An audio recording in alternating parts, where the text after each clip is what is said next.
done a lot of talk shows, and I was working on the road, and Dana Carvey was renting the room over our garage in the Hollywood Hills. I was rooming with a couple other comics. So he was a friend of yours? He was a friend of mine, and we used to run together. We would run. Right. And then he got on the show that summer, and I was reading Backstage Live, Saturday Night Live, just to kind of live vicariously through him. And I never thought I would be on that show because I'm a stand-up. You know, I don't do characters or sketches. And so he got on the show, and I was dating Jan Hooks at the time, and she was up for the show. You were doing Jan Hooks? I was dating Jan. Well, I'm sure you weren't wasting your time talking to her. I mean, wow. But the funny thing is, we had been friends for like 6 years before that. What happened? You broke up with her, huh? That couldn't have been covered. Did you break up while you were working? This is the part of Howard Stern I love. No, I'm fascinated. You got the psychiatrist couch here. You got everything. No, but seriously, when you're at Saturday Night Live working every day with someone like Jan Hooks, very attractive girl. Very attractive. And suddenly you need to break up with her because for whatever reason you're not getting along, it's got to be uncomfortable. It is uncomfortable. You have to show up to work every day with that person. And was she mad at you? Yeah. Yeah. Oh my God. She's mad at you. Baby, I need to break up with you, but we can work together. I'm sure it won't be uncomfortable. Yeah, let's run lines. Why'd you have to break up? You were getting famous, and let's face it. I was much too big for her. You were. You'd gotten too big for her. I had too many fans and too many other opportunities. Right. The lovemaking was good? Always. Was she your first girlfriend ever? First girlfriend that I did. Did you have anal? That's the Howard I know. There you go. Robin's reading a book in the back. Robin's heard all the anal stories she needs to. She doesn't want to hear you bragging about Jan Hooks. She's checking her email. She goes, another guy bragging about his conquest. Here we go again. Right. Why is she in a glass booth? Why? So I can read while you're telling these stories. So, no, here's what it was, Howard. So anyway, I knew Dana from then, and Jan I knew, and it was funny because they were both up for the show. Dana was on the show already, and then Dana calls me from Lauren's house one day in Amagansett. He says, "You're never going to believe this. I'm looking for one more guy on the show, and Paul Simon's in the other room, Dan Aykroyd. You're kidding me. You're kidding me." He said, "They're looking for another guy. Why don't you send their tapes in from the Tonight Show and stuff, Letterman?" I said, really? Because they had come through town looking for people before, and you can never get an audition because you had to be, with a big agency and stuff. Right. And or in the Groundlings or Second Was City. that hard for you as a human being to hear, like Dana, a guy you knew, hanging out at Lorne Michaels' house in Amagansett with Paul Simon and Dan Aykroyd? Do you get jealous? Do you sit there and go, man, I wish that was me? What a break. As a human being and as an alien, yes, it was difficult to hear On that. both levels. Both levels. But you... I couldn't believe... I wasn't jealous. I was excited for Dana. Really? I can't be that loving and giving toward other people. I would just kill myself if one of my friends was on Saturday Night Live and I couldn't be on it. But some people are... I've only met Dana Carvey a couple times, but he seems to be like the nicest guy in the world. Well, yeah. He's the kind of guy you root for. What a good guy to call. A lot of guys would say, hey, fuck you, I'm not going to help you. He said, hey, I'm going to call you from Lauren's house and let you in on this opportunity. Yeah. That was very nice of him. Right. But I think there was probably a couple other guys, too, he called, too. To be fair. Of course. I called everyone. Just handed to me. Right. So I sent him my tapes. And then he calls me like a week later. I didn't think anything would come of it because I'm a stand-up. I don't do characters or I'm not a sketch guy.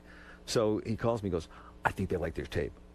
By the way, Steve Martin's in the other room. Are you kidding me? Boy, what goes on at Lauren's house in Amagansett? Steve Martin's there, Chevy Chase is there. He's the original guy to have, like, the white parties and stuff like that. Well, meanwhile, Dana was probably calling from his own apartment. Right.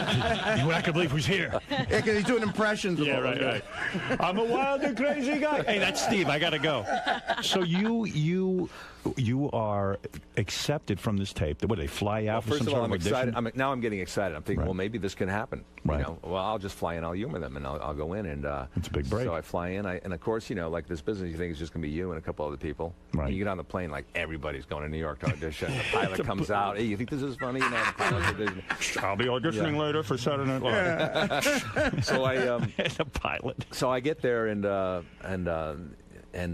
we all audition. We go to studio 8 each. You mean they line you up in a group? You wait outside, and they call you one at a time. And they have a camera set up, and all the cast that's on, that's been selected already, is sitting there watching you too. And Lauren is there. And what pressure! Wow. So like Dana was part of the group of people who watched you. Yeah, it was Dana, Dennis Miller, John Lovitz. Did you recognize any of the other auditioners as famous people? Yeah. You did. Well, not famous, but I knew them from the Groundlings, and places like that. Were you nervous? You know what? I was not nervous because I knew I would never get it. I knew I would never get it. There was freedom in that. Yeah, it was freedom. And I thought, and I was just there just kind of like experience it. Any of the guys you auditioned with who didn't get the job, did any of them go on to become famous outside of, not being on Saturday Night Live? Did any of them go on to a big career? George W. Bush. Bush was auditioning and became the president, first governor and then president. Wow. I don't recall. You don't recall? I don't remember. Because that'd be anybody. interesting to me. I did go out on auditions, though, where I was up against Steve Carell. Oh, no kidding. Yeah, you're a similar type of guy, Yeah. And you, so you do this audition, and you do your stand-up in front of Lorne and all these guys. Yeah. And suddenly what? They call you up and they tap you for this job. Is this interesting to you? To me, it's fascinating. It is? Is it not, Robin? It's good, yeah. I want to know how he got on Saturday Night Live. You were reading the paper back then. You want me to poll my audience? And if they say it's not interesting, you just leave. You just go. You know what I'm interested in about the tape that he sent in? I was at, like, Norm and Spade, they all really are big fans of Kevin, too. Right. And I've never seen it before, but Norm was telling me, did you ever do the Tonight Show with Johnny Carson? Yeah. Well, Norm was telling me once that Kevin did probably one of the best spots, like, in the history of the Tonight Show as a comedian. Right. And he just said it was so impressive. And again, I've never seen it, but it was the kind of impressive to where you go, wow, this guy is going to be something. And it's so hard to send in a tape and get people to react off of that. Was that on the tape? Do you know what I'm talking about? Yeah, I do. I think that was on the tape. Right. I did a thing called Choices, what you did when you were a kid. Would you rather do this or do that? Now I think there's a game out about it. But, yeah, so I did... and that went over big. It went over big. Yeah. And I was always trying to get on the Tonight Show. That's what comics do when right, they start out. Yeah. With Carson, too. And never had I been so nervous about auditioning for a show. I mean, I had sweat running down the back of my legs. You ever get that? Yeah. Yes. Right now I have It's it. never been that bad. Well, Artie has that a lot. He has a condition, but... so you said this was for the Tonight Show. That was that was crazy. That made you nervous. That was nerve-wracking. I forgot my line by walking out to the spot. Especially when you used to hear these legendary stories where if a comic goes on the Tonight Show and Johnny lets you sit on the couch, you become an instant millionaire. Like suddenly you're huge and your career is that doesn't Things happen, take though, right? off, huh? Like suddenly it was like not you're a millionaire, but right. It doesn't happen. But I did bump an actress on there, and I started dating her like 6 months after that. Really? So I got something out of it. Excellent. So at least something good came out. Everybody of it, has a good story about being on the like David Brenner. You talk to him, he goes, I went on the Tonight Show, and the next thing I knew, I was a millionaire. I mean, how'd that happen? What do you mean? But that you were really nervous for because that's something you should be doing as stand-up on the Tonight Show. That if you do the Tonight Show with Johnny Carson, that validates you as a stand-up. But now, anyway, getting back to Saturday Night Live, yeah. I auditioned. They liked it. Lorne Michaels came out to L.A. a couple weeks later, said, we want to offer you a job. Wow. On the show, and that changes your life. Yeah, and I told him, let me think about it over the weekend. And he goes, you think about it over the weekend. We'll see you in New York on Monday. Right. Oh, that's so cool. And then when you go in there, is it intimidating? Because there's some guys who've been with the show for a while, and then you got to fight and claw your material. I mean, I hear these horror stories where you have to go to these meetings and pitch your sketches and fight to get on there. It is intimidating because it was Saturday Night Live, and that was the stage where Belushi was, and Gilda and all those people, and you felt like you didn't belong there. You were just a pedestrian walking through there. I said to Jimmy Fallon yesterday, I said, it's really kind of a big pressure. Like, once you're done with Saturday Night Live, there's a group of people that go on and do great things in their career and have a career after Saturday Night Live, and then there's a group that sort of just die off. Like Lorraine Newman. I was going to say the Lorraine Newman group. Yeah, right. There's Belushi and those guys. Aykroyd. And even like with your crew, like Murray. Sandler goes on, and now he's like, mega producer and all that stuff. So when you leave Saturday Night Live, are you sitting there career-wise, just like, oh my God, is this the end of the road, or am I going to be one of those guys that goes on and does the same? I mean, now you have Weeds and all that other stuff, and you're doing great. Right. But there's that pressure. There is that pressure, and I stayed there for 9 seasons. Right. I liked the job. I wasn't using it as a stepping stone. I loved living in New York. I loved being able to meet these different hosts. Steve Martin, who I you worship. was a big fan of, and Me too. It's a great gig. I mean, when you think about it, a lot of people want to get out of there. It's exciting. Did it meet your expectations when you get to work with Steve Martin for a week? I mean, do you get to really hang with him a little bit, or is it just hands off? Well, it depends on the host. Some of them you hang out with, others, you don't. And, with Steve Martin, I got to know him over the years, and nice guy, talented.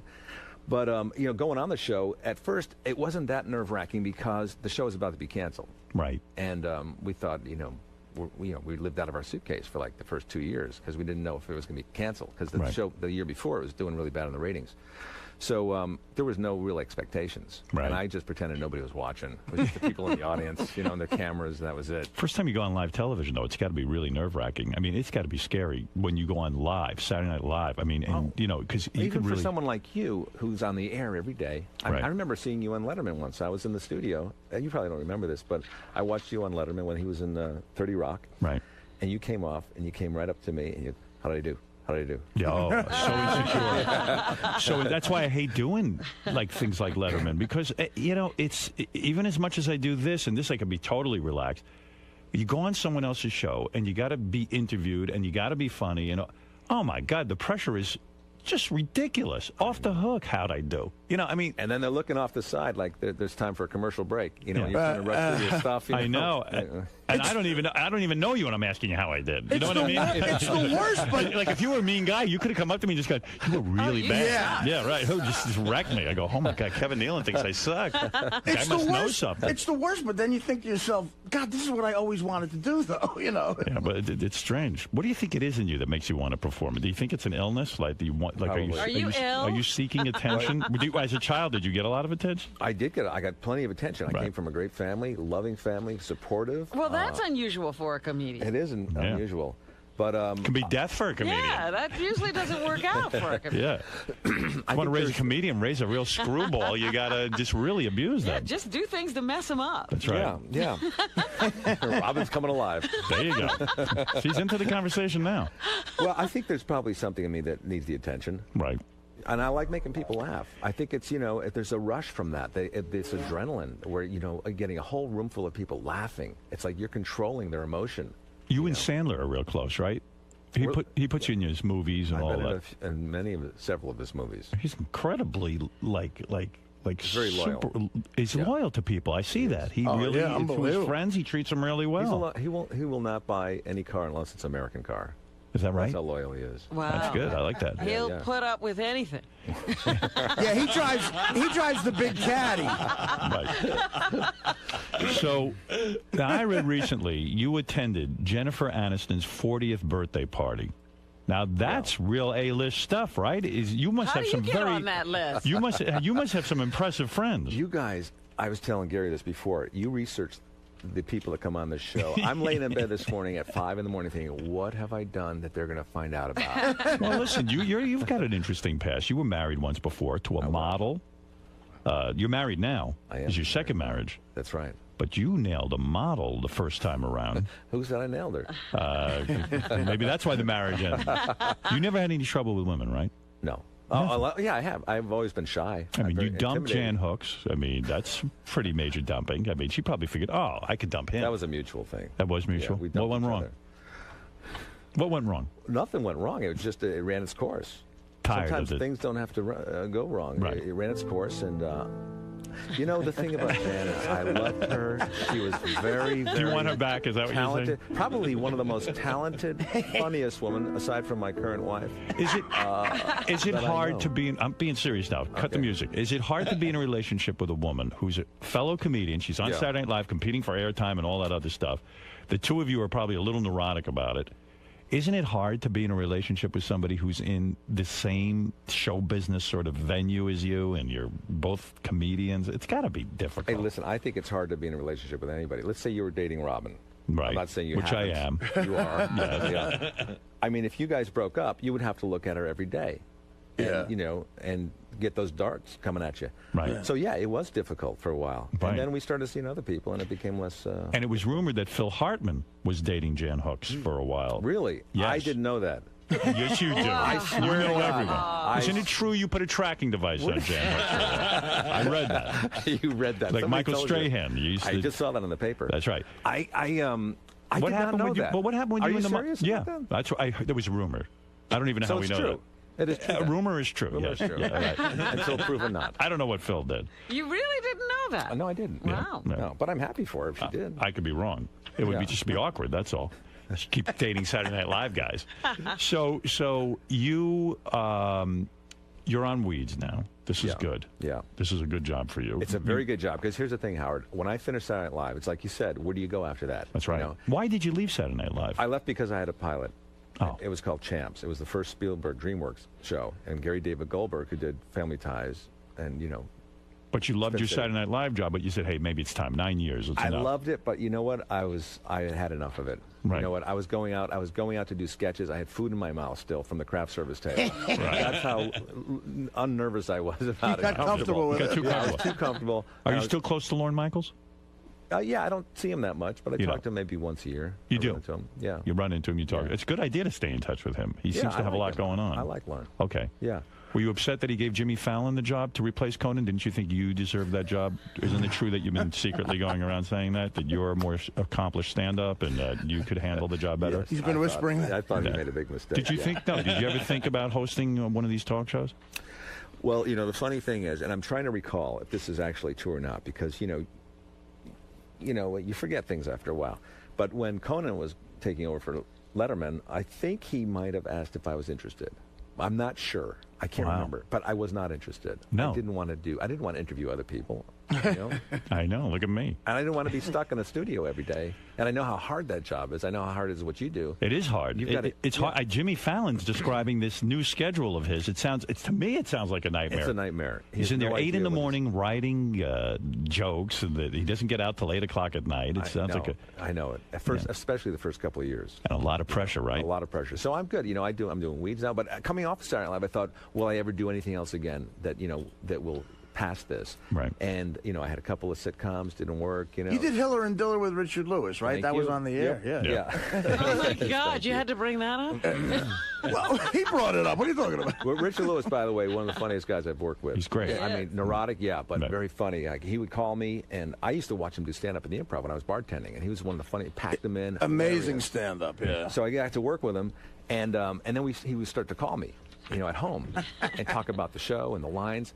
And, he would get a laugh. If I laughed at something he said on the phone, boom, he would hang up. Because that's how you wanted to go out. You want to go out on a laugh. Yeah, ending on a laugh. And, I finished laughing. I started talking. So, anyway, Richard, I think that... Hello? Yeah, I talked to Richard about that. That was a weird affect. He used to call people, and he tried it with me. I said, never call me again. He would hang up in the middle of the call. I didn't realize he was going out on a laugh. I wasn't laughing at all. But, I mean, I just love never Richard. laugh. See if he doesn't get off the phone. Actually, Richard just called me recently and left me a really nice message about something, and didn't didn't do anything weird, didn't hang up, didn't do any of that kind of strange stuff. Yeah, In fact, stayed on too long, as a matter of fact. But I so work with. I think he's less He's got neurotic. to find a happy Well, he's married medium. now. So Yeah, he's a little more normal. Yeah. I worked with Kevin once. We did the Norm episode of the Norm Show together, and I got the idea that you're comfortably laid back. You don't have to have everything going on.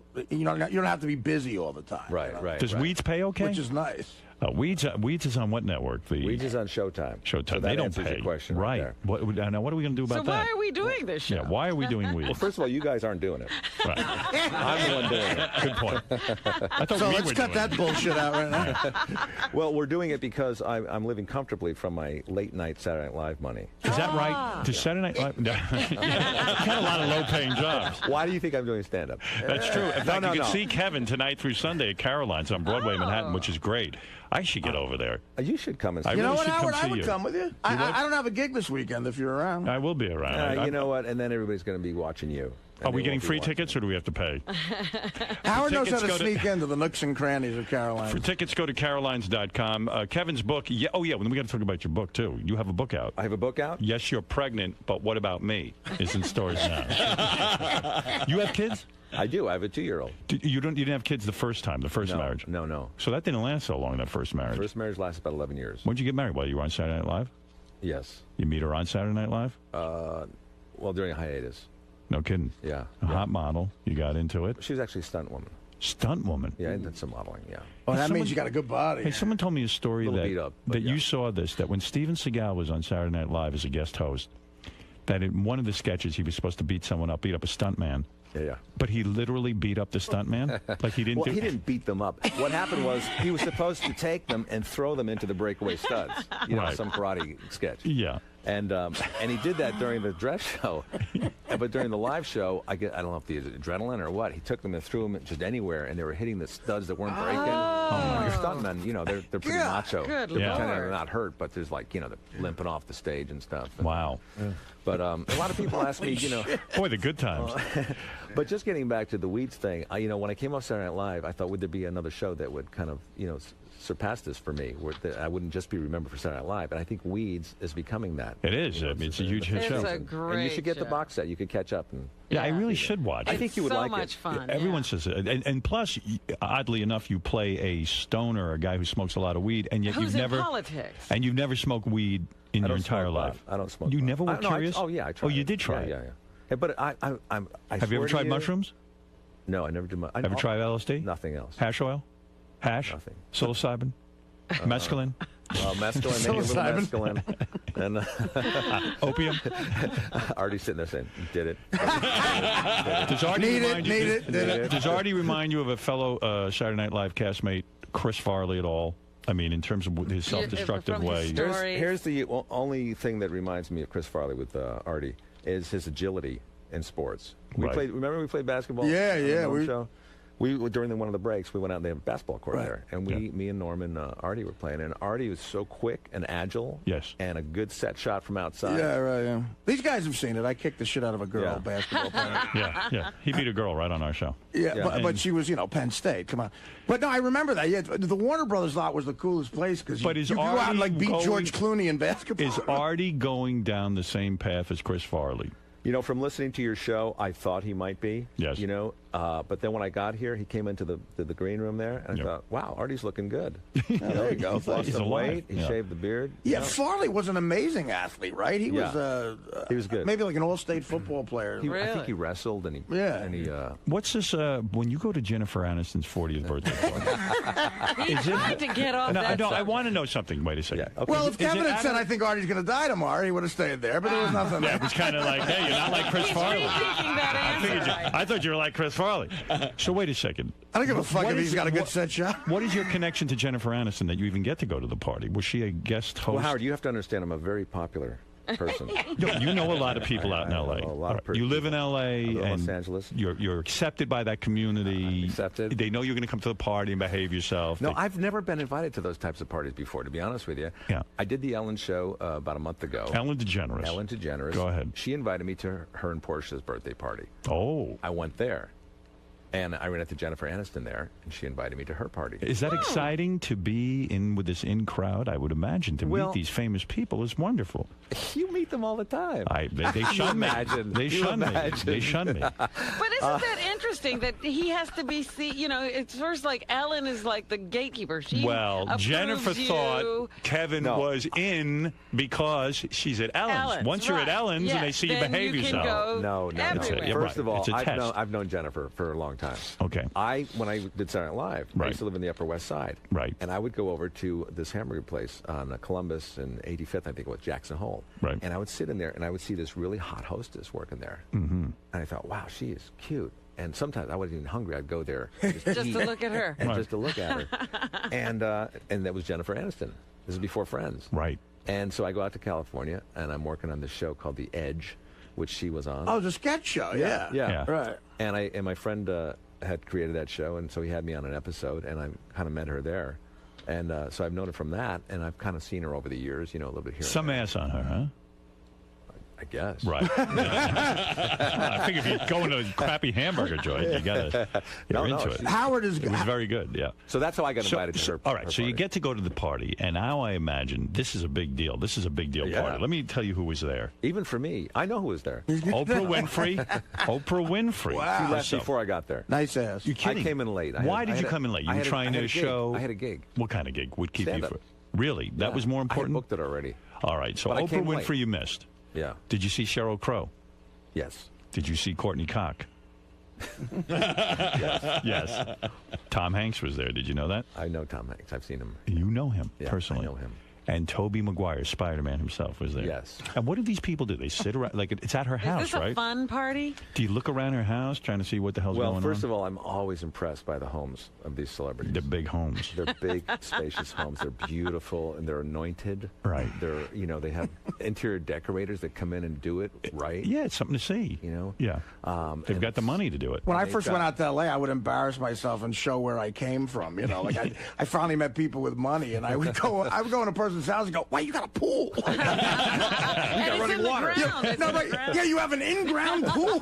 So you're literally at Jennifer Aniston's house for the party. And by the way, I feel, again, like I don't belong there. I feel like I'm just, a pedestrian that walked in and I'll be thrown out. That's how I would feel. Kevin Bacon invited me to a party at his house, and then I'm walking around and look who's there: Donny Osmond and Bruce Springsteen. And Wasn't Meryl Streep at that party? Meryl Streep, and I go, wow. Hey, Howard. Yeah. I heard at the Jennifer Aniston party that John Mayer sang a special song. Did Kevin see that? Oh, yeah. He sang a song he wrote for Jennifer. I heard about that. I left before that. I had another gig. Good. Thank God. I actually left before that. That might have been incredibly uncomfortable to sit there and watch him sing to her at the birthday party. Also, you don't want to stay too late at these things because then they think you're Right. a loser and you got. Do you bring your wife or do you go Yeah, solo? I brought my wife. Yeah. So that's good too, because she must be impressed. She likes that. Yeah, my wife loves it. My wife is a great actress, very funny a woman. She was in the Groundlings for a couple of years. What, is she on something now? I can see her. She's done a lot of things. She's done a lot of guest spots on different shows like Friends and Ellen and. What's the Raven. age difference between you two? 18 years sometimes. Is that right? It's 17. Is it 18 years? 15. We are very similar. And you will be having a baby soon. No, I won't. You got to read my book. No. What does your book say? Does it say I'm going to have a baby soon? Because I'm not going There's no to. predictions and there are no projections, but I think you will. No. If you really love her, I have 3 I think kids. you will. I do Does she love not her. want a kid? No, she does not want a kid. How I mean old is it. she? 37? No, she's 36. And she wants no kids. What was that look you just gave? No, I'm trying to help you out here. She really says she doesn't want kids. I know they say that. What's the critical time? When is she going to say, well, You've it's been married now... for about 10 months now? Yes, but let's face it, we've been together 8 years. Well, the thing about Beth too is, Kevin, she's 8 years. 8 years, and I use rubbers. Yeah. The thing about Beth too, you have to know, Kevin, she's not at all a caring person. She's No, I know Selfish, she's just I like know me. she's yeah, very she caring. would never She's be very good with it. She would never be good with a kid. Right. I know she likes animals. She loves animals. She loves kids. She loves all that, but she doesn't have a desire to be a mother. But she is one of the She most. mothers me. But she's one of the most caring people like I've ever met in my life. She would be a terrific mother. But we've really spent time talking about this. I mean, we really did. And But did you? things do change. Did you not want a child? I wanted a child. Oh, you did. Yeah. So what is the difference? I wanted Right. a child. Yeah, you'd never been a But father before. your girlfriend wasn't saying she didn't want to have kids when you married her. What? No, she wanted kids. Yeah. Oh, so what are you She was- saying? yeah. Well, he knows people. What did I say? I know it sounds weird, but look at Robin. She never wanted kids. I mean, there's a lot of women who don't want I kids. never wanted What a does she husband want? either. What do you want, Robin? What does she want? What do you want? What do I want? I want to have fun. She wants a husband. She does want a husband. Yeah. Every woman wants a husband. Go ahead, tell Kevin what you want. What? Cock. Oh, God, help me. I want to go back to reading the paper. Listen, yes. So anyway, Yeah. The So book. I wanted a kid, Right. and the book is basically, it's called Yes, You're Pregnant, but What About Me? And it kind of deals with a lot of. are you jealous of your kid? In other words, your wife, a very beautiful woman, I've a young heard about woman. this before. No, there's You no are not. jealousy. I would want him to have my wife. When she sits there and cuddles, do you have a son or a daughter? Son. When she sits there and cuddles your son, she's busy kissing your son. She's busy attending to your son. Cooing and billing. You're having less and less intimacy with her. Don't you sit there and go, enough already. What about me? That's the title of your book. I think you're tapped into this. You have this feeling that you're being ignored. That may be the next book, but this book is before the baby came. It was during the pregnancy. I see. But no, I don't have any of those feelings because I love the kids so much. You know what it's like. You have 3 kids. Yes. Remember when they were 2? Yes. When you it's loved great. them and- It's fantastic. When I love them, yeah. Like I don't love them anymore. So I want him to have whatever he wants, and no, we're still intimate and we do things. We have date nights and we take trips together. How without many the kid. in help? Now, how many people you got help? You got how We many have the nannies? National Guard. We have the National Guard. You've hired the National Guard to watch your son. You're so we smart. have one a woman that comes in to help us kind of part time, And that's it. Really? Yeah, Oh. yeah. My wife is a great mother. She's and she also does the acting things. She's I'm going to look up pictures of her. I bet you she's super Check hot. her out. Yeah. Does she take the baby to the set? When she works sometimes. Wow. Well, she should still dress up in special outfits when you want that. Oh yeah. Yeah. Yeah, totally. And she spanks you still? If I'm naughty. Yes. You've got to go see Kevin tonight through Sunday at Caroline's on Broadway in Manhattan. For tickets, you can go to carolines.com. Kevin Nealon's book, Yes, You're Pregnant, But What About Me? I like that title. That would be a good title. That would interest me. That's in stores now. And you got to watch Weeds. I'm going to watch Weeds. You will enjoy it. What's her name stars in that? Mary Louise Parker. Yeah. Mary Louise Parker. I like her. Yeah. Howard, you would like it. She gets banged every episode. So she gets banged over the desk. She gets Is she banged in the nude? back of a limo. She's nude. You see titty? Titties, vag, everything. Do you I'm ever surprised you've not watched it. Why am I not watching that? You're I'd like crazy I to think not she's watch the attractive. show. She's Very hot, Howard. attractive. She's hot, but she fucks like crazy in that show. I felt very bad for her when she had her twins. No, not twins. No, she had a baby. I thought she had twins. She had a baby, and her boyfriend was Billy Crudup. He's the guy who got her pregnant. And then, boom, right off with Claire Danes like that, even before she gave birth to the kids. And you know what his book was called? You're Pregnant, I'm Leaving. You're pregnant, I'm out of here. Yeah. That's a different book. I'd read that one, too. Now, did you have to put up with that whole situation while you were shooting Weeds? I think that happened a little Before, before yeah. Weeds.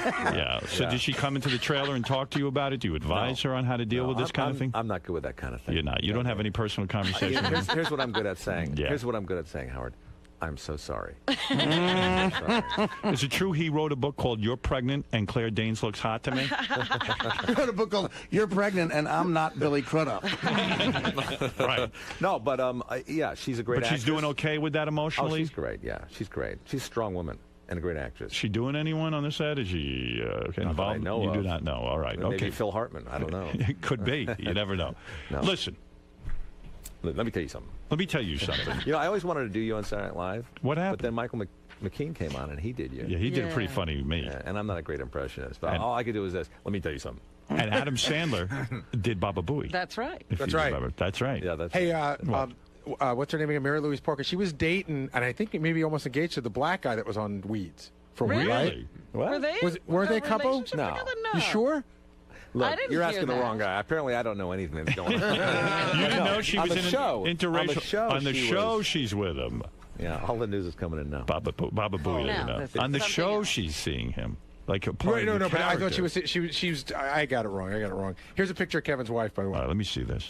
Her Let me name is see Susan Yeagley. Susan Yeagley. Very talented. Very Oh, funny. she is talented. Yeah. Oh my. Yes. No work Very done. attractive. No work. No work at all. Boy, she is attractive. Yeah. What a body. And this is before the baby, or Make me an offer.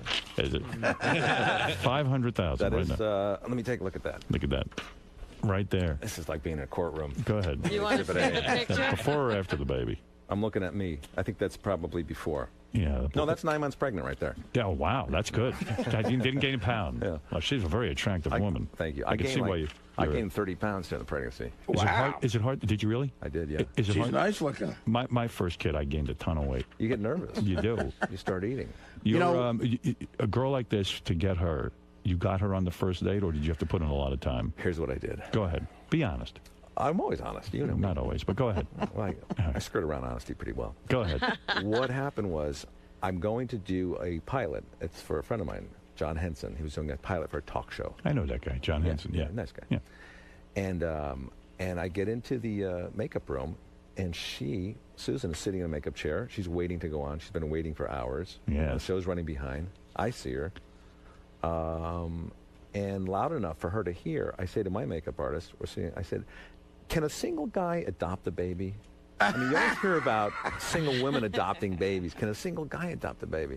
And she went, She perked and I up. kind of saw her from my peripheral vision. Yeah. But I meant that. I was serious about it because I wanted a kid. Very sensitive. What you figured that's what a woman would respond to?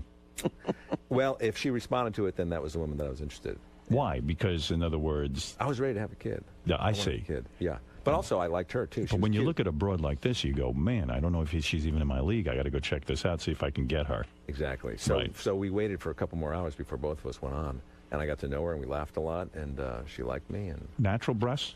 yeah. Wow, and Yeah, they're yeah. big. What are they, D's or C's? I've never asked her. You don't know her bra size, and you married her? Yeah. Wow. No. I would never do that. You went in blind, huh? I went in blind on it. Beautiful. And does it take you a long time to get in her pants, or do you have to? I was wearing her pants after the first date.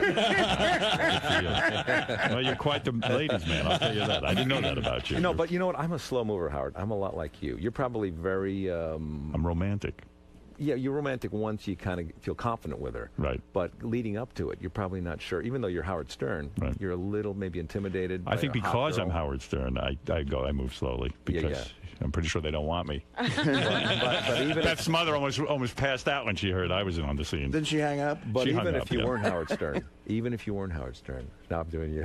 No, even if you weren't Howard Stern, you would act slowly. But then once you got her, you would romanticize her, and you would be in her pants. All right. Well, listen, I'm proud of you. You're doing very well. Kevin Nealon, you got to go see him at Caroline's, Broadway, Manhattan. You got to read the book.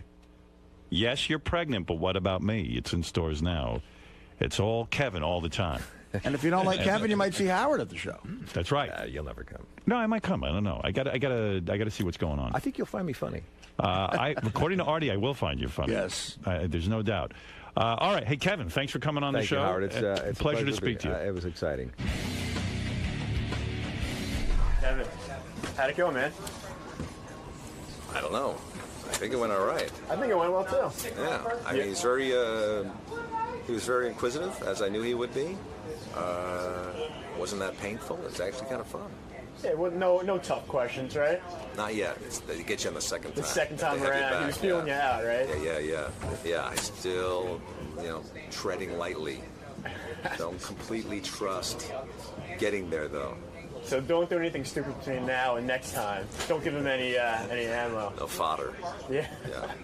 So you had a good time today? No, it was a great time. It was good to see, Artie and Gary and everybody. And Howard is very congenial, very nice, and I will continue to be a fan and a listener. Awesome. All right, man. Thanks for stopping by. By the way, Robin, most of the email that we got from yesterday's show centered around you again and your controversial diet techniques by putting beads behind your ears. Again, diet techniques.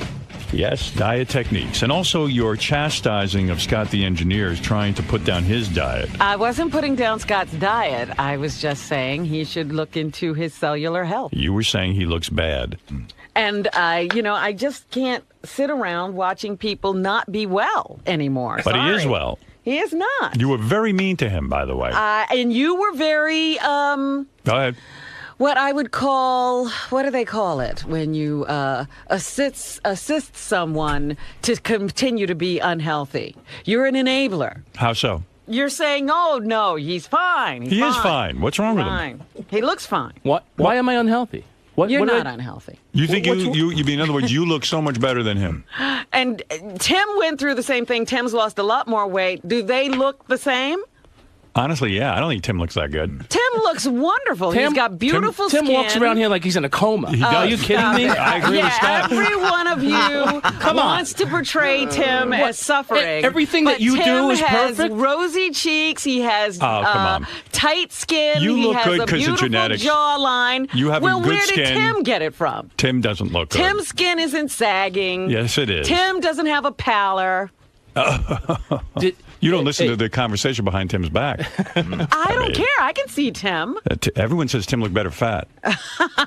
Well, he might be one of those people. That Am I right? that's If anybody else, but- speak up if I'm telling us not the truth here. Did anybody else Who heard this? says that? I've heard it. I've heard it too. You heard yourself saying it. I didn't. I actually, he did. He looks a little less alert. Yeah. Oh, the stop rap on Tim is ever since he stopped eating. You can actually see his eyes. Ever since Tim stopped eating, there's a vacant look in his eyes. He can't really focus. You Since he guys stopped are eating. so funny. But all right, listen. Just because you believe in something for yourself, No, it has nothing to do of course with it does. I mean, belief. I It's don't understand how you could say I'm not seeing. healthy. I don't look good. If you're happy with it, go for it. I was just saying you could have more in life. Well, here's some email. Listen to this. How the fuck will beads make you lose weight? Robin is so fucking fucked up. A lot of cursing in these emails. Oh, they're very just passionate about 'em. angry. Here's a guy who says, hey, geniuses, you want to know how to lose weight? Consume fewer calories than you burn. Beads behind the There's ear? the genius. Crazy. He goes, Robin's crazy uptown New York bitch. Oh, man. Uptown. Uptown. Uptown. Why should get those beads? People. But by the way, someone sent me an article about these beads. Fat-burning beads banned in UK. You should. Do you have your beads in? Fat-burning beads. Yeah. Do you have your beads in today? And they're on. On? Are they on you today? Yeah. Okay. Fat-burning beads banned. There's been a victory for the advocates of a rational approach to health and fitness this week, as a company that has been marketing fitness beads has been forced to stop marketing. This is not the same thing. They're calling it snake oil in the United Kingdom. The company claimed that wearing fat-burning beads caused automatic weight loss. The company was preying on people who are overweight and willing to try anything other than strict diet and exercise to trim the fat down. This comes with a diet. It doesn't say that the beads themselves This does too. alone will make you thin. In one advertisement, the company claimed... But I'm not advocating anything. I said I was trying this for myself, and I never mentioned it. So don't say I was advocating or promoting Listen to this. anything. The beads are placed behind the ears, and this is supposed to magically melt fat. The company behind the fat-burning beads... This person says, and I haven't even told you who the person is. They have promised to stop mailing their product to United Kingdom addresses. This is all banned. The company used the principles of Chinese medicine. Isn't that what this company's telling you? That's what they say. And acupuncture. But again, I told you I was checking it out. I don't tell anybody to do anything. Listen, I'm telling you, you're in with the wrong crew. Listen to this. The company... I'm not in with any crew. Just listen. The company used the principles of Chinese medicine and acupuncture to help market its magic beads. Take Was those it beads. Dr. Wu? Wait a second. It might be. Let's see. I don't know. Hold on. I'll tell you. That's not the name. I'm making it. Oh, they have names here. I'm kind of keeping them off because it's based in Hong Kong. They claim that the beads manipulated acupuncture points behind the ear, which induce a fat burning without diets, exercise, or effort, and that customers could lose 30 pounds of fat in 1 month just by wearing the beads. He says without exercise or effort or dieting, and that is not the case here. Alternative medicine does have some useful tools and remedies, which can help relieve stress and tension as well as treat some minor conditions, but there are no remedies for being overweight other than changing diet and exercising. All right, well, anyway, listen, good for you with your beads. You want to keep them in, but I'm just telling you, at least I'm saying something. All right. Oh, now he says something, but I don't need any help. I'll take the heat off Robin here. Not that I ever needed any help. I was always searching. The fat-burning beads, though, are banned in England. They said enough. What, just because they think it's a con? Yeah. Oh. Yeah. That's exactly what they think. Just because of that. I mean, it's not doing anything. It's not doing anything physically to you. It's just a con. People were complaining that somehow they weren't losing weight from their beads as they were eating their 5th chocolate cake. Right. Well, again, to say that you are going to lose weight by rolling some beads behind your ears is ridiculous. Right. Well, that's what I'm trying to tell you. Now, enough of Robin. Going to let her off for a few minutes. Oh, who do we move to now? Let's go to Yucko the Clown, who wants to weigh in. Okay, Yucko, you're up. Yeah. You know what? I'm glad you got rid of the beads. Here's an idea. She didn't get rid of the beads. Well, tell her to get a matching plate, put a plate in her lips so she can see how much food she's eating. You crazy bitch! Oh, my goodness. Yucko has it in for you lately. He does? I don't think so. I mean, that's the first time he's mentioned me in a long time in all of his fights. He's been fighting with Gary so much. Maybe I'm confusing you with Gary. Naomi, you're on the air. Hi, good morning. I was on this diet also, Robin. You're with not the beads? It's not beads. They're little magnet balls. Magnet balls. You were right yesterday. They are metal. They're not plastic. Those are metal. Right. I don't think you should keep metal that close to the back of your head. It's magnets. It's not even magnets. Even worse. Magnet balls. That's why I'm stepping in. No, listen, I have no magnet right. Balls. Robin could do whatever she wants. When I hear magnet balls. Well, why are you taking her word for what's behind mine? Because I've done please. it so many times. That's my go-to diet when I want to lose real quick but gain it back 50 times more after whatever party's over. And that's what you're going to do. If you're on a plan... I am not doing that diet. I don't do that diet. I eat the exact same way I always have. This is an intervention going on right now, ladies and gentlemen. But you said you're researching what other people are doing. Listen, Robin. Right, I wanted to see what the beads would do. I would never keep... It's the starvation diet part that is making them lose the weight, not the beads. Well, I'm not doing that, my dear. I'm a vegan. I don't drink milk. It does help you stop eating because when Robin walks by a refrigerator now, she gets stuck to the door. You can't open it. You're just trying to get your head off Her head the is door. from the magnets. They're little magnet balls. Well, can you imagine a magnet ball is behind Robin's ears? Take those things out now. Yeah, I didn't know it was a magnet. It's a magnet. They're mental. A plastic I will deal with. Well, Not a listen, magnet. I don't like that near your brain. Don't you have to get it changed every 10 days? That's what they say, yeah. Every 10 days. Because the magical powers of the magnets they will... lose their power after 10 days. Right. Do you have to pay more every time you get the new magnet? $75 each time you go. How much? $75 each time She you was go. going to a different person. Can you imagine? It's the same No, they're person. treating you, they're giving you the Scientology celebrity treatment. The Scientology celebrity treatment. Ching Chong Charlie over there is saying, hey, listen, Robin Quivers. No charge. You said you wouldn't say the name of the company. It's Ching Chong Charlie? It's Ching Chong Charlie's That's Chinese the one. magnets. I'm writing that down. Ching Chong Charlie, Chinese magnet. Chinese magnet. Ching Chong Charlie, Chinese magnet. Come on, let's go. It's a Russian doctor. Yeah. It's a Russian program. Yeah, that's what it says. Those Chinese. fakakta Russian. Like the Russians know anything. The sons of bitches. You can't get toilet paper over there, but they figured out to stick a magnet on the back of someone's head and rip off them. All right, thank you. You're welcome. She says she does it continually. Listen to her. Don't listen to her. Listen to her and don't listen to her. That's my point. You want to end up like her? I'm not. Oh, I just can't. You've got two magnets behind your ears. Not anymore. Oh, you took them off? I'm taking them off now. Good, thank you. That's all I was saying. I don't like the sound of this. Because I'm not doing this program. In fact, the whole idea that you might think I am, I have to take the magnets off because I'm not doing anything different than I ever have. You were acting very strange with those magnets on. Now I can tell you, now that you're free of the magnets. Oh, you thought you detected something. Oh, wait a second. Now you're normal again. You came back to me. Did you take them off, really? I haven't yet. I've got headphones on. Take them off. Let me see. I want to make sure those things are out. I have to intervene. I won't take them off. You have to take them off. Crazy. Ouch. Oh, is it off? See? See already? See, there's a little burn mark in your head. A burn mark. Is it off? There's one. Oops, you just gained 15 pounds.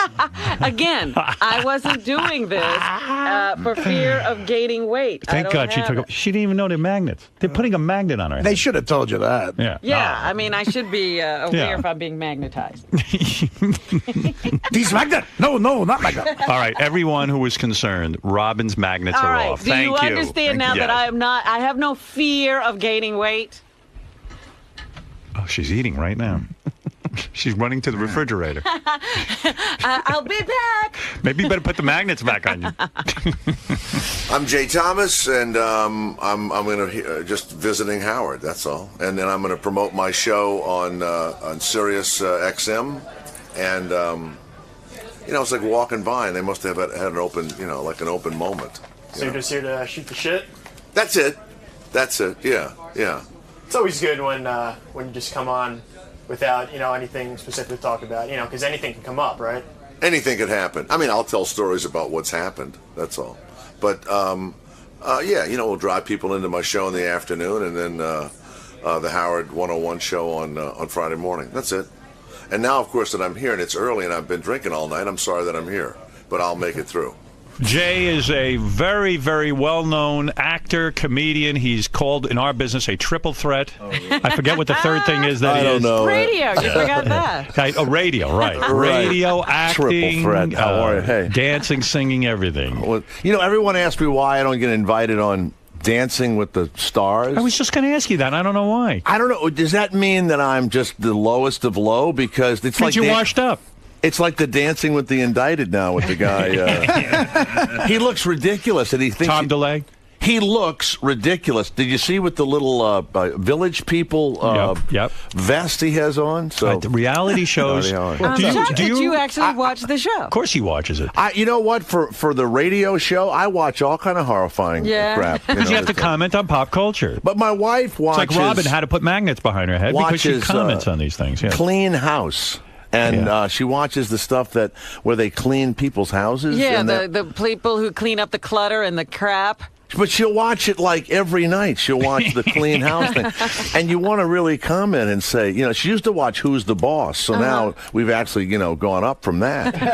Hasn't this hurt She likes your... those cleaning shows. Hasn't all of this, the way television has changed, hurt your career in a sense? It used to be sitcoms, acting work, which you're very good at, and you were on many sitcoms. You were on Mork and Mindy. You were on Cheers. Well, it killed the sitcom. It killed it, right? You know where the sitcoms are? They're on the Disney Channel. So what are you going to do now? There's less work, right? I mean, you want to act still, but where does an actor go? It's all reality show. Like you say, you'll have to go on Dancing with the Stars very soon. The other thing is there's independent movies, so there's hardly any money going on there. It's just an odd time. I don't know what's going to ever happen, but this movie Big Fan? No. With Patton Oswalt. It's the Giant Fan thing, yeah. The guy who wrote The Wrestler. They made the whole movie for $300,000. The whole movie. So that's terrible So nobody's news. getting paid even. Nobody's getting paid. Right, nobody's getting paid. There was a time when you did, even Mork and Mindy, you got a lot of money for that. You quit your radio job. You went off to do Mork and Mindy. There was big money in television. Right, am I correct? ridiculous. They would start you like $10,000 a week, like starting salary. You would get that. Was that what was happening on Mork and Mindy when you went out there? You know what? I went out there and you were making good money in radio. You were on WXLO. I was. So I go out there and I make a deal for like $10,000 a week or whatever, and it was huge money, and we're having a big time and all. And so when they want to fire you out there, they don't fire you. They like cut your salary and lower your the shows you do.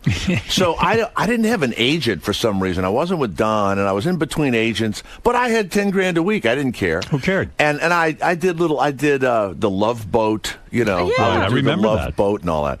So a guy calls me up and he says, "Well, when I would hear you were doing the Love Boat, I would tune in because, well, you were a radio guy. For me, it was mind blowing to me. Making it. I said, here's a radio guy who got out of radio and he's now on a sitcom.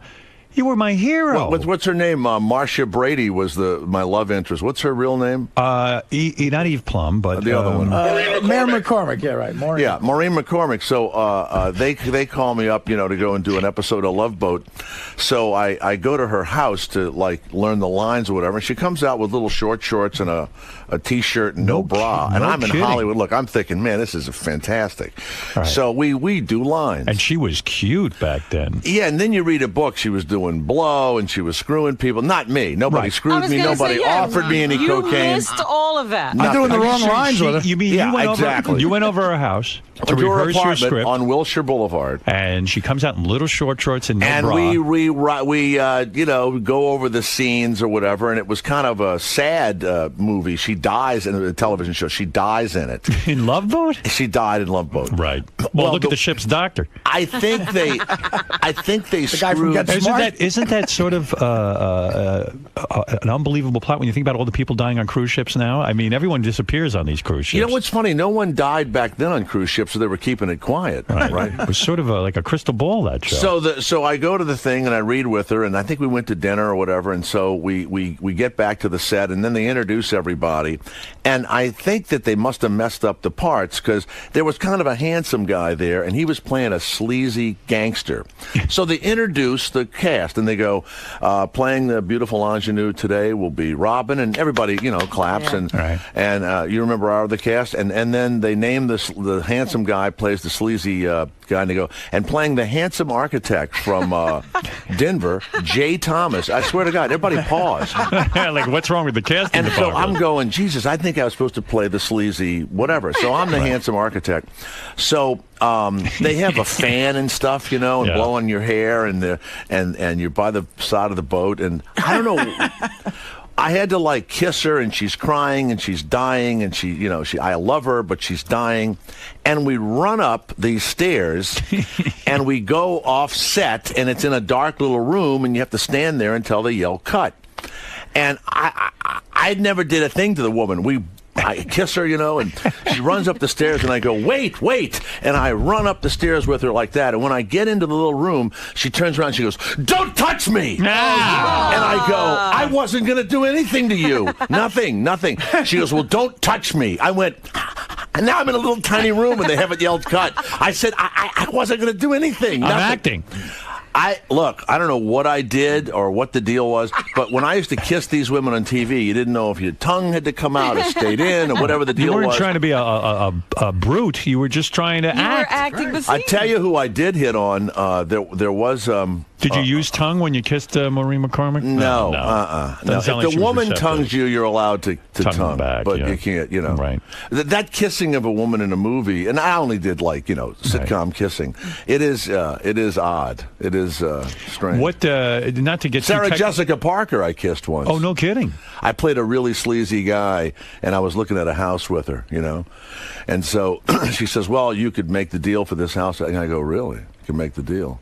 Maybe I can make a really good deal, And I had to grab the back of her head and pull her toward me. In, huh? And I kissed her, and it was one of these dramas, and she looks at me, and I go, yeah, you and I can work together like that. So at lunchtime, I'm trying to talk to her, and she was acting like I was that guy. Oh, my God. And she's dating Robert Downey Jr. at the time. Right. So he comes in, and I go, all these guys are sissies. They're like, I mean, I don't want to say, I mean, you know what I mean? They're not men's men. They're not. Right. Every time I see Jude Law has knocked up another, ticket taker at a, on a crosswalk or whatever, I think, you could beat Jude Law. You could scare Jude Law. You could just get out of here, Because Jude you're a Law. manly guy. You play sports. You're athletic. I hate those guys. You know what? Right. Why do they screw these little skinny nothing guys? Right. I mean, you're very muscular. I'm very muscular. You're right. No, but I'm serious. I see what you mean. And Sarah Jessica Parker gets confused, I guess, and thinks you're a real bad guy just because you're playing a bad. They wouldn't even eat lunch with me. Wow. I don't know. Because you're so manly. Do you think you're unattractive? I think you're a good-looking guy. You know what? I had that white guy afro back then. Yeah, sure. I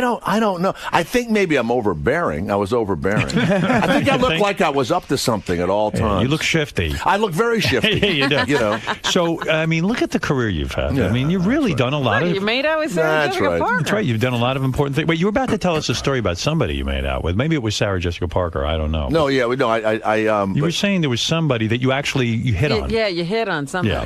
I can't think of her name, but she was around when I was doing the Love Boat, and she was on the set, and I actually did hit on her. She was an actress. And I put my hand on her. She married Clint Black. What was that woman's name? Oh, she was cute. I know you mean a blonde girl. Lisa Hartman. So she's there. Go ahead. So I go, now I'm going to hit on her. Well, she's not in the show. Right. I'm going to hit on her. Right. And she had a really hot car, I don't know, a BMW or a Mercedes. And she's sexy. And so I lean on the car, and I do my hey, how's it going? And she looked. How could a girl resist that? And so she says to me, could you get your hands off the car? You're putting your finger marks on. She wouldn't even let you touch her car. And she ended up with the big tall guy that was on the Michael J. Fox TV show. What was that? I think who was that? He played the mayor. Big tall. Oh, Barry. Barry, somebody. Bostwick. Barry Bostwick. Didn't she end up with him? No. Were you angry that? I think that was his girlfriend. She did date him. Were you angry that she wouldn't even let you touch her car? I mean, it was awful. You know what else? Were you very grateful when you met your wife? I mean, that she was. I only dated townies, even in radio. I never, I tell you, I used to work at stations, and I would, screw every woman in the building. You worked at a lot of radio stations. I worked at a lot of stations, so I'd hit on the secretary and all that. And so early in the morning, there would always be a woman in early in the morning, and I'm out in the middle of nowhere working the morning show, and I would start hitting on her, and before you know it, we would screw while the news was on or something. Sure. Oh my God. In the building. In the building in the morning. Wow. You had a wilder radio career than I ever did. I mean, I was wild on the air, but off the air, you always had a wild thing going. Everyone says about Jay that he was always wild. You would fuck girls during your show? Yeah, during the news. I even did it in New York at when I was XLO? nuts. Yeah, 99X? 99X. And so... Gee, I thought you were such a clean-cut guy back then. No, there's nothing wrong with... You have a show with half-naked women in here. I'm telling you, I get laid, at the building. How did you work that? In other words, when you were at 99X, which is a top 40 station, and you were the morning man, that was a big deal. Right. Did you feel also at KTU? Weren't you nervous if you fucked a girl during the show that you wouldn't get back in time to change the record? Well, we had news, right? Yeah. I would, but How I'd have long to go was the in. news? 5 minutes. 5 minutes. And to the second. This Am is I correct? romantic. And you know what? I don't you'd think meet there a was girl like who was the receptionist and say, "Quickly, come back." It would usually be a woman that would have to come in early and do the logs or something, fill out something traffic or other. Girl, yeah. Traffic girl would be Right. the traffic girl. Right. Well, and I always thought no one knew it. Of course, everyone knew what I was doing. And the way that I finally got caught was when I would put the girl on the desk. Mm-hmm. It was somebody else's desk, and apparently her ass would leave a mark on the papers on this person's desk. And the person didn't want to turn us in because they said, I don't want to get in trouble for turning Jay Thomas in. Right, you were the Everybody star. knew I was doing it. Where would you go? To somebody else's office? Wouldn't you go into your office? There would and do be it? an office that would be open. She would be working at it, and I'd go, look, I only have like 5 minutes. Let's get crazy, blah, blah, blah. Right. And we weren't doing drugs or anything. That would have been fine, too.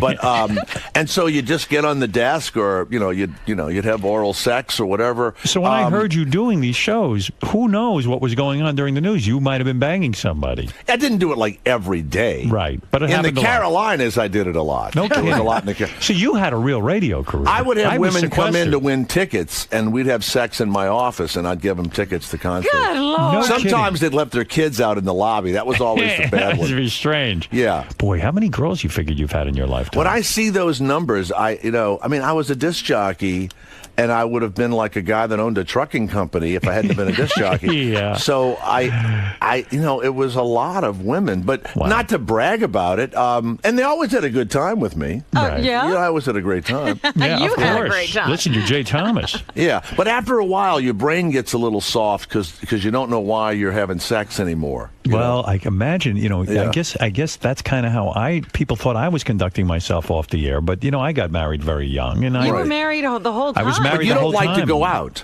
I don't. You see, you love going out. See, I went Jay's out very social. and I was drinking last night at a bar, and these two gigantic Korean women. There's these Koreans in our building. It looks like I don't know what it looks like. Yeah. But I was going to stay say away from something that. awful. You went I out- was gonna Stay say- away I from was going to that. say something awful. You went out drinking in Manhattan. Yeah, and so these. So you're the this- kind of guy, you'll go even by yourself to a bar, right? No, not really. I mean, I'll read a newspaper or a magazine or whatever, but I'm not looking to meet anybody. About a 6'3" ex-Olympic swimmer, Korean swimmer. Right. Found me cute and animated, and the next thing you know is talking to me in the bar and all. And of course, everybody thinks, I did something. But what's funny about being on TV and the radio is it was like having big tits. Right. You walk into a bar and you don't have to hit on anybody. Right. They come to you. And they'll Right. whisper, even if you'd like the slice and dice guy in the middle of the night, he used to get laid. That guy, Ron Popeil. Right. He used to get laid. You remember him? Right. Ron Popeil, who would sell the Anybody infomercial that's on stuff. TV gets laid. I mean, fame is an amazing thing. It's as long as you're stupid, though. somebody. Because you know what it is? Women trust you. They say, well, he's got a good job. It's like they know you already. Right. So they you seem to got feel you're past safe. a certain barrier. The combination of fame and blow, that's a big one. The one I love is when they don't know who you are, and then people recognize you, and in about an hour, they're going to lay a guy that they didn't know who he was. That's right. But now other people have recognized him, so I got to get some of this. Right. See, it's amazing. You were very smart in your career because there was a point in time, especially when you were up and coming, that you were single and you got to take advantage of this fame.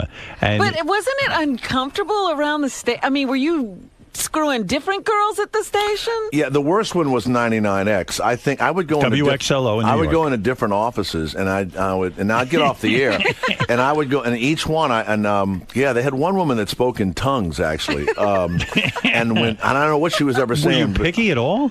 I guess everybody was adorable. We're all young. Everybody Yeah. was great. But there was a line of offices. There would be the traffic woman. There was the music director. Then there would be some sort of assistant.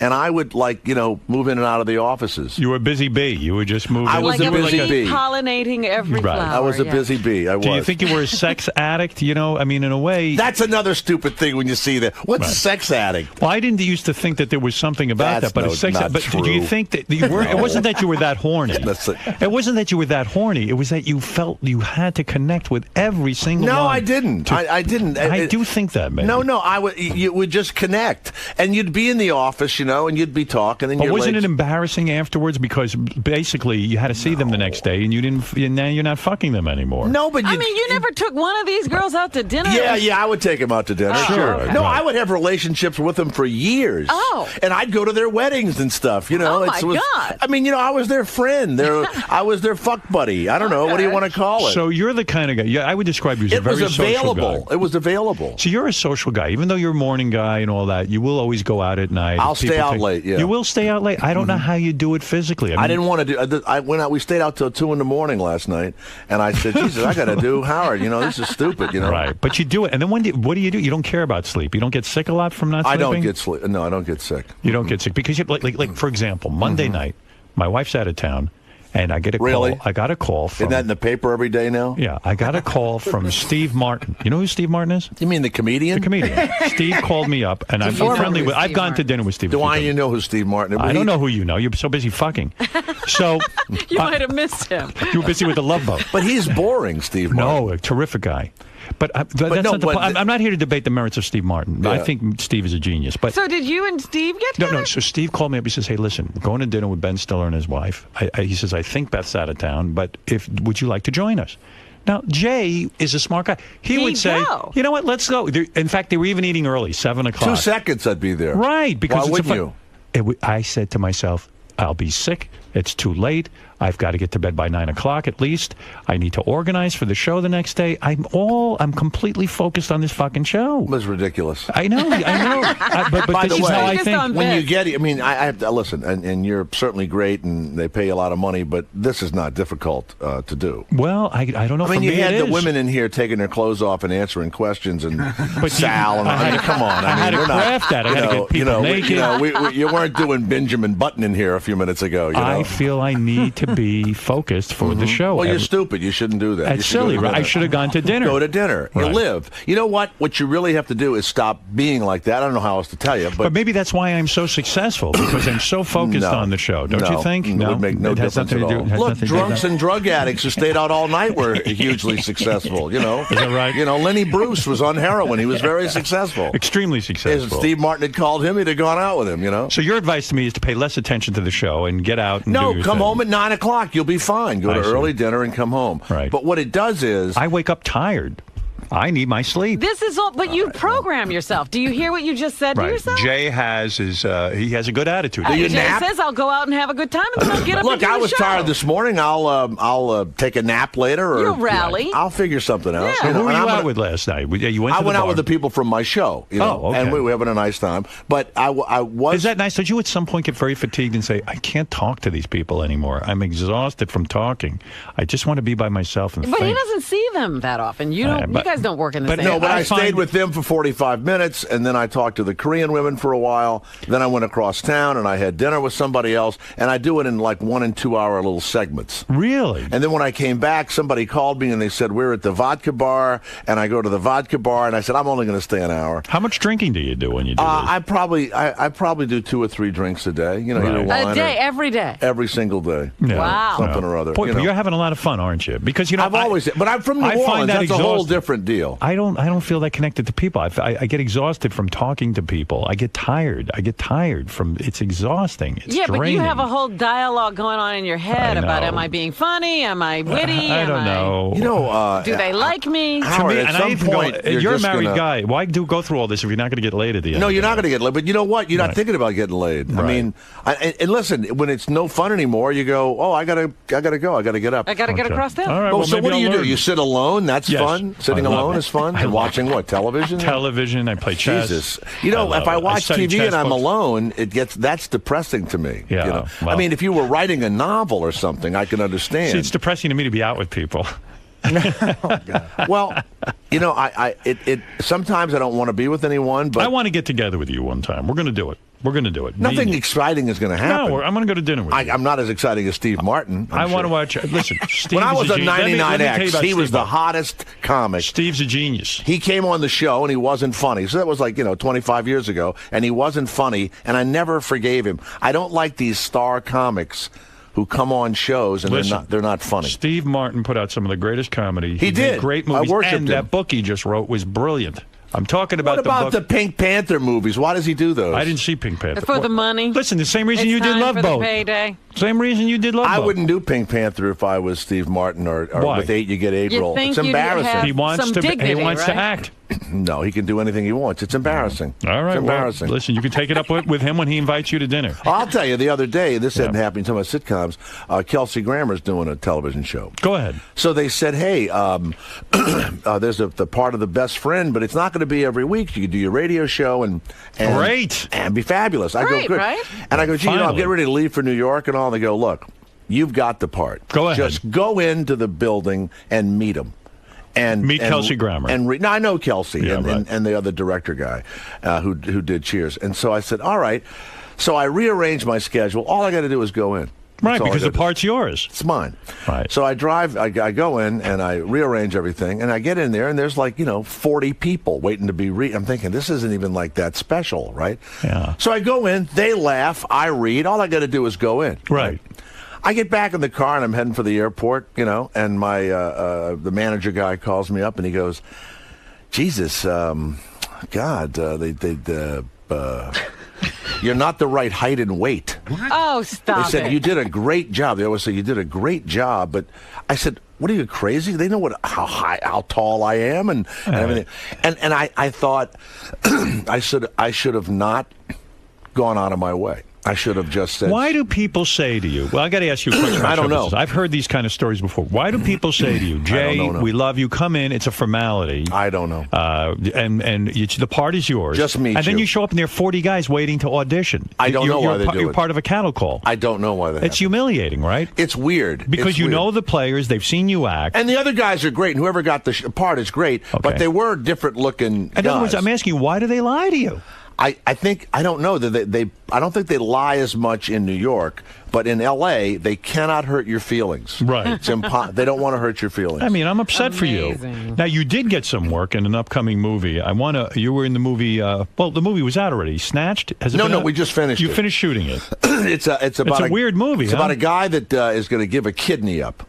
And he goes in to give a kidney up to like his brother-in-law or something. And when he wakes up, he has a vagina. They botched the operation. They botched the operation. Wow. Now, And is this- Andrew McCarthy stars as the guy who loses his... everybody laughs at it. But a guy from my high school wrote it and called me, and it was an easy deal to make. And then I got another friend to Did you get direct paid for this one? Yeah, it I was hope? really good. It's really good. So we go to New Orleans. We shoot it for like a month. It was fun. And so Andrew McCarthy is going to play the guy who loses his penis. He's a good actor. So I play the lawyer, and my line is I smell money, and I'm on television, I smell money, and I see his vagina, and I really smell money, But I was watching him the first day, and it'll hit you sometimes when you're doing kind of a weird movie. And it hit him, I think, like the first day. He was playing a guy who had a vagina. Right. And I was sitting and I was being really quiet, and I'm thinking, yeah, it's hitting him. It's starting to. He's realizing this is not good. He's thinking, I'm playing a guy with a vagina. Yeah. How is this going to go? Right. Right. But everybody laughs at the premise. I It's don't a know. good premise, but It is. Yeah. But it's called Snatched. Snatched. All right. Well, I like the title. I like that you're in it. I will go see it when it comes out. Good. I'm sure you will. And recently, Will you go see it, or do we have to send you? Send me a copy. I Sure, won't of go course. anywhere. You never go to a theater, buy a box of popcorn, and sit with people. No, I do. I do. I do When that. was Do the they last bother time you you? did that? Do they bother you? I can't when you go remember out? doing it. People go out. Do they surround you like you're a monolith of some sort? No, it depends on where I am. There was one day, the other day, things got overwhelming. I was walking down, I was trying to get to 53rd Street. Were you alone? Yeah. Okay, good. I was trying to get down to 53rd Street. Well, what happened was I was in a limo. President Obama was in town. It was awful. And I couldn't get down the street. So Right. we're going to watch a movie at the Warner Brothers screening room. I got out of 57th. I walked down the street. No one bothered me. I got to 53rd. Then the cops stopped me because they wouldn't let anyone through because Obama was going to do Letterman. Mm-hmm. Well, then all hell broke loose because I'm standing there now. The cops don't let me through, and there's about 500 people You're waiting. stationary. I'm stationary, and that's what did me in. Then you're surrounded. Yeah, and I said to the cop, give me a break. Come on, huh? And it looks like little Lilliputians around you, right? That's right. I'm a tall guy. So Now, how long are you going to keep the hair thing? I'm going to keep the hair as long as it keeps on top of my head. What do you mean? There's a point in time that it's... Is my hair too long, you think? When you get a certain age, I think that the Do you hair... think it looks silly? Yeah. You do? Really? I do. I think it was still looking good, Well, no, but you might be right. I mean, not you that might I can be have right. really long hair, but I keep it short. I mean, well, you have no choice. You don't have that much hair left. I don't have that much hair left. I've got the hair. I know, but it's. Have you ever seen my What are you face? looking silly about it? What do you mean? Have you ever seen my face without the hair? No, you know what? It's like the over the hill rock stars. It's like I saw Gino Vanelli. You might recently. be right. You know Gino Vanelli. You remember Gino I Vanelli? remember him. So I'm at the Harrah's Casino in New Orleans. Yes, I was gambling there, and I was doing a burlesque show there also or something. So we're having a big time. Gino Vanelli comes in the restaurant, and he still is trying to have the hair, that Gino Vanelli hair. Right. And he looks ridiculous with the Do hair. you think I'm at the ridiculous point? Not ridiculous. Listen, not yet. I've gotten way shorter. I've shortened my hair. In fact, I'm getting a haircut today. And Okay, it's much that's good. shorter. It is shorter. It is shorter. So I mean, I think it's appropriately short. It's not. It's not. It's not like the traditional haircut.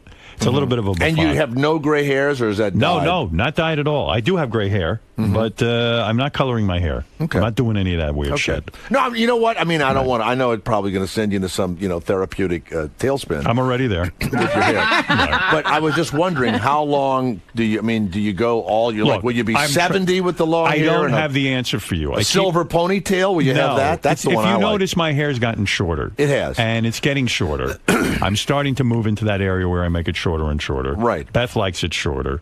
And that's the way it's going to be.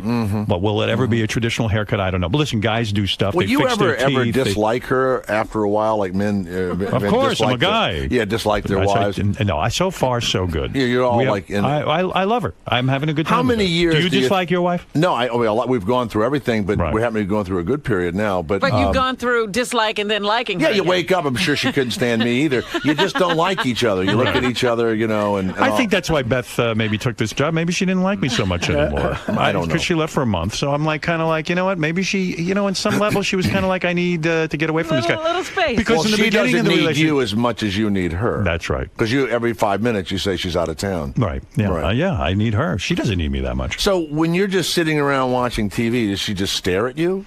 No, she has a very busy life. Trust me. She's working around. She's the house? working. She's got a bunch of jobs that she's doing. So she is. And so you're miserable by yourself. Yes. Yes. Yes. But he won't go out and meet people. Right. It's very weird. Tell me about this movie you did, TV movie. Lindsay Lohan was in it? Yeah, well, it When wasn't. was this? It wasn't a TV movie. It was going to be a regular movie. Oh. And so it was called Labor Pains. So. What do you play? Like dad, Lindsay Lohan's dad? Or No, something? I play like an older guy at this publishing firm, and I'm looking at her and looking at her ass and all, and then she gets pregnant, and it turns me off. Right. But she's faking pregnancy because she's going to get fired. Right. So she fakes it, and she falls in love with the guy, and she really gets pregnant. So there's Lindsay Sounds Lohan. horrible. Yeah, it wasn't great. Yeah, right. I like good. Snatch better. Yeah, me too. Snatch is a good one, right? That's right. Right. Well, so I get to the set, and there's all this paparazzi there, and I haven't been, it's been years since I've been around all the paparazzi stuff. Right. These guys want to take pictures of Lindsay Lohan every minute. And they are Armenians, and they're from the Valley, and they're like the group of paparazzi from the Valley. And if other paparazzi come, they run them off, and they fist fight, and it's a You danger. mean paparazzis have territory? They do. Wow. This is the Armenian kind of territory in the Valley, and they were taking her picture and the whole thing. But here's what's upsetting. When you walk, like I would walk out, they would lift their cameras and then go, oh, no, and they'd put it down. So you wish your picture was being taken, too. Right. And after a few days, you hate these guys because they have no friggin' interest in you. Right. So she's smoking a cigarette, and they're taking a picture of her. So I would try and, get in the picture. I would stand behind her. I don't even smoke. I was smoking a cigarette. It's demeaning to a guy with your talents that you've got to sit and try to get yourself into the picture with Lindsay Lohan. So here's Lindsay Lohan. You come to the set, you sit down, she's in the thing getting her makeup done. She doesn't say hello. Hi, I'm Lindsay. She's not a bad person. That's disrespectful. No, she's just unsophisticated. Okay, yeah. Doesn't say anything. So I don't even think she ever knew my name. Right. So the paparazzi are taking pictures and the whole thing, and I'm working and I'm thinking, what is all this? They knock on my door and they go, Jay, it's Lindsay's birthday. Do you want to come down? We're going to give her a cake. I go, I have no fucking interest in giving a cake to her. So I close the door, and I'm in there going, Jesus Christ, maybe I should go down there while they're giving her the cake. So I waited in my trailer for a few minutes, and I cracked the door open, and people are gathering in front of her door, like, you know, Cheryl Hines is there, you know, she's in the movie, and I'm thinking, oh, Christ, I guess I got to go down. So by the time I get there, I'm on the edge, and the cake is delivered, but it's right in front of me. So when Lindsay come out, I go, happy birthday, Lindsay. And it was like I gave her the cake. So I took complete credit for the cake. Happy birthday, Lindsay. So, and then paparazzi's coming, you know. And Thank you, Jay. Yeah, all of that stuff. But so the Armenian guys were really pissing me off. And Turkey played Armenia the day before in soccer. And I guess Turkey had killed every Armenian. Right. So it was a big game, right? So Turkey wins the game. So a guy says to me in the sports bar, he goes, man, that's going to cause a riot, you know, and I go, wait a minute, you mean the Armenians hate the Turks? They go, oh, God, they hate them. The next day, I go over to the paparazzi guys. I go, look, let's bury the hatchet, okay? Yeah. Because you guys had an exciting thing yesterday. And they go, what is it? What did we have? I go, well, you're all Turks, right? You won the big game, didn't you? They went absolutely nuts. The security guard had to come. Wow. And every day I would call them and go, hey, Turks, how's it going? Oh, they went crazy. Now they noticed you. Oh, yeah. Oh, yeah. Now they know your name. But what would happen is they would get a phone call, and they would all jump in these little Honda-like cars and ride away because someone had called them, and they would say, some other star is across town. Yeah, I mean, this is you realize how big this is. The Armenians hate the Turks because the Turks killed millions of them. You know what I mean? They wipe them out. Yeah, there's a whole thing there. Well, that's a good insult if ever you meet an Armenian. You just keep calling them a Turk over and over again. Right. I can't believe you did that. Well, listen, it sounds like things are going just about the same as they've always been. That's exactly right. You're pretty right mediocre. Yeah, I'm right under the radar where I like to be. Well, I love you. You got to be. You're going to be a big thanks. Star yet. I'm telling you. Your day is coming. You know what's going to happen? I'm going to die, and all my crap is going to come out then, you know? Yeah, right. What's the use, you know? Oh, my God. Can you believe what Mackenzie Phillips is saying about John? 10 years she supposedly screwed him. Yeah. Marianne from Brooklyn, you're on the air. No, Jay, I like you, but who are you? Frederick Fakai? Howard's hair is so sexy. That's his trademark. My hair. You jumped the bus. You got that corporate cut. Are you friggin' kidding me? Howard, keep your hair curly. Oh, I'm keeping it because Jay has never seen me with short hair. It's hideous. Jay, listen, Jay is not a famous hair designer, believe me. He's not a fashion consultant. Right. I mean, you see what Jay's wearing. Well, I got a black T-shirt on, and I'm dressed much younger than my years. Jay, I keep the hair long because my face needs the fullness around. I have a very long, hideous face. Nice. That's good. Yeah, trust me, this has been analyzed by people more aware of this stuff than you. I don't know how I'd cut it, but I like the little thing. The little what does the Jews have? The little taluses that hang down. Payas. The payasses. That's right. So this is Marianne. She's a huge fan of yours. Yes, yeah. Ralph, go ahead. You're on the air with the great Jay Thomas. By the way, the reason Jay's here, not for his health, I want you to listen to Jay Thomas Show weekday afternoons from 3 to 6 on Sirius 108 and XM 138. And don't miss 139, I think it is. Is it?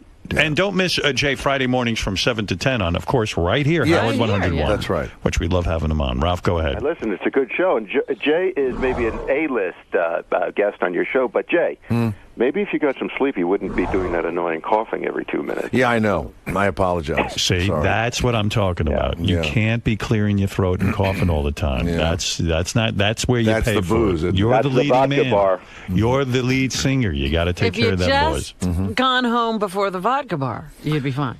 I might have even forgotten I was doing this show at some point in the evening. There was a point where I went, do I have to work tomorrow? Wait a second. I think I got something in the morning. Have I been clearing my throat? That's awful. I apologize. I wasn't picking up on it, but Ralph... I noticed it. Ralph is a top... yeah, maybe if I had slept more and if I had just not had a life, I would have I would have had your life. I mean, I don't know if I would trade the fun I've had for money. I don't know. I can't tell you. I am telling you that I can't do what you do and come in here and be effective. But that's no. But I don't think I'm hurting if I was hurting myself, I wouldn't do it. I don't feel badly. I have a problem. But Artie and I could go out and have a brilliant time. Oh yeah, Artie doesn't worry.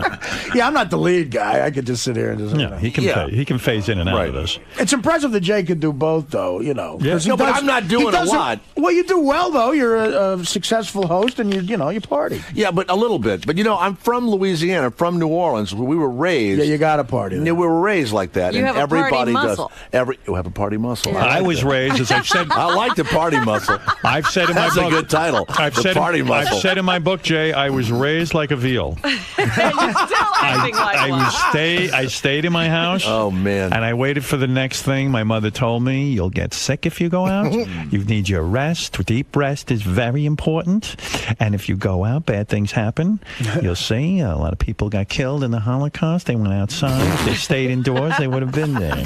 Why is it that the stuff you hated as a child Yes. that you do as an adult? I don't Because get you it. get trapped in a web. All right? All right, listen, Jay. Thank you very much. I love having you here.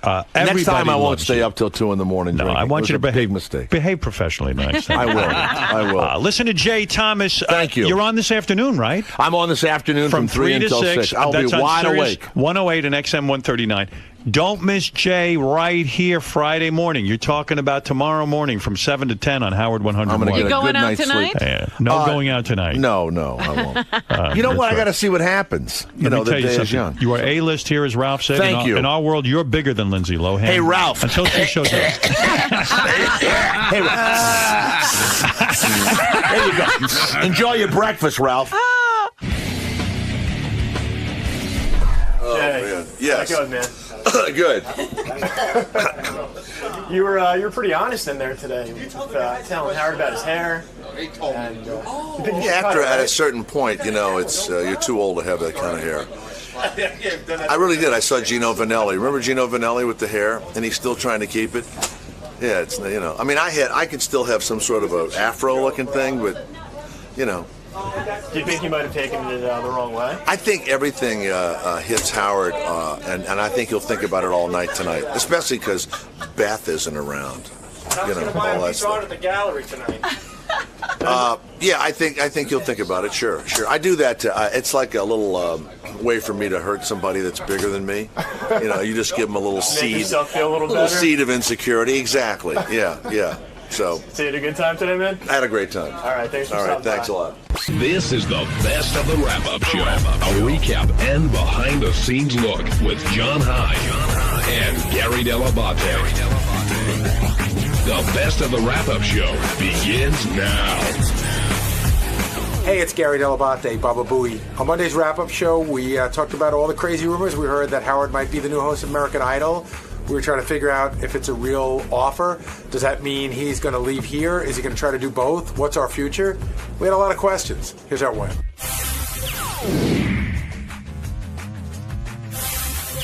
Gary, I'm sure everyone was bugging you all over the weekend. It was huge news.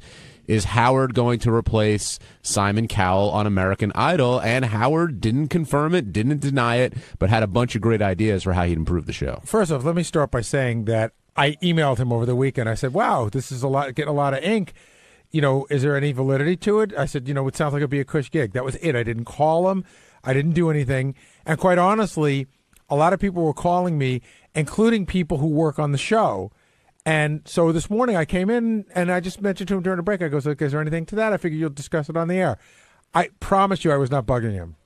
I just wasn't. Well, he had that smile on his face like, yeah, Gary, I'm not going to tell you. And well, that I thought was why he was sort of, sucking me into the whole thing.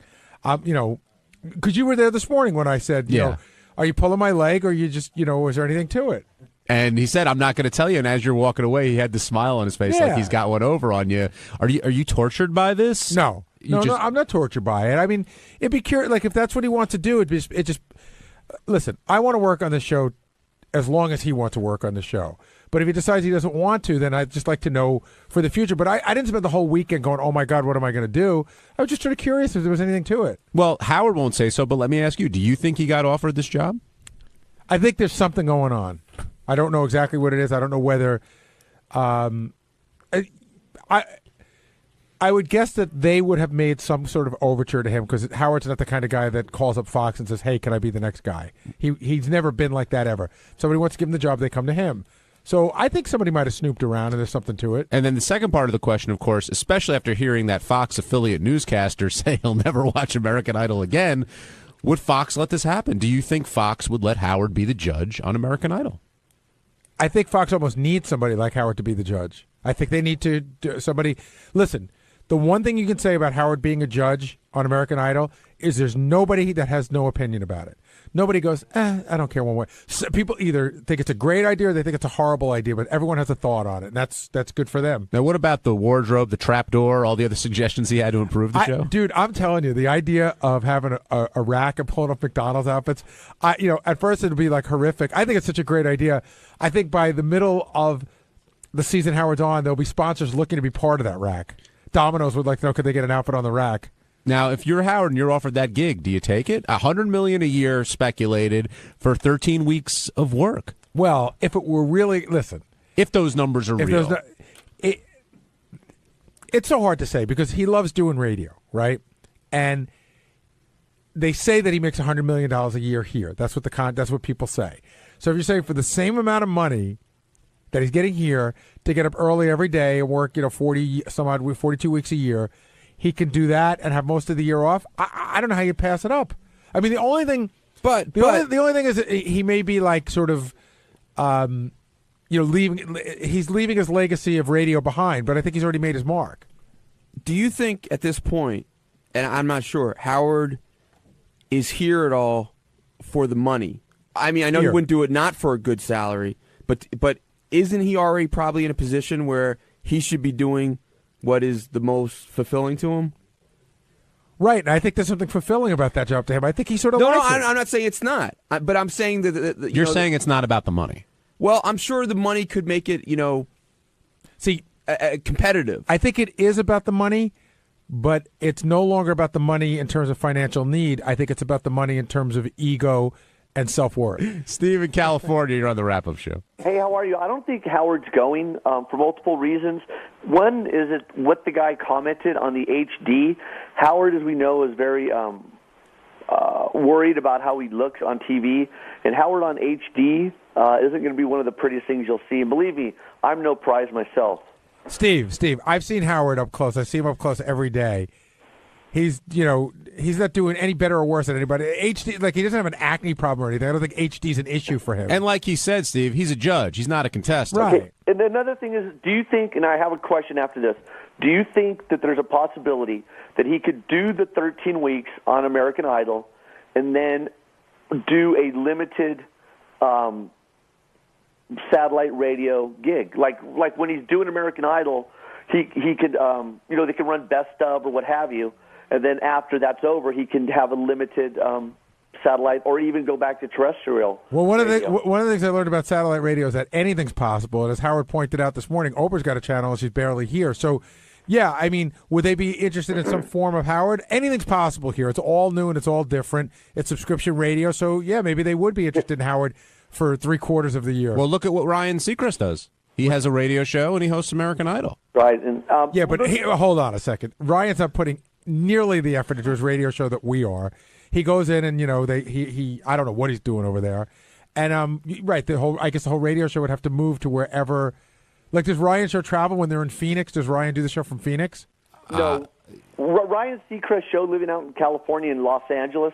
It's a very fluff, one of those like morning zoo shows where he probably only talks a few minutes. No, I know, dude. I know what the show is. I'm saying that when American Idol travels, because Ryan only really needs a studio. It's just him, right? Right. Does he have a sidekick or anybody? Yes, but I think again, like Mark or Kevin and Bean out here, one could be in one location, another one's in another location. Right. So we could all be here. But like somebody brought up on the show today, Howard may not have to do those rounds. Ellen didn't travel at all. She's just doing Hollywood. And I'm sure they're going to want Howard for those rounds. That's going to be part of the attraction of having Howard Stern doing American Idol when they have those goofy people on where he could be really where he can rip into them. Well, I guess they could be held in Manhattan, the Bronx, anything local. East Long Island. Yeah, so you didn't have to travel. And sometimes St. Louis. But anyway, Steve, thank you for your insight there. Let's go over to Rob in South Carolina. Rob, you're on the wrap-up show. Rob, you there? It's Reds. Okay. In South Carolina. Hey, what's up, man? Hey, I've called in before. Hey, guys, I think it's a great. I saw it on the New York Post and told my wife, who's a huge American Idol fan, that Howard Stern may be taking Simon Cowell's place, and she flipped out. She's a huge Idol fan, like a lot of housewives. She's not a great Howard fan. And I think it's great for Howard. I think it's fun to talk about, but this is my prediction. Everybody get their pen out. Howard is going to be in the exact same chair he's in this time next year for a little bit more money than he's making now. The only change that you'll really see is maybe some staffing changes, but Howard's working it to stay it serious. He's not going to travel around the country. I know there's been a lot of talk about that, but my gut feeling, he likes to play chess. He likes to spend time with his wife, and he loves his show, and he ain't changing any of that. Well, Rez, before we get to the staffing changes, did your wife say that she wouldn't watch the show if Howard was, in fact, the judge? I don't think she would. We didn't get that far because I was just too afraid to go any farther with her.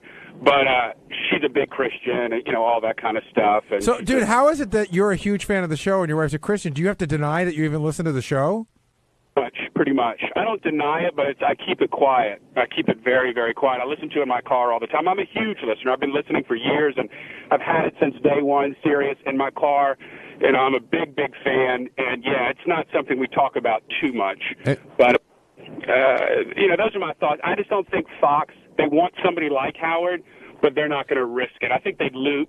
Personally, I know this sounds horrible. I think they'd lose a lot of viewers with Howard. They may gain a few, but I think they'd lose more. And what staffing changes do you foresee here if Howard comes back? I don't know if I see changes, maybe some new additions. He'll make some changes in some way. I don't really know. I mean, more Jews. Yeah, more Jews. But Sal and Richard, I think they are. I think they could be around, but he may bring in some more people like them. And obviously, who knows what's going to happen with Artie? I hope he's back. But I think Howard's going to be right in the same spot, and he's going to be making more money or the same amount of money. He doesn't want to change a thing, but he loves talking about it. All right. Thanks for your 2 cents there, Rez. Sorry I let you go there like 8 prematurely. cents, but that was good. Hey, how much actual life on the road is Idol? Not much. They do. Is it like 3 weeks? So how many weeks is it? Okay. Well, they go to 4 or 5 cities to get the pre-contest. For how long? 2 days each. 2 days each, if that. Right. That's it. It's about a week and a half travel or so. 8 to 10 days, I would imagine. And then the rest is just in Hollywood. Yeah. Yeah, it's not. I mean, John showed me a great article last week about how sort of pulling the curtain back from American Idol, how that whole first round works, and Howard hit it right on the head. They're not, when you see an auditorium full of people, they're not seeing all those people. And they love to say, it got late in the day and they were exhausted. I think they put in a regular day. They see, people for 6 or 8 hours. But I don't think anybody's losing sleep out there. The producers there, who they don't hear about, they do just a ton of work, screening all those people, finding the ones that are so bad they should be on, and finding the ones that are potentially good, getting the backstories. When the judges come in, all that work is done. They walk through the room, they walk into the room, and they just judge what they say. Yeah, what you don't see, which is pretty cool, when you go into if you go to the Superdome or wherever it is, there's all these little cubicles, little curtain cubicles, where the producers are seeing people going in there and sort of auditioning them first and deciding who's good enough to get through or who's bad enough to get through. On Tuesday's wrap-up show, the great Jason Ellis came on and talked about his past crack smoking days and how he's now the king of all pouches. Bullshit. He's got a big penis. That's the only reason why he won. Which is the title that he stole from the great Sal Governale. Poucho Marx. Check it out.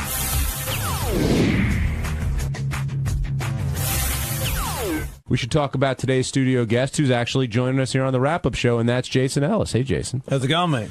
We're doing okay. You don't look like what you sound. Uh-oh. Is that a good thing or a bad thing? You look tougher. Really? Yeah, you look like you can play hockey, like in a shit level, but still kind of okay level. Funny you mention that, John, and I do play at a shit level. Yeah. You can play too? A little bit. You look like somebody punched your teeth out and you got fake ones put in. Are they real teeth? They were at one time. You got fake ones? Yeah, I got punched out. I want fake ones. I got gold ones on this side, and then this side I smashed some out, and now I got a gap. And I feel like I look like I smoke crack when I laugh on this. Ha ha ha! Crack pipe right there. But it's not. I smoked crack a couple times, but I wasn't addicted to it. Did you smoke crack? Yeah, a couple times. How did you not get addicted to it? Because I heard everyone that smokes it usually does. Yeah, I did heroin one time too, but I just I really liked doing other things. So what was your drug of choice when you were in bad shape? Cocaine was probably the one that I abused the most because it was the most accessible. Actually, ecstasy in Australia was a big thing that I got into too. But the crack thing was maybe just a couple of times. One time I did it a lot because my nose blew out from doing so much cocaine. That was a bad scene.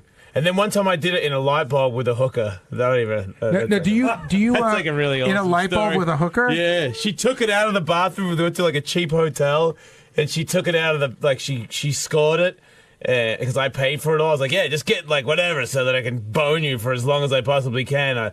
If I get the crack or she was like, I want to get crack, and I was like, if that's what it takes to keep you here, then yeah, let's get a bunch of crack. And then she went into the bathroom and unscrewed the thing, and then she cleaned it out with toilet paper. I was just watching her in awe of her MacGyver. Right, so she takes ability. out the light bulb. She took out the light bulb.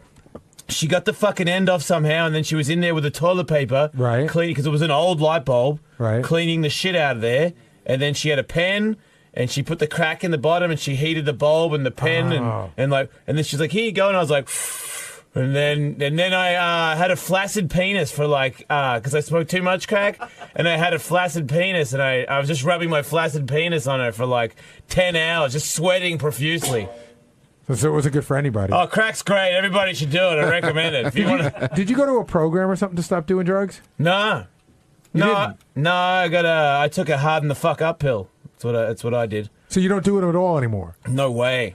I can't even. If I went to, I don't go out anymore. But if I did go out and somebody put like chopped cocaine on the table, I'd be like, I gotta go. I can't even. I don't even want it to, in case it bounced off the table and touched my skin and went in my pores. You drink it all? Nah, nothing. Oh, pop marijuana from time to time, but very rarely. And when I do it, it's very lightly because even that now, because I'm such a pussy, it would freak me out. So I just.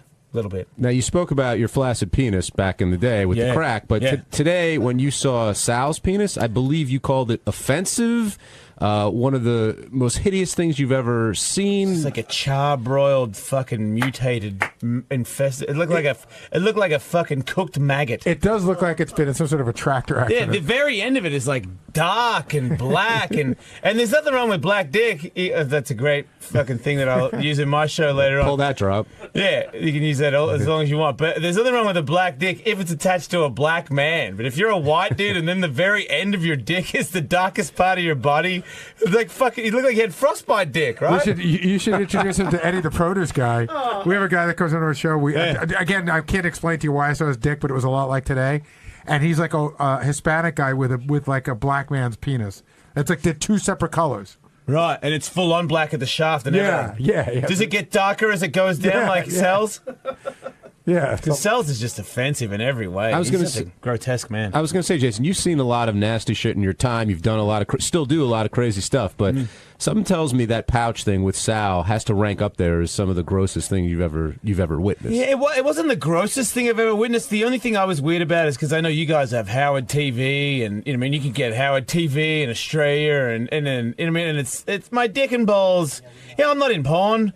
And you are now. I know. That's what I'm going to say. I had a man who's kind of gay insert his finger into the eye of my pouch, and he was a couple of times he looked up at me, and his head was like a couple of inches away from my face, and I'm like, dude, don't have eye contact while you're fingering me. And on top of it, he does have. You're talking about Richard? Yeah. He has like sort of a retarded smile. Yeah. So not only is he making eye contact, but he smiles at you. He was too. very happy about having his eye in my his finger in my cock. There was actually a very real reaction from you when you got up, because I was listening in my office. You got up and you walked over, and I guess that's at some point there must have been somebody in there with a handheld camera, and you go, "Fuck, this is on camera." Well, I always knew it was gonna be, but it was the. Because it was weird to drop my pants in front of a lot of people. I actually like getting naked, but with nobody around. I like the wind on my balls and all that kind of stuff, but not for like compared to the. I felt more comfortable because Sal's dick was out and his dick was so gross that I thought that it would actually no one would bother looking at my dick because. I mean, it's hard to look away. It's such a massacre. And did you share a moment with Robin, or was she trying to look away? I did. She probably won't admit it. You know what? I don't think she likes me as much as I thought she would, because I thought, maybe it's because I'm married, she knows I'm off limits, but I thought that I would be the perfect person for her. I always have. You don't think it's the tattoos, or that you took your dick out and put M&Ms in it?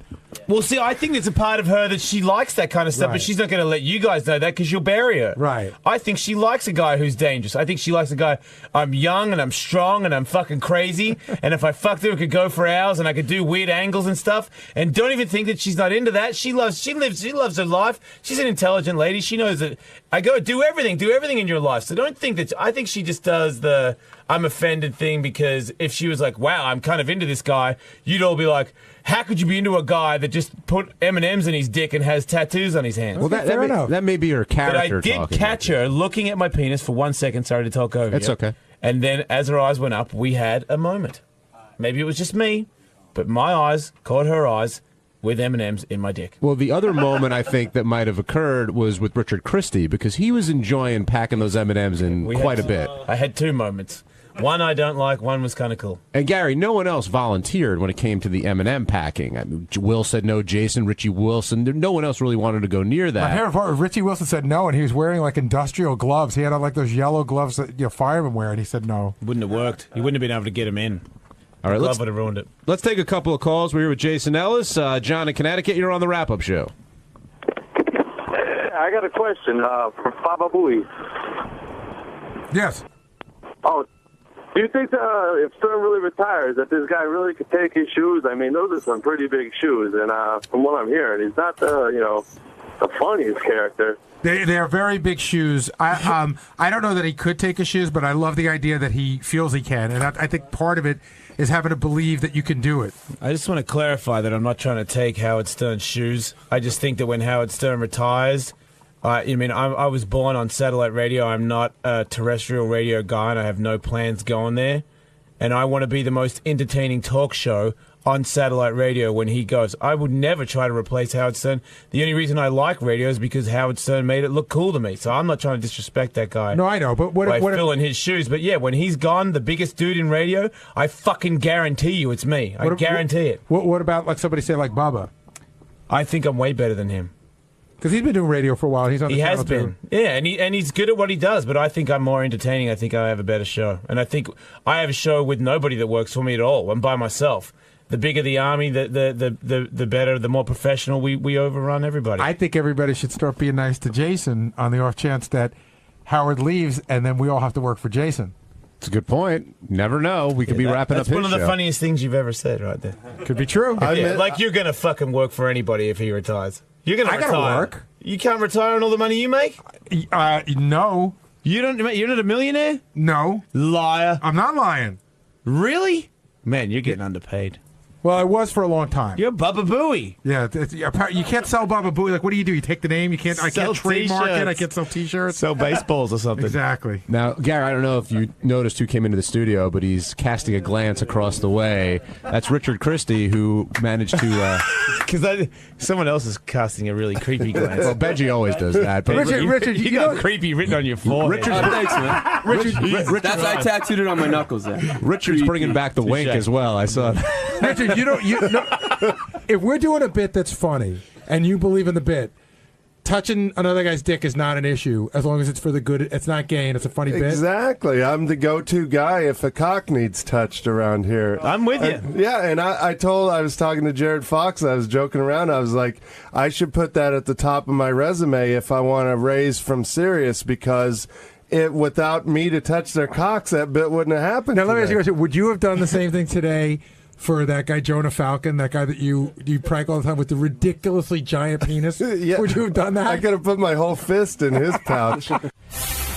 Hey, what's up? This is Jason, and on Wednesday's wrap-up show, Ronnie and I got into it because he was real mad that I was questioning him over who put him in charge of the cookies, who made him the cookie Nazi, and he was not happy with that. We went back and forth. It got heated. Check it out.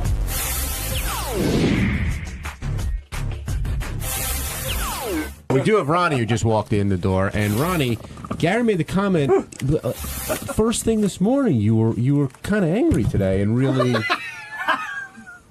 What are you laughing at? I would say, here's what I was saying. What is this? Jason was in the studio. Yeah. You walked in. Jason said, "What's on your finger?" And you like went off on him. No, because he started with me this morning about black and white cookies. Yeah, what was going on? Cookies or cupcakes? Because his fat ass, he needed cookies. And there wasn't enough cookies for him. Why couldn't Jason get the cookies himself? Dude, that's what I said. Take a plate, Cause everybody's bent about because I give some certain people stuff because they don't get in till 8, 9 o'clock. Oh, is this like the Jared cookies? And Ross and some other people and Tracy. Hold on. These people don't. By the time they get in, there's nothing left. So wait. So how many? I'm a nice guy. I do them a favor. It's not like I'm selling them this shit. So how many people do you put aside cookies for? Because it's a nice thing to do. Interesting. It's a nice thing to do. Who do you do it for? Jared? I do it for Gary. Okay. I do it for Ross. I do it for Jared. Roddy gives me a cupcake every Wednesday that he puts in a little container, which is very nice, that I bring to my mother. I give when one visit to my the mother. receptionist out front, and the girl at whatchamacallit relieves her at 10:30 or whatever. Tracy, you said? And Tracy. Hey, Ron, I took all out of that whole box of black and white cookies. I took 3. Has anyone? And he's bitching. Oh, well, this is not fair because I can't. When I come to get cookies, there's nothing here. Well, that ain't my fucking problem, pal. Well, it sounded to me like Jason was just asking about your finger. No, because this all stemmed from he was breaking my balls about the finger thing. I had a piece of tape on my finger. Jason, what was wrong with your finger? Actually, I was legitimately concerned when I saw Ronnie walking with some dirty, raggy thing around his finger. That's why I asked. But going back to tape. People have to understand how Ronnie turns into Gunga Din on Wednesdays. He shows up in front of these what's the cookies problem and with cupcakes. that, Jason? He has 4 plates in his hand. That's 6 o'clock in the morning. Before you got the word, Gary. He's got 4 plates in his hand. Okay, and he just picks up every cookie, everything. He just piles them on his plate. Every cookie, takes them to Jared, takes them to 4 Tim, cookies, takes them to the janitor. 4 cookies out of the whole box, Jason. You have 4 plates in your hand. What did you put? I one had cookie 4 on one cookies, plate? though. 4 cookies. Well, wait a second. Here's the question. 4 full plates. And who put you in charge of dispersing all the food in the morning? He sent the food up here. Who the fuck are you there? And I you don't come see and you collect your it all. big fat ass moving over there and fucking open the boxes. Ronnie, you come in and you take it upon yourself to load up plates and plates of food That's and right, then bring them because all I'm a over nice Sirius. guy. Is that all right with you? And no, it's not all right with me. Well, I it's too said, fucking bad. Then why go don't you buy let your the own people- shit. Why don't you let the people on the show get a little food first before They you start got bringing it all over the people building? on the food get the show. Meanwhile, people on the show don't even fucking eat the shit anymore. Oh, so now you're in charge of everything. You keep track of who eats, who doesn't eat, who you got to bring plates to. And who the fuck are you? I don't care. Are What you are a you driver, keeping a track security of? guy, or a What do you waiter? care who I give crap to? Who the hell I'm are just you? trying to figure out what you do. Who the hell are you? To I'm ask asking me? you a question. You're not my fucking boss. Well, you're right, but Well, I'm you can someone go who works fuck here. yourself, Jason. What? Okay, you can go fuck yourself because I'll give whoever I want Hey, this shit hey, Ronnie. to until somebody tells me Ronnie, not to. all Ronnie, right? everyone's bitching. Ronnie, Well, Jesus good. Let go Christ. fuck yourself, Jason. Here I'm you not in go, the mood Tim. for your Here you go, fucking Tim. shit. Here's your cupcake, Tim. Get the fuck out of here. Hey, Ronnie, if Jason picks 4 or 5 people that he wants to give cookies to, is that cool? No. Why not? Let him Who get makes his you own the shit. boss? So what if he gets there before you? Yeah, and he let him take what he wants. He can have the whole fucking box. And he loads up for Will. He needs it too. He needs it. Believe me. Don, I'm going to start collecting. I'm going to undercut you. I'm Jason, going to you bring do whatever the cookies fuck to you everyone for want, you. Jason. Jason, you Tupperware. can take all the boxes and eat all of it. I just okay? never seen you so I really don't servile give before. a fuck. Jason, I don't think Jesus. you may not be here at this time early in the morning, but I see Ronnie. I know, get here before Ronnie. But he takes the boxes, he goes through them, he organizes them. There's a whole process But out again, there. something he's taking upon and himself. what's the problem with that? I used to give them to you also. No, I'm not saying All there's right, a problem. but you're not happy now because there's no more Oreo cupcakes, okay? That's true. That's true. But no, I was actually trying to defend you, Ronnie, because I you're don't the one want you who's defending me. I don't need anybody to defend me. Jesus, what are you so angry What about are you today? defending me? There's nothing to defend. I'm a nice guy. I'm doing somebody a favor, okay? Big fucking deal. Nobody else Is took this upon because himself. everybody went after your beard today? I don't give a shit about that either. You Just seem to because give a shit Howard about can't it grow a today. beard, he's upset. I don't give a shit about anything. That's Wait, right. So you think Howard gives you shit about your beard because he can't grow one himself? That's Howard. How do you know he can't grow a beard? Because he's tried. Has he grows come to you and beards. asked you about it? But there's like bald spots in him, okay? That's not cool. And he's sensitive about it, or it's not cool. So who has a cool beard? And look at Fred. I mean, look at Fred. Look like salt on his face. Yeah, you and Fred were getting into it a little bit today. Look, I'm not going to take shit from anybody. You know, they want to give it to me. They're going to get it back. Fuck them. I don't care. I don't care who they are. The problem is that Ronnie's beard is like white, so it's like when old ladies dye their hair and it turns that weird blue. That's what's kind of going on Ronnie's that I face. fucking dyed it. What's your fucking problem? Huh? What is your problem? I admitted it a year ago. he probably has bald I'm spots just in his pointing beard it out. too. No, I don't. No, Jason probably would. I don't care what Jason does. I really don't care what Jason does. Believe me. So, Jason, you think it's unfair that Ronnie Jason thinks he's in charge of everything around I think it was here. very weird. The last thing he's in charge of is me. I guarantee you Well, that. let me tell you who's not in charge of Wait, does things. Jason Ronnie is treat not in you charge like? of Does things. Jason treat you like you work for him? No, but every once in a while he's got this little high horse attitude towards me, and he can go fuck himself. Well, by asking you why you're taking, by asking you why you're taking all the food out of the compound for somebody else. That's a high horse attitude. None of your business. None of your business. What did you say? It's none of your business. None of my business? It's none of your business what I do. Yeah, I was asking you a question. The only I'm allowed to ask you a business question. It's Tim Sabian's business and Howard Stern's business. This what I coming do. from a guy who gets in everyone's face in the hallway. You're going to tell me what's my business and what's not my business? Yeah, exactly. Exactly right. Go ahead, Did you get enough come cupcakes on, this come morning? on, stir it up some more. Go ahead. Sir, did I get you enough Keep cupcakes thinking, this morning? motherfucker. Is there Go anything ahead. else I can get you? Come on, come up with If you're more going to act shit. like Look a at waiter, you. I'll treat you like one. Whatever, dude. Come on, bring it on. Bring on some more shit. Wait, hold on, Ronnie. You think Jason's just trying to get under your skin? Yeah, that's what he does with everybody. You're the one who started yelling to bring me down here. I didn't yell to bring you down here. You're yelling about me. Jason's fat. Jason's angry. Jason That's right. makes fun of my Jason's angry family. because his black and white cookies were missing this morning. Missing? No, I know exactly where they were. You took them all over the building. I didn't take them all. They're not missing. No I mystery. took 4 of them, asshole, out of the whole box. Okay? 4. You had 4 plates filled with food. Yeah, I did. Yeah. That's right. But there were only 4 black and white cookies You're in service on those now. I 4 understand. plates. I hope people tip you. Yeah, that's right. They tip Why me. would you command Yeah. They respect fuck when me you turn too. into a waiter every Wednesday? I'm asking you that. They don't turn me into a waiter. I don't mind doing it. I don't you mind turn doing yourself it. into a What's waiter. the big deal? It's a little sad and pathetic. Try and be a nice person. Yeah, you know, like you. think about it. Has anyone requested to get a delivery that you've turned down? Don't be an asshole, man. Why is that an asinine question? What do you mean a delivery? How do you get on? Okay, whatever you call it. Has anyone requested that you bring them the cookie in the No, morning? but you know what? People do get in here at 8, 9 o'clock, and by the time they get in here, I get that, but has shut anyone the asked fuck you up that and got let me turned answer. down? All right. I get it. People get in here 8, 9 o'clock, and people like Jason eat all the shit before they get here. It's not fair to them either. You know? I get that. Has anyone said, "Hey, Ronnie, can you save me one?" But they've gotten turned down. Like, does Ross? If Ross requested it, would you get it for him? I did. Oh, Ross, is on the list. That's So right. how long till because Ross likes the apple, whatever they are. Ross's and assistant. If Does they're she not make the here, they're not here by the time he gets to work. Ross's assistant. Does she make the list? If she wanted something? No, Ross told me what he likes. No, but I'm saying if Ross's assistant wanted you to put some stuff aside for her too, would you do that? If she asked me, yeah, why not? What's the big deal? So is there no limit to how many plates No, there of is food a you make up in there's a a limit. There's a limit. You're the limit. No, there's a I'm limit. just going to get on Ronnie's No, he list. never Okay. asked me. 3 black and white cookies. He never and 2 asked me. rainbow James, cookies. how many come total around? What? How many are total? Have you ever seen the total? No, I have no idea. Ronnie, how many total are there? To Itemized start with, list. usually. What? How many people? How many cookies? How many black and white cookies? Oh, I don't know. I don't know how many come in there. A couple of dozen, probably. All right, hold on. And I took 4. Hold on, guys. JD wanted to ask a question. No, I was just going to ask about Skippy. Like, what about the night people? If The they want... night people. Yeah, like Skippy. I'm not here at night. Neither are the cupcakes. What are you talking about? I mean, And you know what, Ronnie?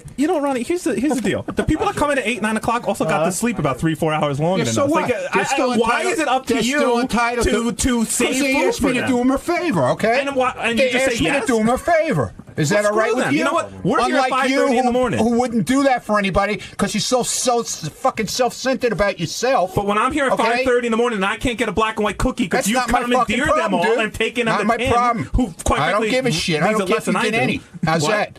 Next week I'll give them all away before you even next see week. them. Since you put yourself I'll in do charge, whatever I'm the going fuck to I want I'm going to put myself until in somebody charge. stops me. How's that? I get here before you. I'm in Well, charge of the cookies next week. Yeah, And if anyone wants one, they dude, can you come can see me. stick them all up your ass as far as I'm concerned.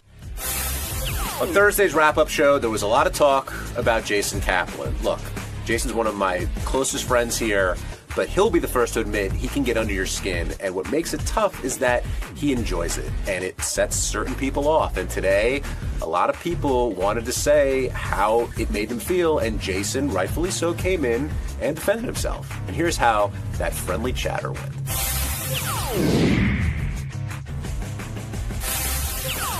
Steve Brandano, what do you want to say? Well, the thing about, and once again, I'm friends with Jason too, but when Jason is going at these guys, you can tell that he gets off on pissing them off. And like you say, he's like the nerd in school, but the difference is he's like the nerd in school standing next to the principal patting him on the back. You can't fucking hit that kid. So who's the principal?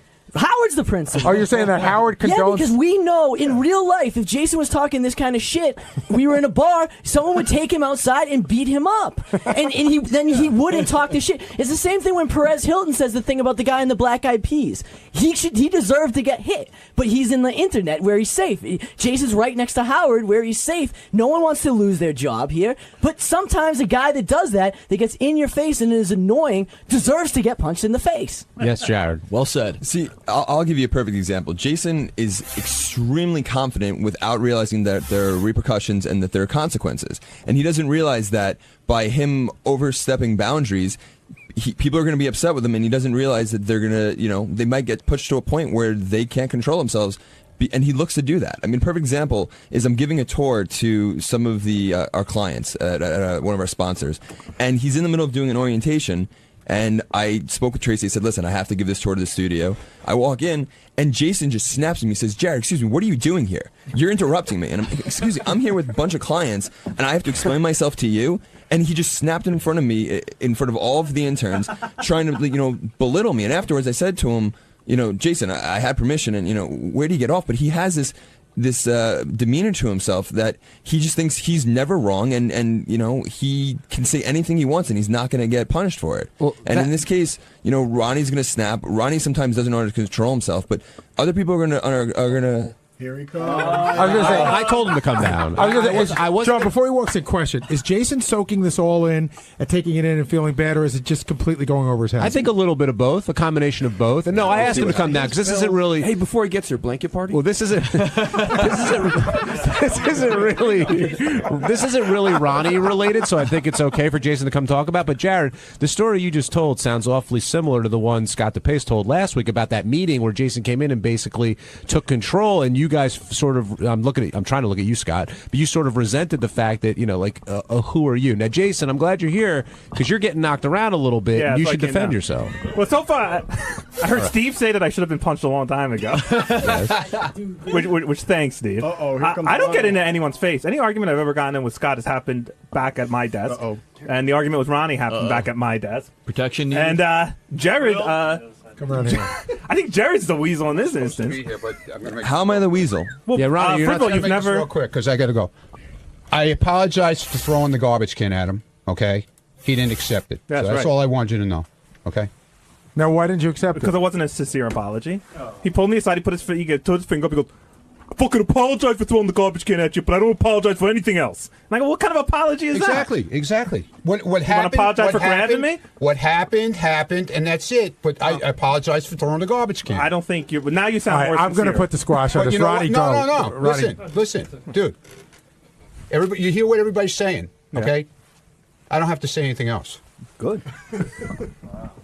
Ronnie, I'd ask you to stay, but Howard doesn't want you on. Yeah, no, here, it's the right thing for Ronnie. Goodbye. Take care, man. And we could also talk about you. I've never had a more insincere apology being given to me before in my life. Jared, who I've never had any known problems with, this is all news to me. So let's just have it out. As long as I'm a weasel who shoves cookies down my throat. You've never. I take one. By the way, example for right the there. record, one black and white cookie, 2 rainbow cookies. That's my normal, my normal order there. And you need more. My Ronnie going out of his way and being nice and putting 2 cookies on my desk. You need to get those. Jared, calm down. Stop buying the Ronnie angle. This. I went to Ronnie and said, hey, who put you in charge of the fucking cookies? You're loading up all the cookies and taking them away. Now this has turned into me being a weasel because you can't get your 2 cookies at freaking 8 o'clock in the morning? It's not the cookies, Jason. Then It's what the is it, principle. Jared? It's the principle that you have to go out of your way because someone's doing something nice and you have to put your 2 cents into it. Sal and Will busted his balls for the same thing. Yes, but they will bust his balls and you will go even further and make What sure. did I do? Well, how did I take it You will further? make sure it will go further until it gets on the air, until Howard mentions it. I did it once. Jared, I'll defend him on this one point. Whatever discussion they had, everybody was there when this thing blew up yesterday during a commercial break. Ronnie walked in. Jason said, "What's wrong with your finger?" And he goes, "Fuck you and your black and white cookies." Yeah. So he did what everybody did, but Ronnie took what he did to heart.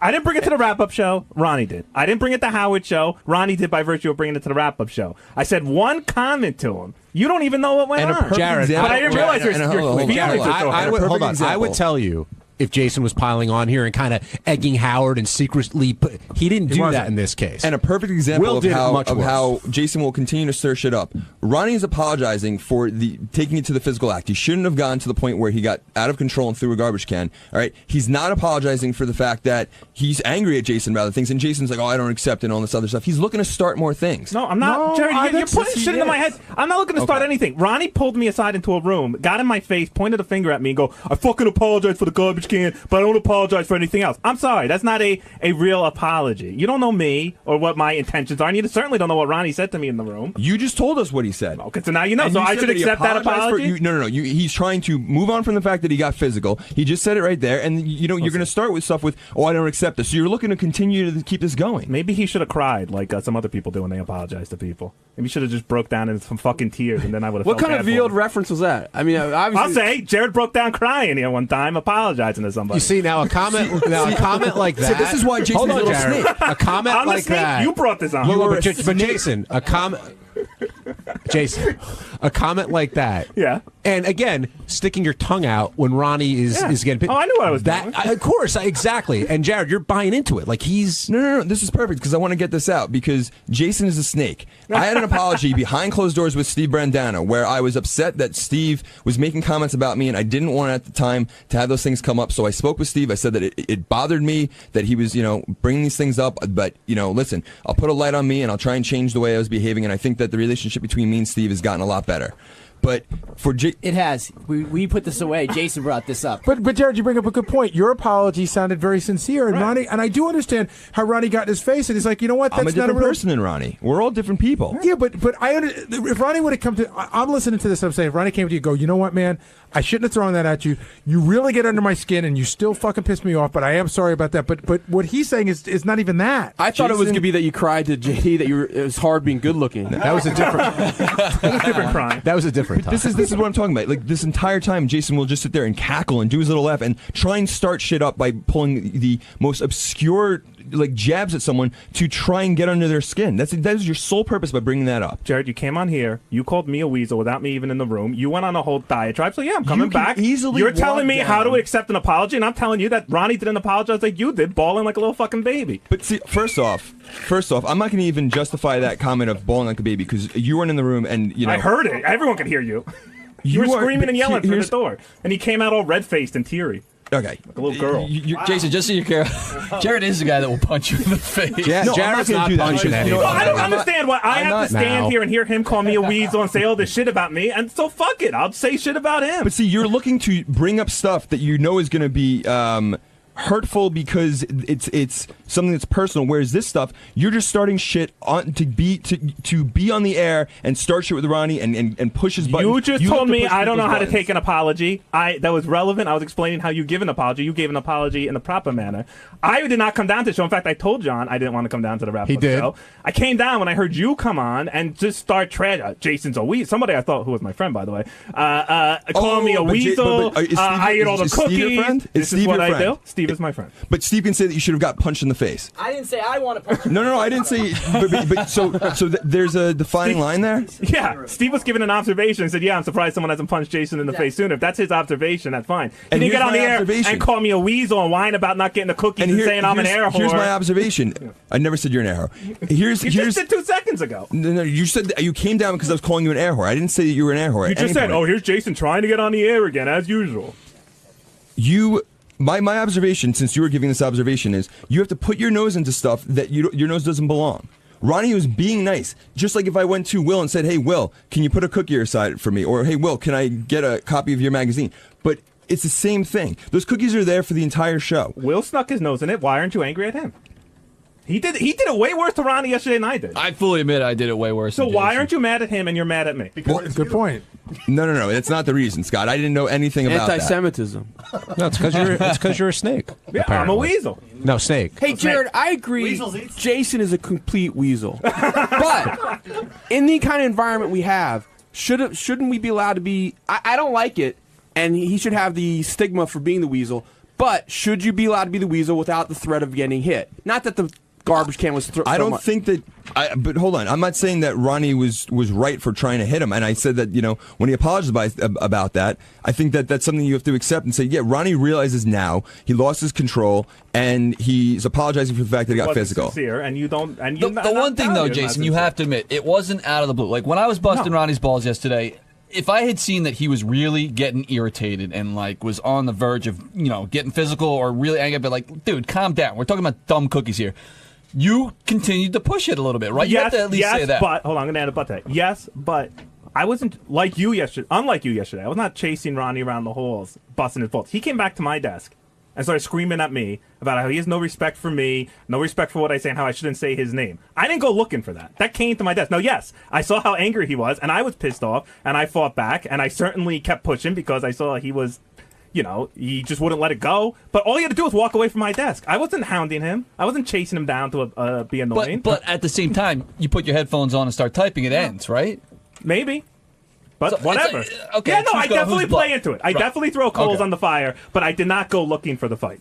Hello, Stern fans, and welcome to The Bonus Show, a weekly update of all the great behind-the-scenes moments you can't see anywhere else. I'm John Hine. And I'm Rachel Fine. I will spare you any insults today, Rachel, and get right to the clips. Super. Let's hold a couple more seconds so the guys who started masturbating during your intro can finish before we cut to my single. Okay, and cut to me. Now, Ronnie Munn usually only pays attention to hot women and more preferably hot strippers. But we're going to add to this list today because apparently dudes with unusual facial hair also make this list. In this case, Howard TV's Chris Gagliardi. What's up? Hey, what's going on, Ryan? Nothing. Dude, come on, what the fuck? I was bored. I don't know. No, that's like glued on, right? Oh, it's real. It looks good, doesn't it? Dude, it looks like a fucking, like a disguise. All you're missing is the fucking big nose and the glasses. It looks great. Come on, Come on, man. I get everybody with this. They love it. Ron, did you ever? You're using wax on that thing? Yeah, I got. Or hairspray? No, wax. You heard of a stash like that? No, no fucking way, dude. You had a stash though, right? I have one now. What the fuck is No, wrong? you have a beard. Yeah, but I had one, just a stash. Just a stash, Yeah, yeah. my driver's license picture's got that shit. Just I can see you rocking that. No, not that shit. No, I would I'm a never. sexy bitch. I would never do the handlebar thing. No way, man. To me, it looks fake. That's anybody I see with those. It looks like it's like glued on. I think Chris pulled off the mustache pretty well. Yeah, wasn't bad. I think you pull off your mustache pretty well too, Rach. Not as well as you pull off your unsightly back hair. Speaking of back hair, it's time for what could be John's hairy distant cousin to wow us with technology.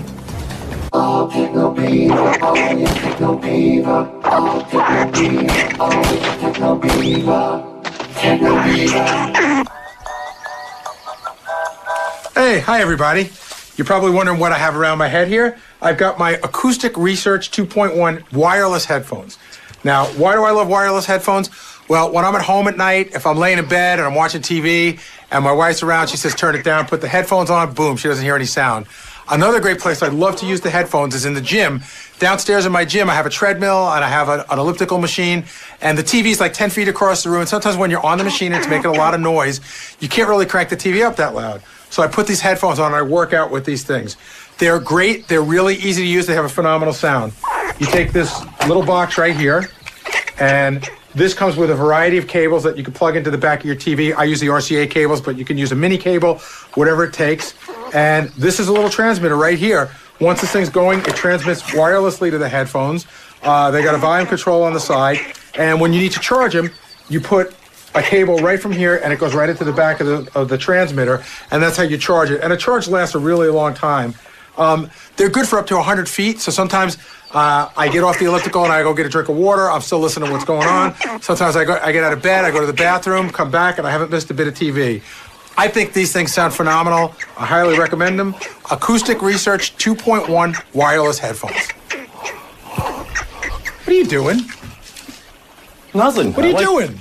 I like What is turtles. that? What is that? Mind your own business. What's that picture? Some turtles. You're a beaver, moron. I know, I'm You building can't a hook up dam. with a turtle. That's gross. I'm hanging out with a beaver, ain't I? I can hang out with a turtle. Fuck you. Fuck you, too. I don't know about you, but I am going to rush right out and get one of those. Thanks, Techno Beaver. Let's go from a smart beaver to a very unique intern. I'd be remiss if I didn't introduce my next guest here to the show right now. He's none other than Ronnie, the limo driver. Ronnie, what's going on, man? Hey, dude, what are you doing? What are you dragging me in here for? I was off at work this morning. What the fuck? What's going on here? It's 7:45, and I'm not supposed to be here anymore. Ronnie, please relax. I'm trying to do a show here. So, like, what brings you back to the serious offices right now? Well, I don't know, man. I heard this medicated Pete nonsense, so I figured I'd stop back and check this shit out. So, Ronnie, well, this is like cursing is your thing. I know that, but it's usually a morning thing. This is like the evening now, so it's kind of different. I don't give a fuck. Come on, man. For those of you who grew up with Sesame Street and the Muppets, and in adulthood laughed along with Crank Yankers or Avenue Q, be ready for some serious puppet disappointment ahead. Howard Stern Show's Blast from the Past. So, what brings you by today? I just wanted to show Howard my puppets that I created. Okay. Different characters in the show. All right. Sometimes I talk to him, and it's like, I'm like, come on, Howard. You know what I mean? Yeah, right. So put your hair on, you know what I mean? Yeah, I start getting like... And thank you, Mr. Announcer. Hi, everybody. My name is Mr. Gene Sternburn, and welcome to the match game. And then we have a lot of excitement in the air today because we have some great panelists. Let me introduce you to everybody. First of all, I would like to introduce to you a very charming and beautiful lady, a very beautiful Miss Brett Summers. How are you, Miss Summers? Hi, Gene. Well, hi, Gene. Well, that's something I don't think you have. This is kind of your thing, so let me just check it out. I'll run everything by you, and okay. We'll see what happens, okay? I'm just a little nervous reading like that. Oh, no, don't be nervous. Fat people are all the rage these days. How so? Well, you got The Biggest Loser and that Jamie Oliver show and Losing It with Jillian. So fat isn't the rage. The rage is getting thin. Yeah, but you have to be fat to get thin. Yikes. Here are 3 fat staffers testing the scale in the studio. Doesn't this seem like the beginning of some prank? This seems like a really bad idea. Well, we're getting 600 This is going to lead to like another oil giant like hole. Wait, do you want me to go up, jump? Just jump on my back. All right, I'm going to jump, but I don't want to hurt you. Wrap your legs around. I don't want to hurt you. Oh, God. Oh, Brian, my back hurts. What's This it at? fun. Wait, hold on. What's it at? It's at 500 pounds, so it should go up to 6. Okay, now here, hold my arm, get on there one leg, and... Wait, but if he's holding... Oh, well, all right, hold on. You don't need to 507. Wait, it broke 600. Good. Let him down. Let him down. He got it to 640. 640? Yeah, good. So that's fun, man. That's like one of the most fun things I've ever done. I'm glad you got it, man. You got it. Are you good? Good job. Yeah, fine. Hey, Brian Phelan, robotic camera operator extraordinaire. Yeah, John. You trying to lose weight? Not really, John. Okay, that backfired. That was good improv. Almost as good as the improv skills you display on the wrap-up show.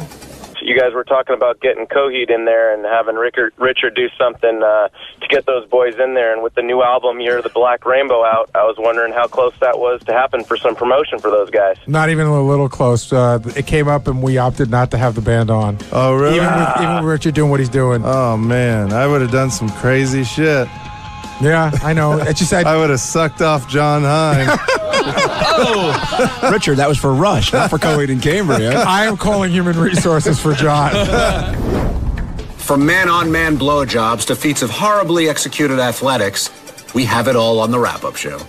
Do you still think about? I mean, I know it's. I think about it all the time. Do you really? Yeah. Not only do I think about it all the time, but I think about it to the point where when I'm coaching Lucas's team, I'm afraid to throw the ball. I feel like everybody's looking at me. So sometimes I just roll the ball back. Sometimes I throw it, but I don't even want to. I don't want to be. I don't want anybody. I don't want more than a crowd of one to watch me throw a ball. Have you thrown a ball overhand during since the pitch? Yeah. At the Little League game though, where people can see you. I try not to. And wrapping up the wrap-up show, the guys get a call in from the man. Of course, I am talking about Ronnie the limo driver. Oh, and Howard was on the call too. Ronnie Munn, you're on the wrap-up show. Yeah, dude, I wasn't sleeping.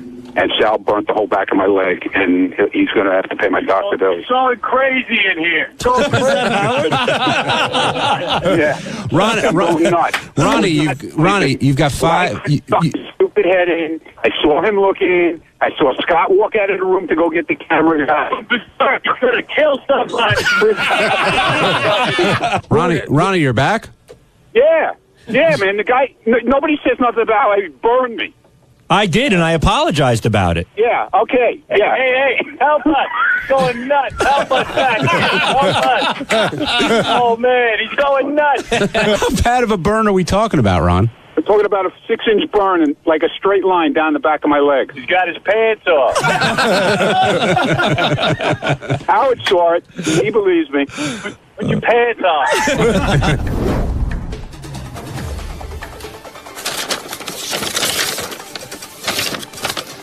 Rachel, as I write this, I am vigorously clenching my cheeks together as I desperately have to drop a deuce.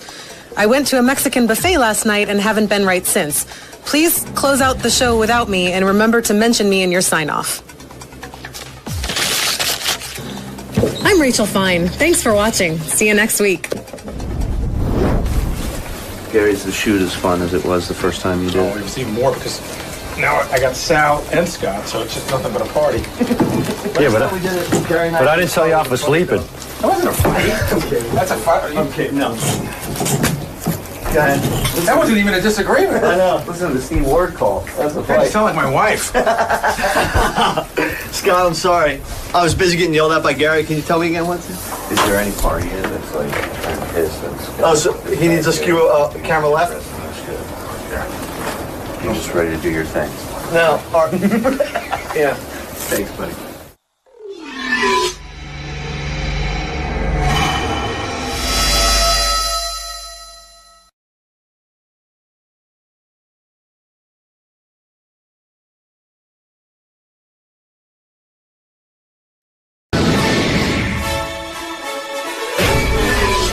This is a Howard TV original production. Here's a taste of what you have to look forward to. On this episode of The Bonus Show. This one has its own zip code. Why do you have a zit? I don't know. Maybe some oil got impacted in my skin. I don't know where it is. Just tell me where it is. Hey, someone hairier than Jason Kaplan. October's Miss Howard TV fits right in. This month you'll see shows with the Stern Show. All right. And apparently Will is in need of attention. I'm wearing a mask for you, Johnny.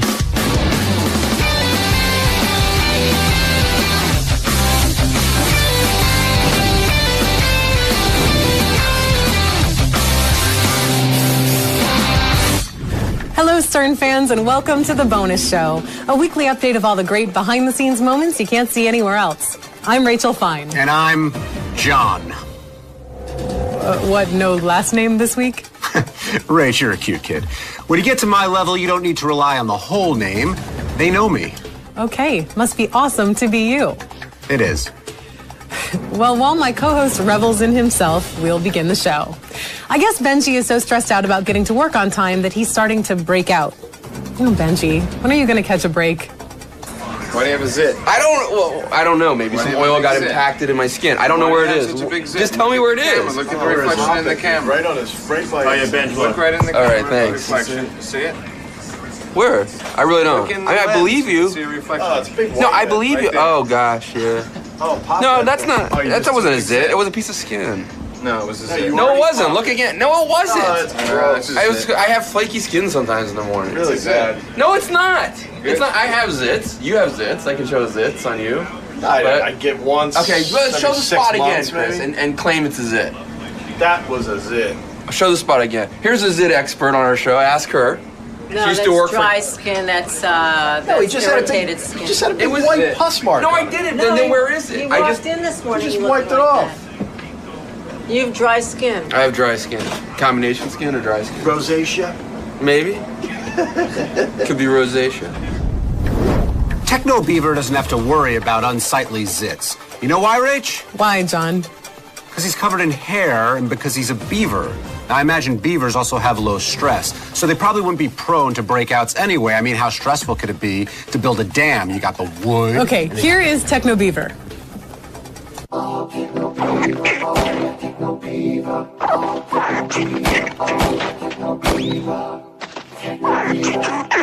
Hey everybody, Techno Beaver here, showing you the coolest new products that you can't get anywhere till you hear me talk about them. So, here's my digital camera. That's not the product I'm talking about today. How many times have you gone out to a wedding or a party and you come back and you take all these really cool pictures and then they just sit on your memory card? They don't do anything. And then you go again, and before you know it, you go to a party, your memory card's full and you're like, damn, I gotta delete a bunch of pictures that I like. Well, the folks at a company called iFi came up with this memory card right here. This memory card is a wireless memory card. What it does is it hooks up to your network at home, and when you come home, well, first of all, you put it in your camera. I'll show you how easy it is. I could, hold on. Not easy opening shit with pause. Ah, there we go. And you can see, here's the card. Okay, and it goes right in the camera here. Okay, now I go to my, I configure it to my home network, and that's it. Every time I come home and I turn my camera on, all my pictures that are on here wirelessly get transmitted to my computer into a file that I have chosen. It's awesome. You never have to download pictures again. You don't have to go look for that stupid wire. Go, oh, which wire is for which camera? Everything is just transmitted right down there. It even works with some hotspots. So, for instance, if I'm out in the city and I'm taking pictures and I go to, say, like a Starbucks where they have a hotspot, I can have it recognize that hotspot, send it to my house, and go right into my computer. Pictures are there waiting for me, and I don't have to do a thing. It is really one of the coolest products and super easy to use. iFi, I highly recommend it. That's the shot. What are you doing? Taking a picture of your balls with the iFi. No pictures of my balls. It's the iFi video card. Yes, I know, but I don't want to be transmitting my balls around. Take a picture of your balls. They look a lot bigger on here. Yeah, I've seen your balls a lot. Everyone's seen your balls. Just usually they're in somebody else's mouth. Say cheese ball. Rach, I'm just like Techno Beaver. Does Gary know you have that? Yeah. No. Are you scratching your head because you're in character or because the thing itches? This thing itches like a mother. I can work through it, though. No big deal. Right. Well, good luck with that. Here's a lovely clip from a creative meeting. Oh, Jesus, how does Gary do it? Can you watch the tail? Because it's in my space. No problem, Nefertiti. We're both in costumes then, I guess. The Howard Stern Show Creative Meeting. I'll tell you a quick one. I don't know if we can pull this off, but I think April Fool's, if you said Beth is pregnant, I think that would be pretty... That's pretty good. Get her on the phone, say, hon, we did it, I'm glad, I'm happy. See, the great joke would have been if you'd have told me that without telling him and I had to call in to say it. No, Howard says it. I got a special... Funny. You don't Howard, guess what? I'm pregnant. Yeah, but you don't pull one over on the boss. I don't do that. I got to follow the rules, Gary. Be a producer. She would never go out for it anyway. If you get Beth on the phone, I would even say Beth's got a special announcement. It's something special between both of us. Get her on the phone. You guys are gushing over the baby. Since Robin's on here, if I did that and planned it with Beth, that'd be fun. Robin, right now you have somebody. I told you. Well, that'd be great. Wednesday, you could you have to get off the air early because you have an appointment. Yeah, but that's because now you have somebody to pull the joke on that the audience cares about, and Robin will start telling you, "I knew it all along," because Robin always knows everything after the fact. I had an inkling before I went to Guatemala. Rachel, do you know what's more interesting than outtakes from October's Miss Howard TV? What? Nothing. I'm smart. Beetle, beetle, beetle, beetle. Beetle, beetle. This month you'll see shows with the Stern Show. All right. I gotta get past that Pinocchio. Not Pinocchios. This month you'll see shows with the Stern Show staff. Like Ganji gets. Yeah, that's weird. I can't get that. It sounds strange. All right. Casey's Latina admirer. A spicy Latina lady named Jennifer attempts with... All right. Casey's Latina admirer. A spicy Latina lady named Jennifer attempts to win Casey's affection. All right. I gotta take a break. I can't even... All right, don't worry. I can't even get there. Man, she could sure wear a bathing suit, and her legs are shaven so nicely. And speaking of shaven legs, Here's a clip featuring Ralph Sorella uncomfortably propositioning David Arquette.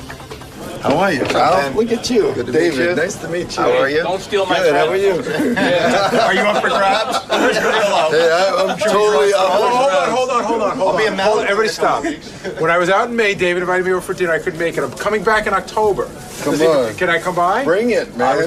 By that time, Gary, I will have By the way, ignore these two. the Arquettes. Hey, Right. Ralph, when you come over. I'd like Do you to have know- do you have a guest house, David? Yes, we do. Excellent.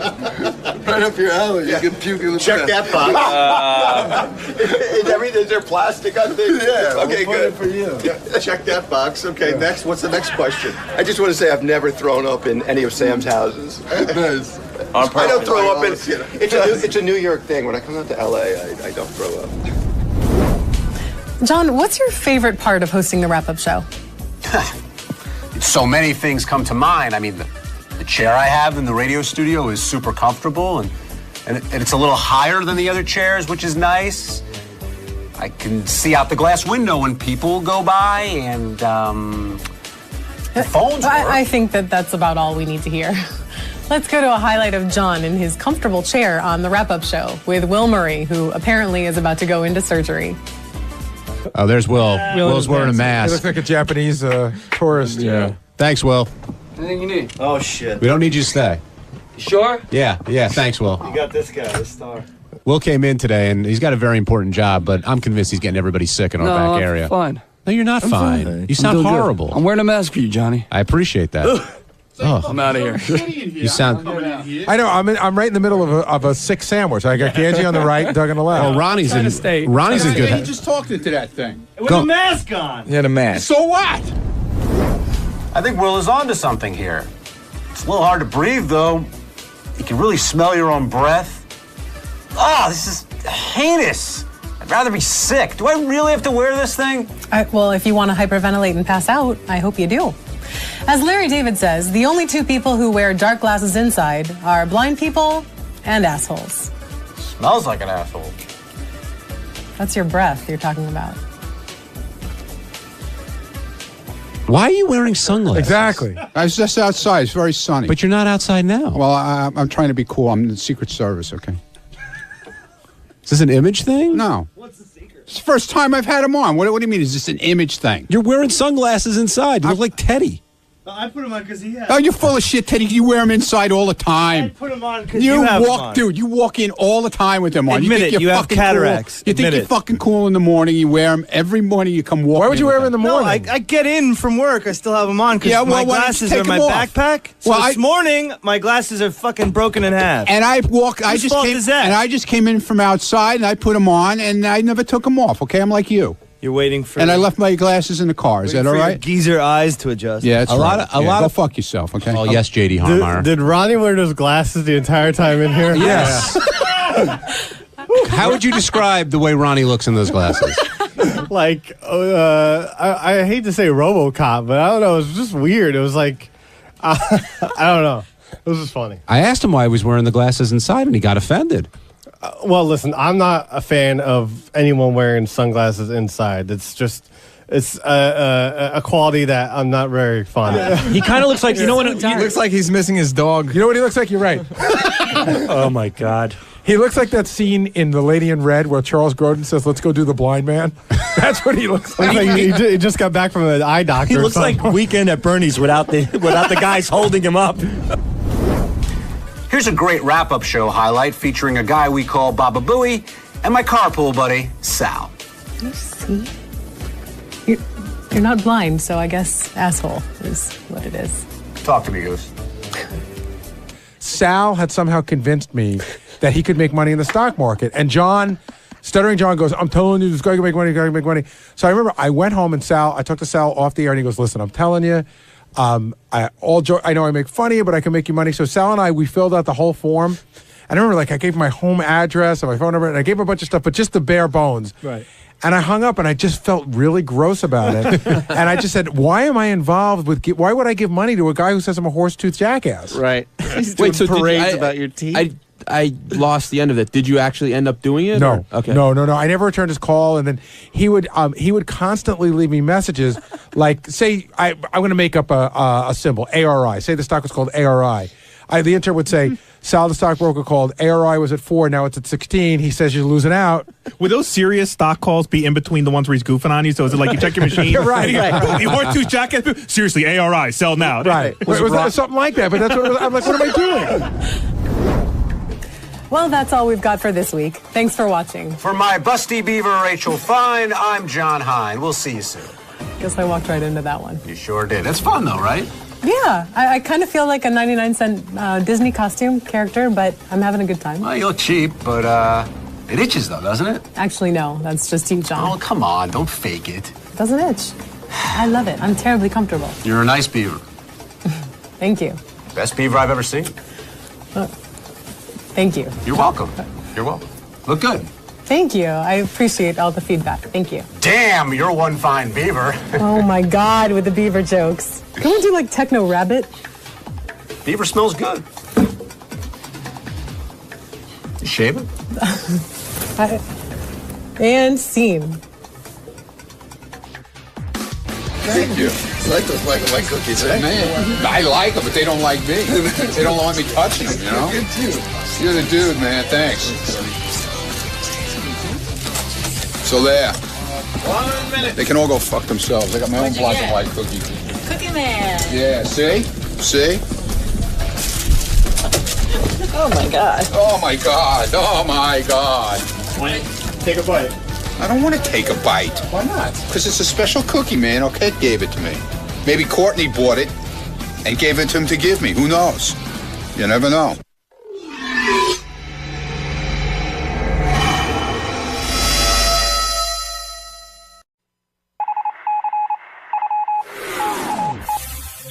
This is the best of the wrap-up show. A recap and behind-the-scenes look with John Hine and Gary Dell'Abate.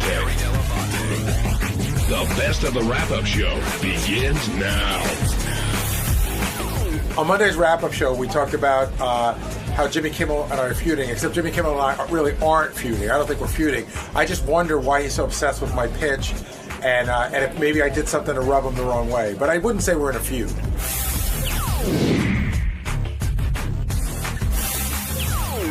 Howard brought up the Kimmel clip, and you think Jimmy is harboring some kind of grudge? I don't know. It's going on a little long now, don't you think? Yeah. I mean, well, I guess if anybody from the show comes on his show, the pitch thing is it's almost become a running bit for him. I think it's become a bigger deal to him than it has to anybody else. But, I mean,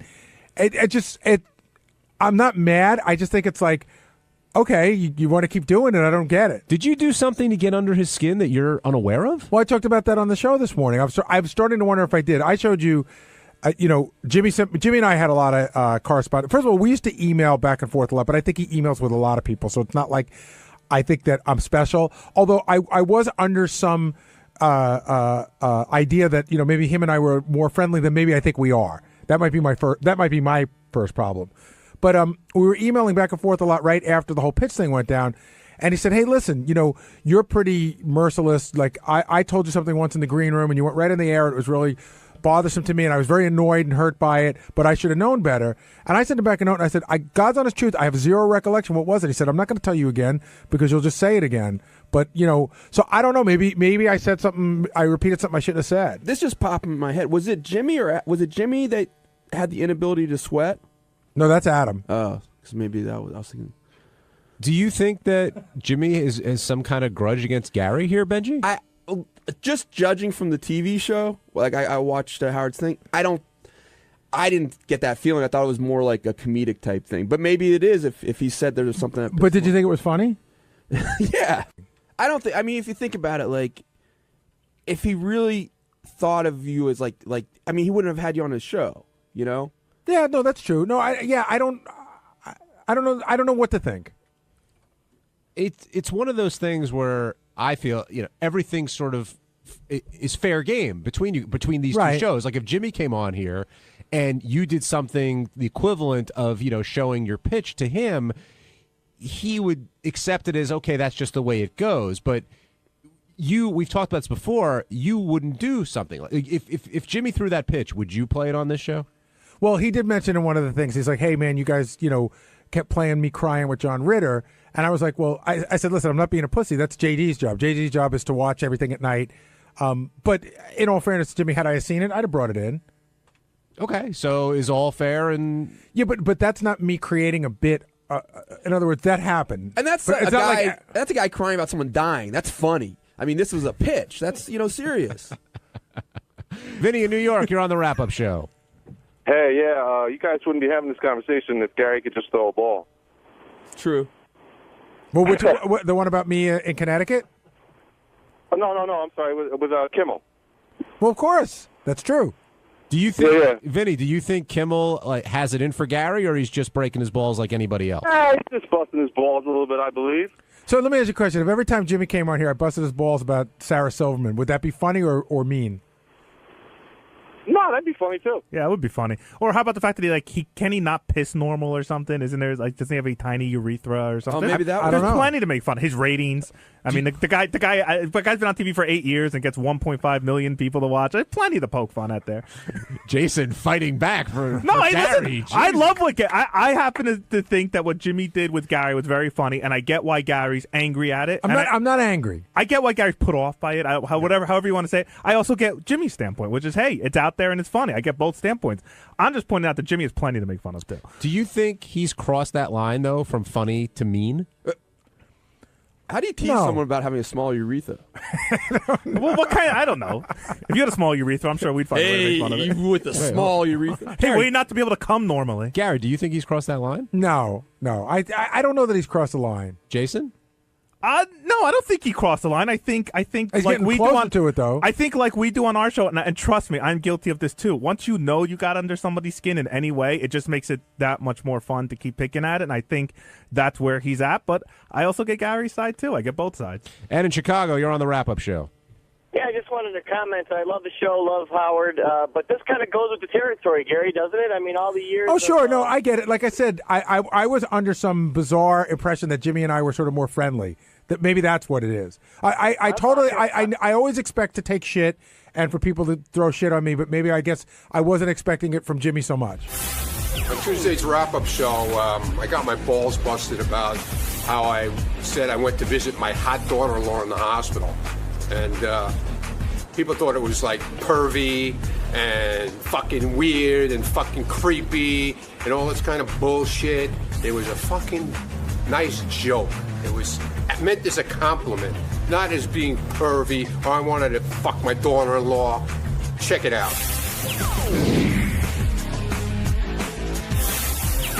Ronnie, I just saw you step in. You took a little flack today for your tweeting about your hot daughter-in-law in the hospital, but I'm guessing you have no problem with that.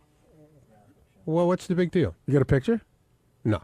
Well, do you think it's, I can bring you one if you want? Well, do you think it's strange that people find it odd that you're tweeting about how hot your daughter-in-law is? No, dude. All I said, either you get shit for not tweeting, or you get shit for.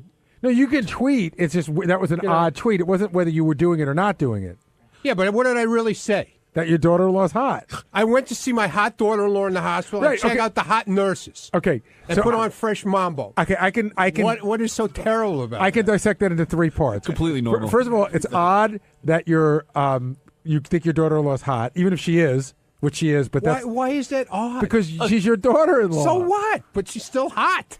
Yeah, but it's just I find that odd. The second thing is, should you really be trolling the hospitals at 4 a.m. looking at hot nurses? It wasn't 4 a.m, dude. It was 8 o'clock last night. Oh, okay. But is that the only reason you went there, to look at the nurses?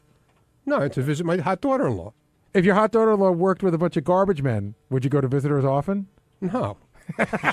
She wasn't working, by the way. See, I think it would have been great if the twit ended like pregnant with my baby. But does she know you call her hot? Like, does she cool with that? Well, she knows now. No, I thought is this like a new thing? No, she knows. Come on. It's I mean, joke. I agree with you. Oh, everybody takes a goddamn everything. I don't think it's a big deal. And at Howard's all. busting my fucking balls. He's down there with his babysitters and shit, watching babysitter porn. What do you mean? What do you mean? What do I mean? What point are you making? What the fuck is that's normal? It's not. Well, you know, it's not his babysitters, right? Yeah, whatever, dude. It's the same thing as me making the comment, I have a hot daughter-in-law. What's the big fucking deal? No, because one's fantasy and one's reality. Yeah, but still, I don't care. I mean, you just asked the difference, and I told you. But he's breaking my balls. Well, I honestly don't think over nothing. No, I don't think it's a big deal. But what I'm saying is, like, to your daughter-in-law, is it the kind of way you would? It's not insulting to her. No, I know it's not. But is it? And she doesn't take it that way. I think. Matter of fact, Somebody called her at 7 o'clock in the morning in the hospital this morning to tell her I was getting my balls busted about this, and she was laughing about it. If my father said that he really wanted to fuck my wife, I don't didn't think, say that. Well, you're implying it by saying she's Oh, really you're hot. stupid, man. Dude, come on, you're saying she's super No, I'm hot. not implying anything.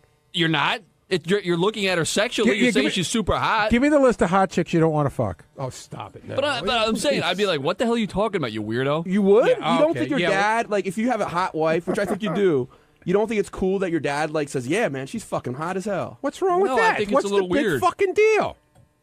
I'm on Will's side. Hey, All right, whatever. I mean, it's always a little weird if your parents people are have together, different 'cause it feels relationships, like, so whatever. if your family's cool, that's fine. But And then you're on my case, Gary, about all my tweets are about Rick's. No, they're not. Listen. I saw Jason gave it to me. I saw 5 of them, and 2 of them were about Rick's. Yeah. One I was there for a birthday party, and the other one was I was hanging with Ganji there. It wasn't like I was advertising. I was teasing.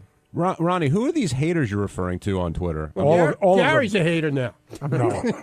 Everyone that writes is a hater. Oh, please. God, you don't know the shit I caught with this shit now. What are they saying to you? I'm a creep. I'm creepy. I'm fucked up. I'm this. I'm that.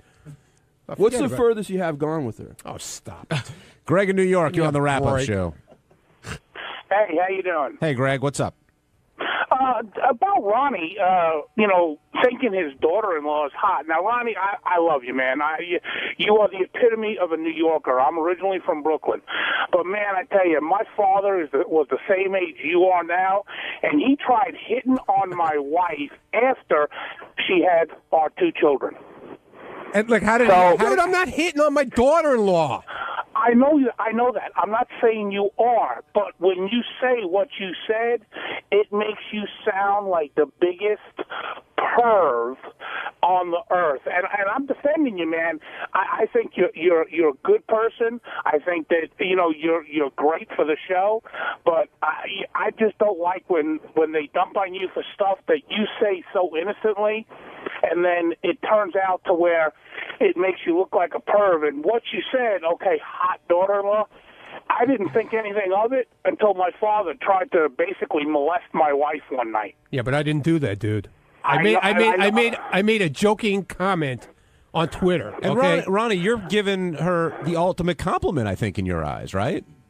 No, dude, it was a joke. Okay, doesn't anybody get that was a joke? Well, you don't think she's a good-looking girl? Yeah, I do. She's smoking hot. Okay. Nice tits. Wait, Ron. Nice ass. You did mean it like you sort of meant it just ironically, like, haha, I'm calling my daughter-in-law hot? Yeah, exactly. Okay. See, I thought you really were saying hot, which I don't even think is a big deal. He does think his daughter-in-law is hot. I saw her at the Shiva. She is hot. Yes. And I bet his son would love that he thinks she's hot. I'm sure he does. I don't know. Why would he love I have to that? ask him. Huh? Why would because he love it's cool that? to have, like, it's like, listen. I mean, she's probably hot. He knows she's Dude, hot. It he doesn't mean heard- his father he telling heard- him that. Dude, he heard this morning. He didn't call me yelling at me. No, I don't mean like that. He just means to be like, oh, okay, thanks, Dad, for pointing that out. I don't think, like, you guys have dads. Yeah. Do you like that your dad's... Great bringing that up. I'm sorry. But did your dad say, like, wow, Mary's, like, really fucking hot? No. We didn't. My father and I didn't talk to each other like maybe that. not say fucking, but he said, "Wow, she's." He never like admired her beauty, and you like. He would have said Mary looked. I think he said Mary looked beautiful at the wedding. But You don't think you guys there's a all have difference between penises, beautiful right? and hot. Benji, you don't think there's a difference between calling a woman very pretty or beautiful and calling them fucking hot? I didn't say fucking hot. He just did. But that Ronnie is more Ronnie's language. Hot. Oh, well, I got to start talking Ebonics now? It was a joke, dude. It was a joke for Twitter. I These think you can people get her, aren't man. happy if you like. They wanted me to put up a profile picture. I didn't want to put up. They want Rick's girls. They want this. They want that. How about this? So I put up a pic. I'm not talking to you. I put up a picture of my dog, okay, instead of me. Oh, I think I saw. Dude, you should see the shit I got yesterday for that. Yeah, don't listen to those people. They're crazy. I know, but this was. You put a picture up of your dog as your profile picture? Yes, sir. Okay. And what they write? And he's sitting on the couch, and he's just got a little bit of his red thing sticking out. A little bit, and of I purposely put that picture up there. a little bit of the eraser. Yeah, a little bit of his eraser is sticking out. Put up a picture of the dog with a heart on as your profile I purposely put it that way. Why? I had 8 pictures to pick from, and I put that one in to aggravate everybody. How'd you get that dog posed like that? I did. He was sitting on the couch. I put him on the couch. He sat on the couch. He popped a Was little his bit. daughter-in-law? Was your daughter-in-law in front No, of there him? was a picture of her in front of him. Oh, okay. And I put him there on the couch, took the picture, and when they started busting my balls about profile shit, putting up Rick's pictures, I put up that picture of the dog with his little heart on sticking out. Go look at it. His Go ahead. little heart on. Teddy, Wait, one last question. Go Would ahead. you tell your grandkid that you think his mom is really hot? Do you think that's appropriate? No. Well, that's essentially what you're doing. She's a grown woman. You're talking about a little kid. What Yeah, if, you're what if- saying, what if you your know- grandkid was 21? Or whatever. I might say that. I don't know. Jim in North Carolina, you're on the wrap-up show. Hey, Ronnie. Man, I wanted to ask you a question. Have you ever had sex with any of your cousins or other family members or anything like that? No, I'm not from North Carolina or Georgia or anything like that. I'm from New York. Yeah, see, that's such an arrogant, easy joke to make, because you don't have the mind to make an adequate joke back. I just asked you a question. I didn't say there's anything wrong with it. I gave you an adequate answer. No, I haven't. Okay. Wait, Ron, I thought you told me that story that you said it was cool to talk about on the air. Have you considered it, Ronnie? I didn't fuck my cousin, stupid. Have you thought about it? But the question. Yeah, okay, Benji. All right. You do not want to talk about it, or because you told me it was cool to talk about. It was a long time ago. All right. Let's go over to Joe. Joe, you're on the wrap-up show. Hey, guys. Hey, Ronnie, honestly, have you ever thought of your daughter-in-law when you were rubbing one out? No, never. Have you had to stop? Absolutely not. Has she Come on, got Ron. flash in your head? Absolutely not. She never accidentally got in the parade? Never got in the parade. Never. I have a big enough parade. I don't need my daughter-in-law in it. What's she believe doing? me. Do you ever use girls that look like her? No. What the hell are you trying to do? On Wednesday's wrap-up show, we talked about my problem with throwing things away and how I might be a hoarder. And Robin even came in on the wrap-up show, and she helped give me some advice also.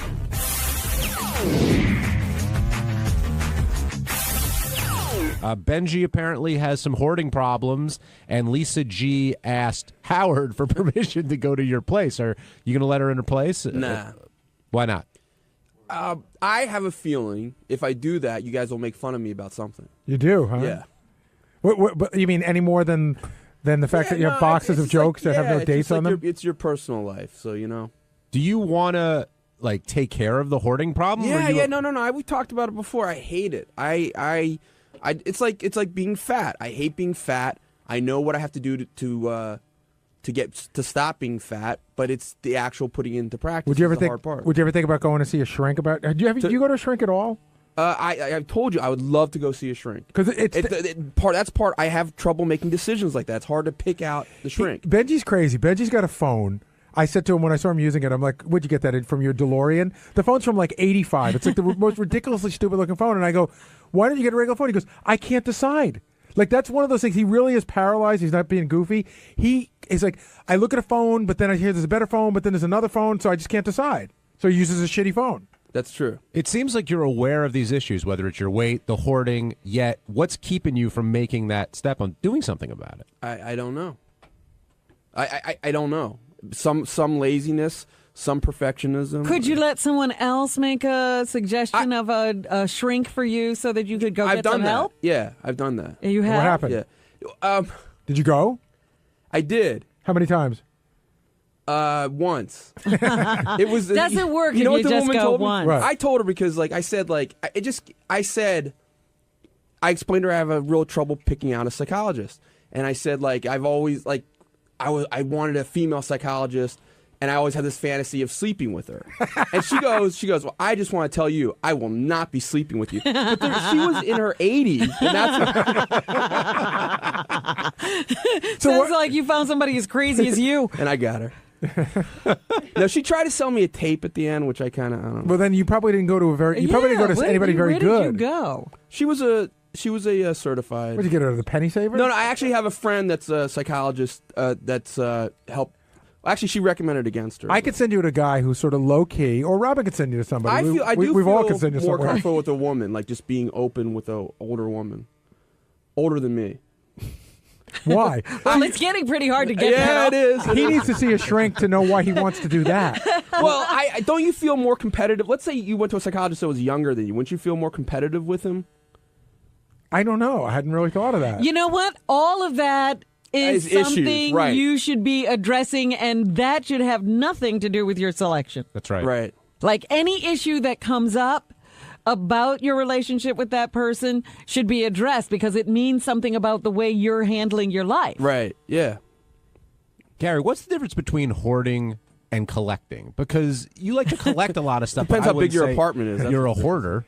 I guess there's a limit. Like I do collect some things, but it's limited. At some I point. also think it has to do with organization. Yes. Because hoarders, usually it's just piles of stuff. You know who was a crazy hoarder whose house I went to? Remember Al Goldstein, the guy from school? Did you ever go to his house, Robin? No. I've never seen a hoarder like this in his life. He had this beautiful apartment right next to Bill Cosby's on the east side. Right. And we went into this one room, and the room was filled with, on the floor, nothing but antique watches in various states of being repaired. And he goes, yeah, I'm working on all these watches. I mean, you know, he hadn't worked on those watches in years. Yeah. You know, and so I might say I collected watches. I'd have a collection and I'd have a place for them and they'd be organized to some degree. But when it starts to take over your life where you can't walk in a room, that's hoarding, I guess. I'm not as bad as that. I'm not as bad as I used to be. But do you still have all the jokes like that thing? I've scanned most of them, which it's electronic hoarding now, but at least it's more out of my sight. Yeah, like it's not in a corner of your Right. house. The thing that I used to notice about Benji was when he was interning and he was responsible for the food orders. You know, everybody had something they wanted brought to the station every morning. He could never get to asking for money. Right. That's my and God. You couldn't give him the money. Well, that's again, that was like perfectionistic because John was like just estimate if it's not for sure, and I was scared, like I wanted to do it perfectly, so I sucked up like thousands of dollars. I think Jackie and no fault to Jackie's because Benji never asked for it, but I think Jackie owed him over $1,000. Again, no fault because I wanted to get the bills exactly right, and I let him pile up. And I got confused. Right, and every once in a while, you'd be eating, and Benji would then hit you with $1,000 bill, or which Robin, I actually have to talk to you bill. about some stuff. Really? Hey, Robin, you collect anything or hoard anything? I have from time to time. I don't hoard anything because I like. And, you know, unfortunately, the people who work for me aren't organized. And so I have piles and piles of things, and I say, why is that pile there? And they say, we don't know what of it you want to keep. And I'm like, if I don't know what it is, throw it out. Don't even worry about whether I wanted it or not. If I've never seen it, get rid of it. I don't like piles of things. I had collected for a while playbills. I love collect the bills of the shows that I go to see. And then you wonder, where do I put this? That's right. I when I moved out of my last house, I really got a great attitude. I'm moving into a new house, and I purged really well. I did a great job, and for the first 6 months I was in the house, I did a great job. And my office in my house has never been clean since I've been there. There's 20 frames on the floor of things that need to be hung.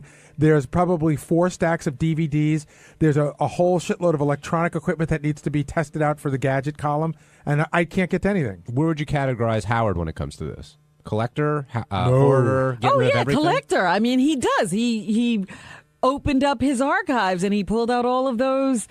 He's got books now in his house of every author who ever came here and gave him an autographed copy of their book. I was amazed at that. But that's different. I mean, he wanted to be organized, so he hired someone to do it for him. Right. What do you think it would be like if he didn't have people? Do you think he'd be a hoarder? He'd be a mess, yeah. Remember what his office used to look like? Yes. Both at NBC and at K-Rock in the beginning. It was a nightmare.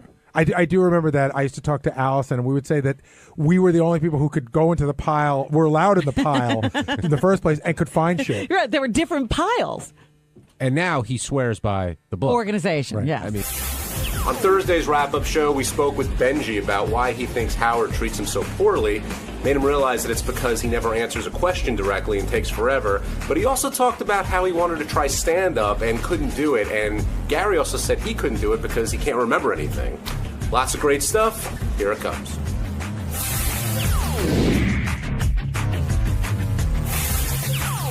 Dave in Danbury, welcome to the wrap-up show. Hey, guys, what's up?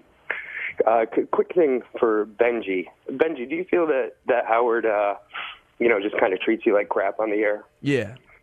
See, I disagree. And I'll go off of something that happened this morning. I think Howard's starting to feel bad. Benji started to say something, and Howard goes, "Oh yeah, Benji, we don't want to hear from you." And then a minute later, he felt badly about it. No, and he goes, I "Okay, agree. Benji." Yeah. It's not. I'm not saying 100% at all, and I'm not saying 100% he treats me bad as a person in life. Like, I have a good job that I appreciate. But yeah, I think overall on air I get treated poorly. Yeah, it's weird. I noticed it a lot this week too. Like, he would cut off your mic a lot. And last week too. It seems like more and more lately, right? More and more? He's always cut off Benji's microphone. Yeah, I don't. Yeah. Well, he cut off Benji's mic this week for a reason, because they weren't having a conversation. Benji was going into a monologue, and Howard just potted that. And it sounds, quite honestly, it sounds funny when he does it. I had a great It is funny. From 99 to 2000 was great, and then What happened? Now we're on a downhill streak. Hopefully it'll change. But what happened from 99 to 2000? I had a pretty good couple months there. And what would you say? We would talk, and I'd get on the air, and it would be fun, and we talked about 90210, and then something happened. Those days are gone? Yeah. Benji, I'm a Maybe fan. it actually was 98 You're and getting a 99. lot of crap lately. I feel you're getting a lot of crap lately. I listened a little bit to the intern show last night. I don't know. I'm a fan. Thanks, man. Also, one more question, Benji. Was that you outside of the Letterman show? I took a picture with you, or do you have an imposter? I honestly don't remember when like how long ago. No, just the past appearance when Howard was there. Oh no, that might have been high pitch Eric. It was another odd guy in a bike helmet. No, I don't think so. No, I mean I didn't go unless I was walking by. I mean it's right in Midtown. Were you walking by? Yeah. Do you have a blue jacket?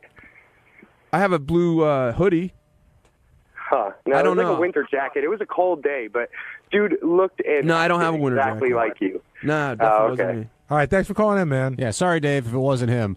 I like talking about people. Maybe took a picture with me. Do you think you're treated? We had Gary call Bucky, one of our sales guys. He's like the top sales guy, and say, "Gee, do you think that you can get someone to sponsor Howard's bowel movements? It started off with burps, farts. And Bucky was like, "I think we can do it." In a second. In a second, I could sell that to my computer guys. Did you ever hear that tape? I heard it. You did, yeah. Okay. Yeah, definitely I did. All right. I've been listening for 17, 18 years. All right. Thanks, man. You want to play that going into the break? I'm going to find it in the book. Oh, all right. I may have it for you out. He'll read it to you. You're going to find it in the No, I've got a book. Yeah, you don't have to find it. It's all right. All right. If you find it real quick, I don't want to press you. I'm doing the best I can, man. No, I know that. I know you are. All right. Listen, let's take a break. We'll hear that some other time. Can we sponsor Fred looking for the commercial? Can we get Fred another? All right, we're going to be back. We got to. You know what? Never mind, Tom. Let's move on. But you know what the funny thing was? You said, at the time, I'm really not into it. And then he kept going. Well, no, you don't understand. It's Well, that's my thing, because he then starts salesman. leaning further over the console, because you start backing away. He's going to use, he's going to use all his sales technique on You know me. who he is? You ever see Dagwood and the salesman gets his foot in Right, the door? right. Yeah. Oh. And then it becomes this tug of war. And once I say I don't think I'm into it, he doesn't give up. He doesn't get it. And then I start rubbing my head and like moaning, and he still doesn't give up. Conversation is now 25 minutes. He could sell ice in the winter. Well, you have to relent, because he won't say take He a won't no. take no. He's a rabid wolf. He's right behind that no is a yes. No is a yes. Yes is a so no. obvious, because you fill your face full of food and put your nose right to what you're reading. Right. And it's all the way down. It's like it's so obvious you don't want to be bothered. Right. And then he starts pulling on the hair. Mom is still talking. Yeah. Are you listening? Anyway, we got to take a break. We'll be back right after these words. I was upset last night anyway. I couldn't even think straight. Why? I had a weird experience with a photographer on the streets of New York. Oh. It was very, very odd, and I'm still perplexed by it. The guy was just being a dickhead. You know, I'm walking down the street with my friend. Mm-hmm. Of course, it was a woman. As soon as they see me with a woman, they want a picture. So, you know, I accept that. Well, listen, that's part of the deal. I'm walking, the guy's shooting and shooting and shooting. Boom, boom, boom, boom, boom. It's almost like a terrorist, you know. Boom, boom, boom, boom, boom, boom. It's an attack. And it's like, you know what? I start to think. Yeah, he's got enough pictures at a certain point. Yeah, and I start to think, gee, I didn't come out here today to be. You know, everyone is walking on the street here. I didn't come out here today to be in a photo shoot. Mm-hmm. If I want to be in a photo shoot, I'll go hire a photographer somewhere. Right. Pose, get dressed. I don't really. I'm not here for this guy's photo shoot. It's terrorism. I don't care what you tell me. But, all right, listen, it goes along with the territory, right? But the guy's boom, boom, boom, boom, boom, boom, boom, boom, boom, And boom, how boom. long is this going on? Seemed like an hour. Must have been maybe 4 or 5 minutes. Okay. All right, you know what I mean? And It's you're just walking as he's doing this. well, I started walking, then I stopped some. Then, of course, it causes a whole scene. So these kids come up and they want to talk, and I'm shaking their hand. You know me, I'm not a dick. So I finally, the guy won't stop. The whole time, everything's Right. So then he runs across the street because he sees me coming up to him. I said, why don't you come back here and talk to me? He goes, okay. Comes back, and I said, you know what? You're an effing dick. That's what I said to him. I said, you got some nerve. I said, what? What are you going to... I said, what is the problem? Did I do something to you? I mean, what is the problem? I'm not out here. He goes, if you threaten me, he goes, if you threaten me, you better watch out. I go, I didn't threaten you. I asked what the problem is. I said, you're an effing dick. I said, at what point do I get to walk down the street without you causing a scene? So, okay, that was it. He runs away. Runs. Because believe me, now I see why guys want to pop these guys. Yeah, I was going to say, are you going to turn into Sean Penn? No, I ain't going to turn into Sean Penn. Besides, I'll get my ass kicked if I turn into Sean Penn. So anyway, I go to a restaurant, I eat my dinner. I was like, what the hell? You know, forget about it. Yeah, try to get over it. I walk out of the restaurant, walking 1 block. There he is. Wait a second. Oh. A car pulls up, runs over my shoe. Now, I got a big shoe. Thank God. The tip of my shoe gets caught under the cab. The cab comes to a screeching halt. The guy's in the back seat snapping away. Are you kidding? And I'm like, what the hell? And it was dark outside, so like my eyes are blinded. I'm going, what is going on here? No one. That's how Lady Di died. I almost walked right into another car. I was so blinded by the light, and I'm in the middle of a cross street. I literally almost walked into another car, and I'm like, what the hell? See, at that point, he's not even looking for pictures. He's just going to show you. He was using it like a gun. Right, exactly. So then I went, what is he doing? He's creating a story. So I'm walking down the street, and a couple of people walked up to me, and one old guy, I don't even think he knew who I was, goes, that guy's an ass. I go, I know, I don't know what's going on. I start walking some more. The cab pulls up again alongside me, starts snapping away. At this point, I'm pissed. I'm ready to whack this guy. But, okay, I know that he's trying to bait me. He's trying to get me into something. All of a sudden, I turn, and the guy's there, and he's snapping away through the window, and I go up to the cab now. Because I'm going to yell at the cab driver because he hit my foot, and I want to get his license plate number because the guy's want to have his license taken away. I go up to get it. The guy screams. I'm not even talking to him now. I'm talking to the cab driver. This is what I'm involved in. This is my night. So it's like being in Palestine. So I go up to the cab driver, and the guy goes, I'll teach you. The guy in the back, he goes, what does he exactly say? He says to me, I tell you, this place is nuts. He goes, you better not mess with me. You threatened me. Now, wait a second. I walked out of my house. I don't know who this guy is. All I know is he started in with me. I didn't start in with him. You threatened me. You better not threaten me. I go, you better watch your effing mouth. Because you know what I'm going to do to you? Now I am threatening you. Here's what I'm going to do to you, you ass. I'm going to find out who you are, and I'm going to have every one of my listeners walk around with cameras and flash them in your face and run by in cabs and hit you on the foot. So it's turned into this whole thing. And as I'm talking to him, he's snapping away with the glass rolled up so I can't get to him. Do you have any idea who he's shooting for? No, he's a freelance guy who lives in my neighborhood. It was so ridiculous. You know, it's weird because, Howard, they showed this It was just silly. It was just silly and dangerous, quite frankly. And the cab driver should be arrested for Why didn't you call the police? Well, it's really funny you say that because I walked down and I saw some cops on the corner, and this guy was long gone. Where am I going to go? And you know what? I got a life. I don't want to sit there and be involved in this. That guy, if the police had come, he'd think twice about it the next day. Yeah, well, you know what? I just wanted to go home and get some sleep. It was already getting close to 8 o'clock. I wanted to watch Friends.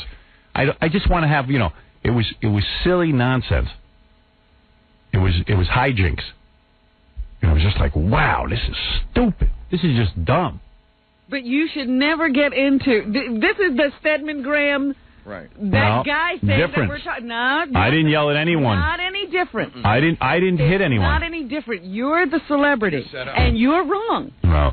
Oh, yeah, right. Automatically, That's I'm what wrong. saying. Yeah. You're the celebrity, and no matter what, you're wrong. You're wrong. Alec Baldwin got in trouble because they were trying to photograph his baby. Son, yeah, or and daughter. all he did was he put shaving cream on the guy's window. Yeah, but you can't touch anybody. That's the rule. You can talk to these guys, but you can't touch them. But I'll tell you, if that guy hangs with you long enough, according to them, he'll bait you. According to them, you can't even talk to them because then you get into a situation like that. You started it. Whatever. No, he started it. No, I'm saying as far as he Right, yeah. You that logic was driving me crazy because I'm going there.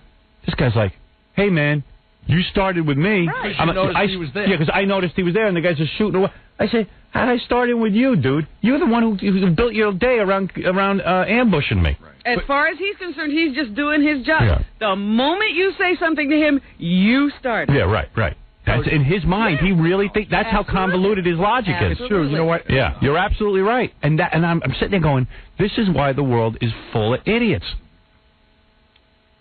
You know, the guy's an idiot. He doesn't understand. He started with me. I didn't walk out of my apartment looking for a photo shoot. You know what they're thinking is? I'll tell you, because I know these guys really well. They did a documentary on the paparazzi in New York a couple of years ago. Yeah, right. So they showed how Michael J. Fox had a baby, and there was a $50,000 bounty on getting a picture of the baby. So this guy's living in his car outside of Michael J. Fox's house. Living in his car. Right. Wait, he's going to make the money. He's like, listen, if I get this picture, that's 2 months' pay. Yeah. So the guy that's making the documentary says, do you ever feel bad about this?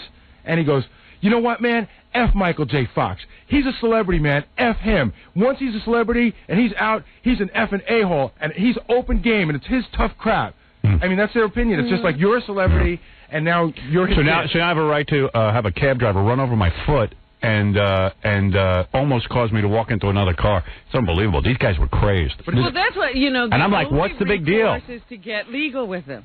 I know. Well, I didn't have my lawyer with me. But that's Rich, you're on the exactly air. what Robert De Niro had to do. You know, they started pestering him. Yep. He got involved with the cops, and they staged a setup and arrested people. Yeah. Rich, you there? No. Yeah, I don't know. It was weird. It was a weird night, I'll tell you that. Hey, John, you're on the air. Yo, Howard, how you doing? Hey, bro.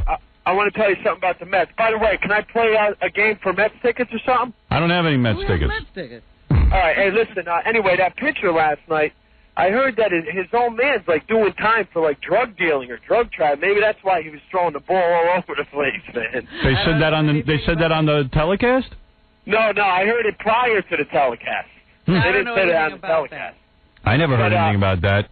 Anyway, I think you got that wrong, but maybe you don't. I don't know. No, I did hear it. You know, I could be. It may be another pitcher, but it's definitely a St. Louis pitcher. Yeah, you want to definitely get that one right. Jesus. Yeah. But anyway, you said anything like that last night. Right. Oh, well, they wouldn't say it on a telecast like that. I mean, sure not they on would. national. Nah. But anyway, he was struck. You wouldn't even want to get in the batter's box. It was wide. Oh, my gosh, it was brutal. Wow. Talk about a guy with a gun. Here's a guy throwing 90 miles an hour, and he doesn't know where it's going to go when it leaves his arm. Well, I'm a fag. Right? I'm a fag. I was watching Friends during the Met game. Could be a strike, and it could be a ball that knocks you out. Yeah. Yeah, but also, by the way, they do this stuff. I just like that the guy throws a few. I just like that the guy throws a few wild pitches, and now his whole family is addicts. I mean, no, but nice. Just throw the ball. I think Robin's making more sense about that. They had to change his whole pitching stance around and all that because his. He was injuring his arm Yeah. because of the way he threw. Hey, dude, I got to go. I got to take a break. All right, later. Good. Later. Take care, man. All right. And they were saying, you know, he's a young guy, and this was the beginning of his career, and he was having a great career, and this could be a career-ending situation for him. Right. We got to take a break, and we'll be back right after these words with a lot of stuff. I'll give you more information on the Halloween promotion and everything. Freddie, what are you doing, brother? I hear you. Really, man. Shut up. Sit down. I am sorry. Oh, my. Oh, yes. Oh, yes. I told you not to be stupid, you moron. Yes, sir. That's a good one. Yes, sir. That's a good one. The Howard Stern Show. Oh, my God. The Howard Stern Show. The average radio listener listens for 18 minutes. The average Howard Stern fan listens for, are you ready for this? An hour and 20 minutes. How can that be? Answer most commonly given, I want to see what he'll say next. But what about the people who hate Stern? Good point. The average Stern hater listens for 2.5 hours a day. But if they hate him, why do they listen? Most common answer, I want to see what he'll say next. Right. You heard it right. That is from the most fabulous movie, Private Parts, starring Howard Stern.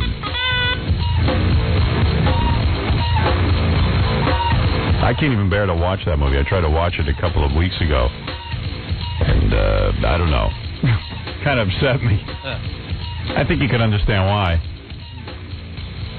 Seeing as how I'm not married anymore. Tends to get to me. Now you have to look at it like it's a fairy tale. Yeah. Like this was a made-up life for Howard Stern. There you go. Yeah. Not anything real. I have trouble watching it. It was real at one point. But you can't watch it that way, otherwise you get depressed. Gets me upset, yeah. Tends to upset me. I feel so silly watching it. Start to cry. Yeah. Yeah, I got to make a new movie. Oh, that'll be a tragedy. This next one won't be. No, not this time. It won't be about me. Oh. No, this time it won't be about me. Well, everybody who was in that movie is doing pretty well. I got to tell you, first of all, Allison Janney just won the Emmy for West Wing. She won a Tony after she was in the movie, you know? Yeah, Allison Janney is the woman who played my program director in Washington, and the guy who played Pig Vomit, Paul Giamatti. Paul Giamatti has worked in every film with Jim Carrey and just a million films I could name. He was just in that duets with Gwyneth Paltrow. Yeah. And he's working like crazy. And then I just got an email from Mary McCormick, who played my wife. What's she up to? Now, what I know, we're separated. Oh. No, she is shooting a movie in England with Minnie Driver. Oh. With Minnie Driver. And she's got a whole bunch of things going on. And then, who else have I heard from? I don't know. She also do a stage play in England, and she's been working. Working nonstop. So there you go. So a lot of people doing well from that movie. You know? Getting a lot of recognition. We're waiting for our first Oscar. Yeah. They usually don't come about 5 years after the movie's been released. But, they re-release that movie. I know it's ready now. I got offered a bunch of other movies, but I tell you read these scripts. Although, you know, it's funny. It's so weird, too. You never know what's going to sell. I was always afraid to make the Fart Man movie. I always thought it was great, and then I realized I should have just made it and screw it. But You're ahead of your time. Yeah, I put a lot of thought into these things, and sometimes too much thought. While you're thinking, other people make a movie. I know. Other people don't care.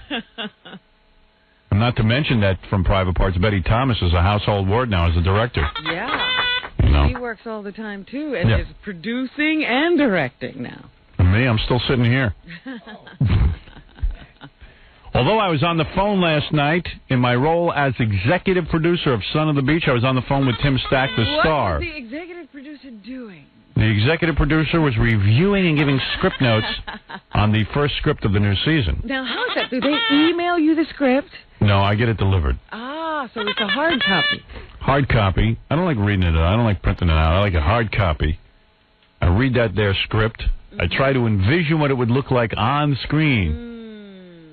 And then... Do you give copious notes? Yeah. I give notes, and then Tim tells me to shut up, and that's the end of it. No, so I talked to Tim for a while. He's doing great. They're doing great. They're writing some funny stuff. They brought in some more writers. They brought in 2 new guys to help them out, because they got to write 22 new scripts. It's a lot of scripts. But the guys, the original 3 writers, will be writing all of the scripts with these 2 new guys. Yes, they won't be letting those 2 new guys off on their own. That's right. Can't have that. Show's way too important. I read the funniest thing in one of the tabloids about Bette Midler. You know, she's doing one of those sitcom things. And they do it in front of a live audience. For some reason or other, these sitcoms, they have to put them in front of a live audience, like a Broadway show. Yeah. And during one break, Bette Midler starts screaming at the director, "This script isn't funny. We need this, we need that." And she's cursing him out, and her mic was still on. Oh, and the good. whole audience. They should have put that in the show. Oh, I was like, man, that's great. Yeah, that's a good show. And then she a realized that her mic was on, and she was like, "Oh, just kidding." Trying to play it off for the audience so they don't think she's such a... Yeah, she can get away with that kind of behavior. Doesn't fit her public persona. That's what they ought to show in that TV show. It would be a hit. Yeah. Don't make up stuff. Show us the real stuff. New season of Friends was really good. That whole hour was just really strong, very funny, full of laughs. I got it. I completely I hope you do. didn't think about it. It would be a catastrophe if you didn't. No, not a catastrophe. They'll rerun it. The season premiere of Star Trek Voyager was real good. This is the last season for Star Trek Voyager. You saw the season opener. 2 hour. Was that a 2 hour? The first, there was a 2 hour episode with the Borg. Yes. Did you see that? Yeah. Was that 2 hour? Yeah. Oh, I didn't realize. Someone gave it to me on videotape. I didn't realize it was 2 hours. Yeah. It was good. Excellent. Yeah, that's a good show. Love that show. Last year, I can't believe it's been 7 years. It's hard to believe when you're having so much fun. Hey, this Saturday night on the TV show, on our TV show, I'm talking about our syndicated television show, check out us tickling Pamela Anderson's pretty feet. I got a fax from the tickling community, for lack of a better word. That's what they call themselves. You got several faxes from the tickling community. Begging me to tickle Pamela Anderson's feet. Apparently it's a big community, and they all write. Because they wanted to see on the TV show her pretty feet, her nubbins. Yeah, there was no question they wanted to ask Pam. They just wanted you to tickle her feet. Yeah, they didn't care. That's weird, man. Yeah, it is weird. But we did it. And you see, agreed. I know how to talk to these guys, too. And, guys, you'll see her pretty feet displayed with her pretty polished nails and pretty legs. And you even said she had, like, jewels on her toes. Yeah. Oh. On her toenails, there's little diamonds. Do you go between her toes? So her feet are very prominently displayed and very pretty. And she takes care of her feet. And when we're tickling her, she laughs so uproariously that panties can be seen in her skirt. Well, she tries to struggle and get away. Yeah, that's the lingo. She tries to struggle and get away, and when she's bad, I tickle her more. Hey now. Right. Hey now. I've read enough literature to know how to talk to these guys. When she tries to struggle and get away, we restrain her, holding her pretty legs and feet. Holding her by her ankles. Yeah, we harness her manually, in addition to using ropes and around her ankles. Both digits and feather. Right. Now, where are they This at? country has too much free time. Are they at where, like, they love to play with feet? Yeah. Because that's their foreplay, or is that... No, they can actually orgasm. That's the end product. Yeah, but they can have a happy ending just from feet. Yeah. That's all you need. That's all you need. Can you imagine that's all you need? Oh. I remember doing it and not really being all that excited. You certainly couldn't have stopped there. No, I needed more. I ain't saying I didn't want her. It's like you'd do it if it was getting the other person. Oh, yeah. If it would lead to more for you. And then as an additional bonus, we get Natalie in there, and you get to see her pretty feet. Her pretty nubbins. Also, they call them nubbins, not cities. Stuttery John goes on location in the Miracle House, and we get some great Gary animation, which you've now seen, and it's great. Yes. Oh, my goodness. Gary's teeth animation, so good. You have to see that. It's very, very wonderful.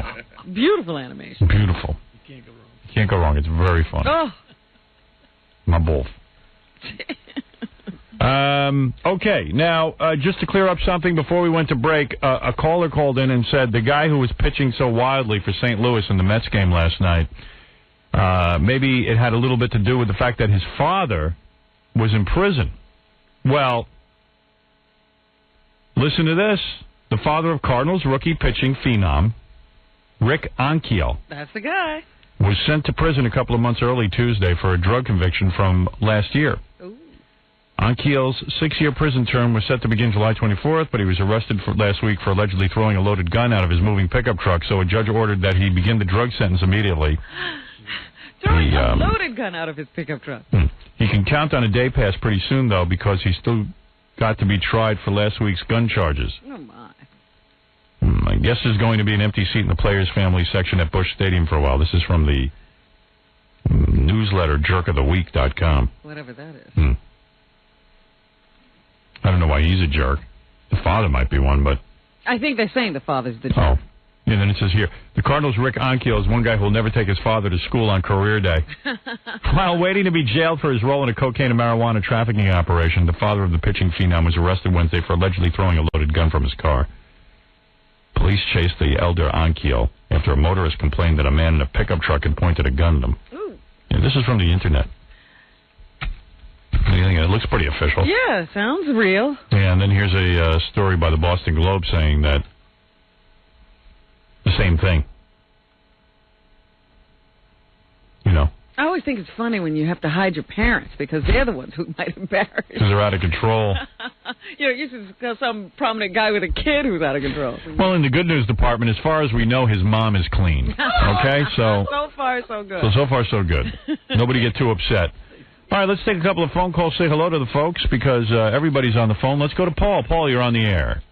Yeah, how you doing, Howard? All right, what can I do for you? I just called up to let you know what an a-hole Robert De Niro is. Robert De Niro, the famous actor. He's in the hit movie, #1 movie of the... Meet the Parents? Yeah. Robert De Niro? Why is he a jerk?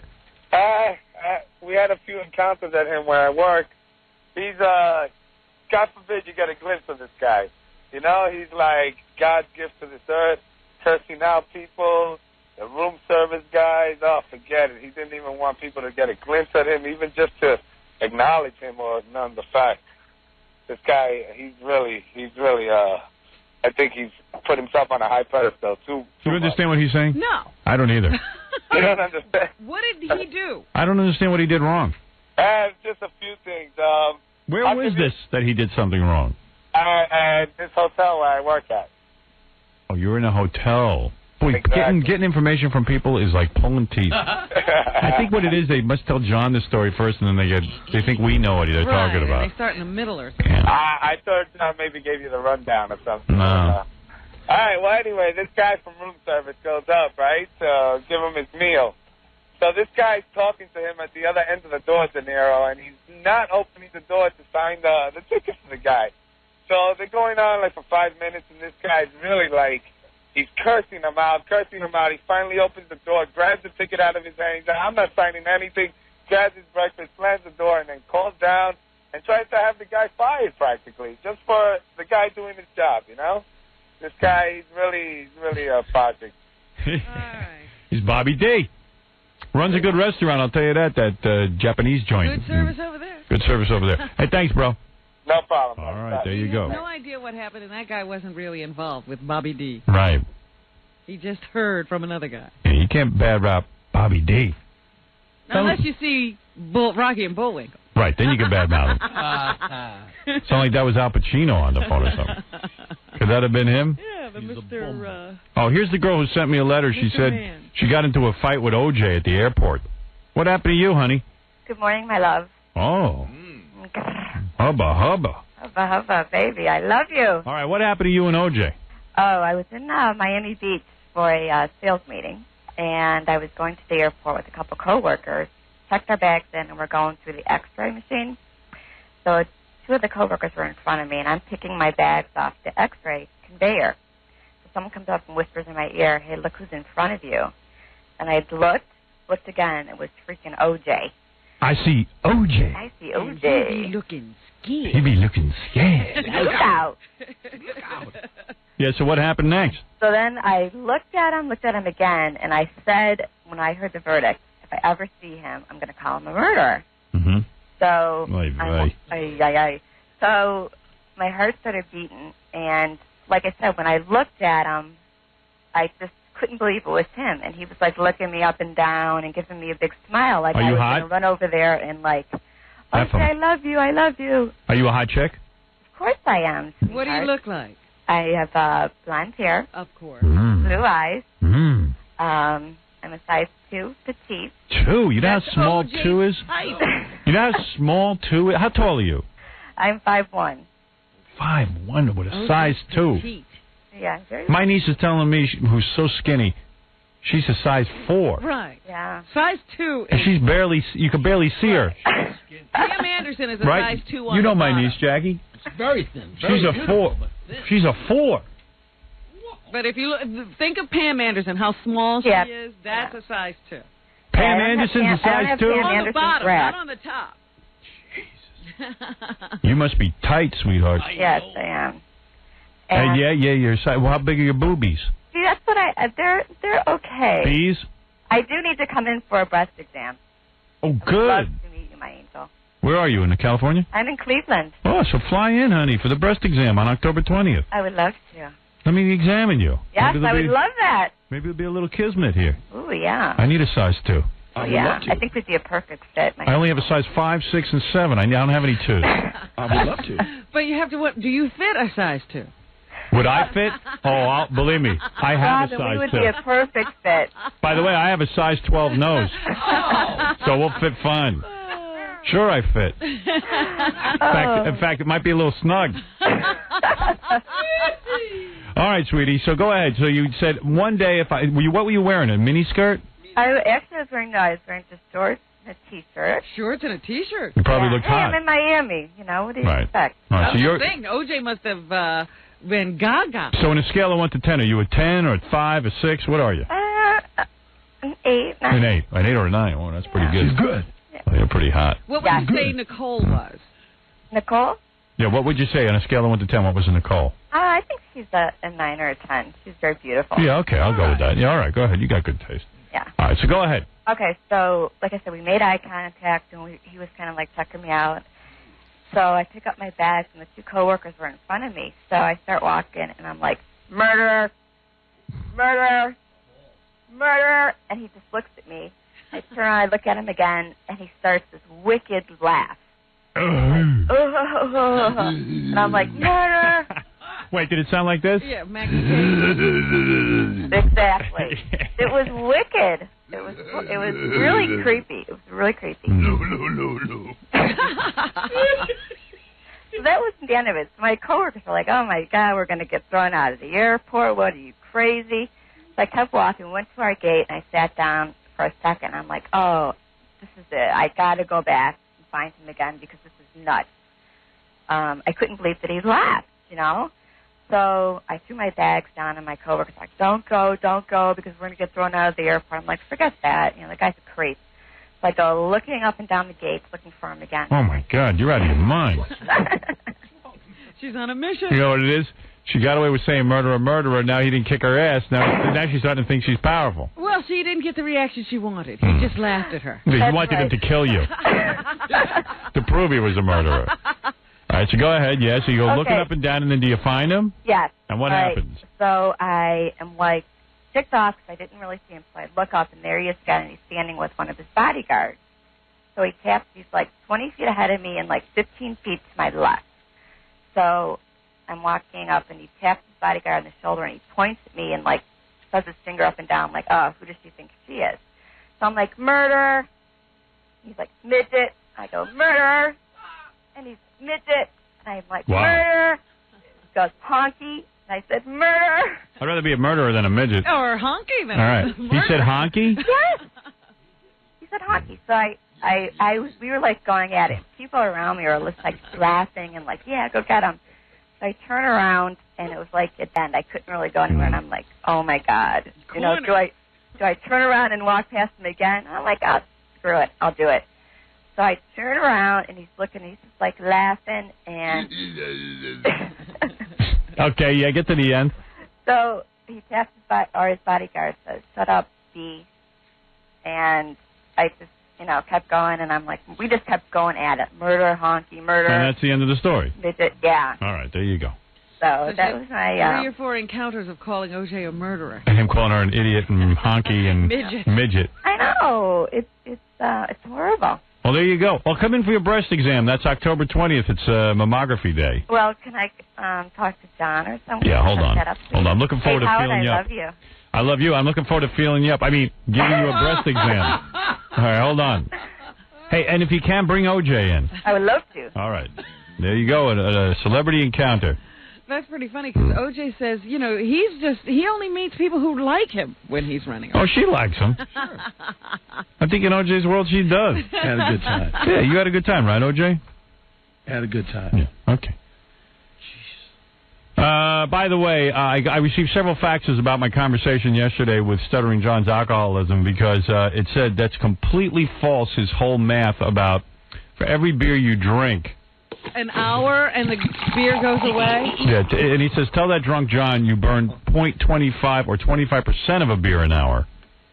All right, so, and that makes more sense to me. And Jackie's in here arguing about that. It's true. Well, now I see where John gets all his information from. Right. Jackie goes, no, it's true. Every hour you burn off a beer. And you know that's not true because when you drink a beer, I think it's 0.02 goes into your system, and an hour wears away 0.02. No. He says it's 25% of 0.02. And 5 beers in an hour makes you 0.1, which is the legal limit, or it used to be.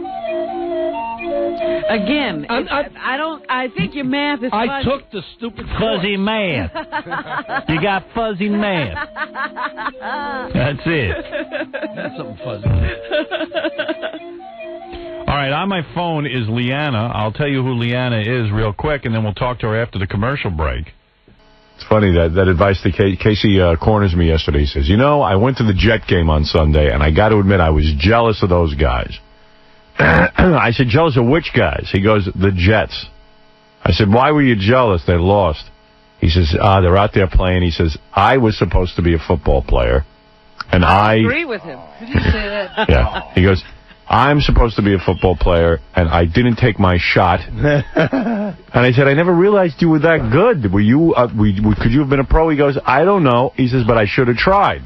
No, it's not. And I said, listen, it's not too late. How old are you? He tells me he's 25 years old. 23 years old, right? 25. I said, there are guys who are just starting.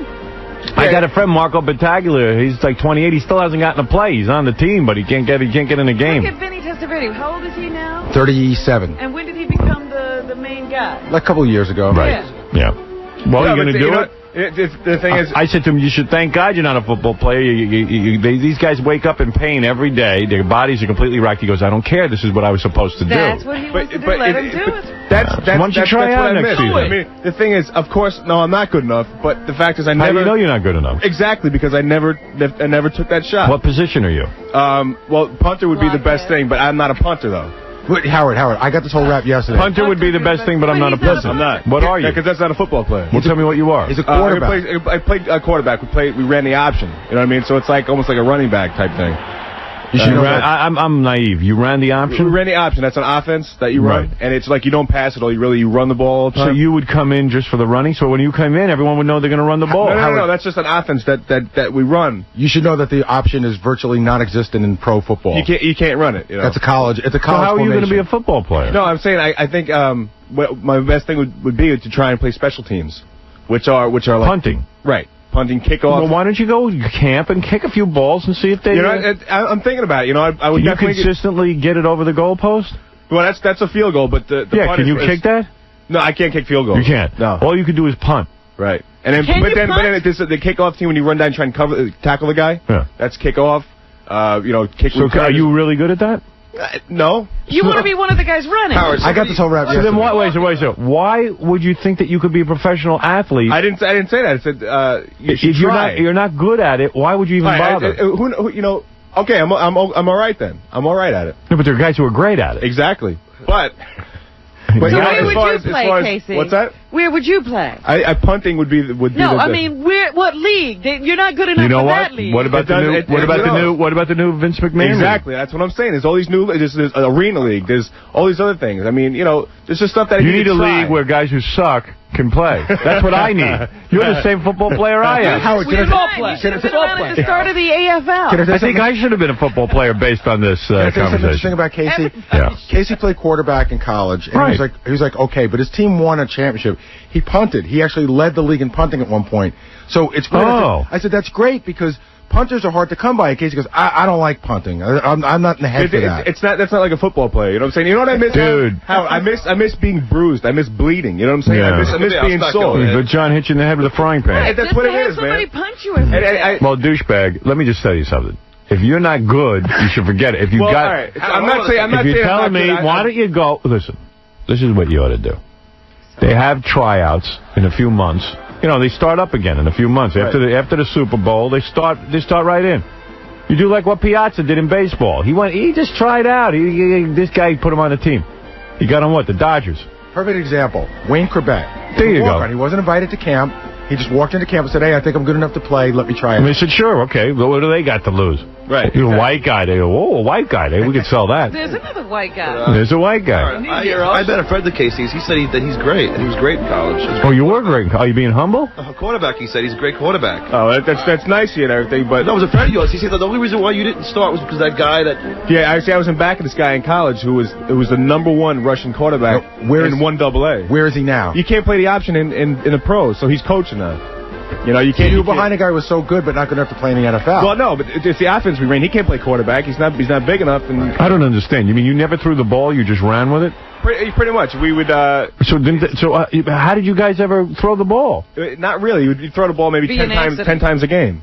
Most of it you would run it. It's you know how like you know what a shotgun is, right? You know what the shotgun the quarterback and he throws the ball. But I thought quarterbacks can do it all. They can run plays where you run and also be able to throw the ball. Right. You do a little bit of both, but and wouldn't it also freak the other team out that the guy who runs the option could throw the ball? Right. Like wouldn't you want a guy who could throw the ball in there? Yeah, but you know the guy. I never heard of a quarterback that I could play that. There are some coaches who would rather have total control of the game. What is he running? You're telling me there's a quarterback that doesn't know how to throw the ball? Right there.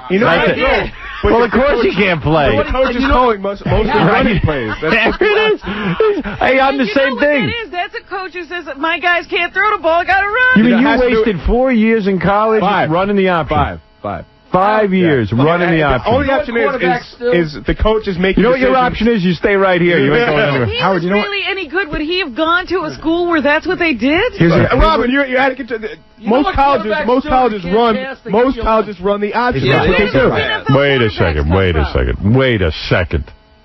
You're telling me you want to be you were a quarterback for 5 years who never threw the ball? Well, we threw sparingly. We didn't throw that much because that's our offense. You would throw long passes, right? That's just our offense. You know why they did that? Because you couldn't throw. No, that's not true. Of course. No, it's not. If you could throw the ball with precision, they would let you throw the ball. The coach said, "I got a quarterback." If you got a guy that you recruit out of high school who's got a phenomenal arm. The coach is throwing, then he wouldn't come to our school. The coach is throwing his playbook out the window to adapt to that guy. No, then that guy wouldn't come to our school. A pocket passer would not come to Western Kentucky. Why? Because I can't throw the ball. What is it? You don't know how to throw the ball and you're a quarterback? I can throw the ball, but I never heard of a quarterback can't throw the ball. I never heard of this. I don't know anything about the game, but if I'm a quarterback, I'm going to be able to throw. Howard, did you ever run the ball yourself? Yeah, that's what the option is. Either you would run it, or you ever see like the guy pitches it? Right, it's an option. That's the option right there. You can run or you can pitch. Maybe you could be, a running back? No, I can't be a running back. Casey, fade back and get Howard's lunch. That's what you're good at. So special teams. Yeah, you go out, you get my lunch, and you return with it. That's what you're good at. Howard, let me just explain this. He's got to. You have to pass that to somebody else. He kind of did. Chef Bobby's the one running that play. That's the option. Howard, the option is just the coach is calling. The option is whether Casey gets lunch or Chef Bobby brings it down to himself. And usually Chef Bobby brings it down. Casey's playing behind him. You're still running the option. You big dumb football player. Howard, it's the coach. What a career! The coach is calling running plays. And I don't care. I would kick the coach in the crotch. But that's what I'm saying. He had a coach who knew he couldn't throw. So you're telling me that you have some sort of ability to kick the ball, punt the ball, which is a big specialty, Howard. Right. So why don't you go try out for that? Who's stopping you? Yeah, right. You know what? And punters don't have to be in shape. So he's so silly, Howard. There are some teams that I've seen teams go through 3 punters in a season because a punter is really important to the team. So here he's got this talent. Yeah. That might be his best asset. And I only did it for 2 years in college. And do it. But you were you leading something? You were leading the league. I did all right. Yeah. Well, tell me, you brag a little.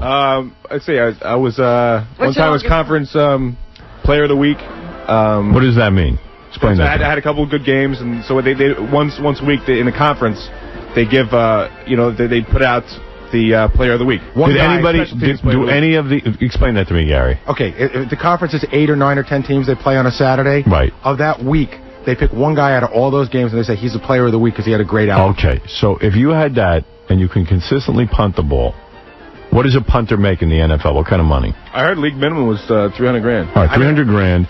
You get to travel with the team, and if you're really good, you get an agent. You maybe even get more. Right, you're good looking. There's a bunch of ugly guys who punt. At least you can turn it into something. Yeah, you might be able to do endorsements. Surely that $300,000 is more than you make here. Yeah, I can vouch for that. Yeah, that's a little bit. Yeah. You might be able to. In the locker room too. Yeah, see, that's what I really miss, you prick. You miss showering with guys. Yeah, but you know how it is? I saw these guys come off the field, coaches yelling at them and stuff like that. I'm like, you know what? I'm not supposed to be on the phone. I'm a big dumb animal. I got to at least try, you know? Why don't you try them? In other words, when you were Player of the Week, did any of the NFL teams or scouts come and look at you? Coach kept saying, if you can do this consistently, then you have a chance of playing. But then I got a couple blocked, and that just screws your whole average up. So I never tried. You got a couple blocked. Is that your fault or the team's fault? No, in that case, someone doesn't block somebody, and you get a 0 averaged into your average. So I see. So you didn't ruins it. They're looking at raw numbers, but I asked Casey, can he punt? And he said he went out the other day, and he was kicking them pretty far. Not too bad. How far was August? What you want is 45 yards and an angle. 4.3 hang time. And what did you have? And I could do that. I mean, I could do it, but not every time. How many times can you do that out of 10 kicks? I would like to say 3 out of 4 times, hopefully. Oh, wow. That's a good average. You know what, Howard, NFL punters do it about 3 out of 4 times. They usually douchebag. Practice, Casey, you might get better. But I shank them every once in a while, and the guys in the pros are so much better. So you're afraid of shanking them? Yeah, shank. You know you what? got to see this guy from the Jets. That's where you're like totally. That's embarrassing. In fact, that happened during the Jet game the other day. I don't know if you saw, but who were the Jets playing? Denver.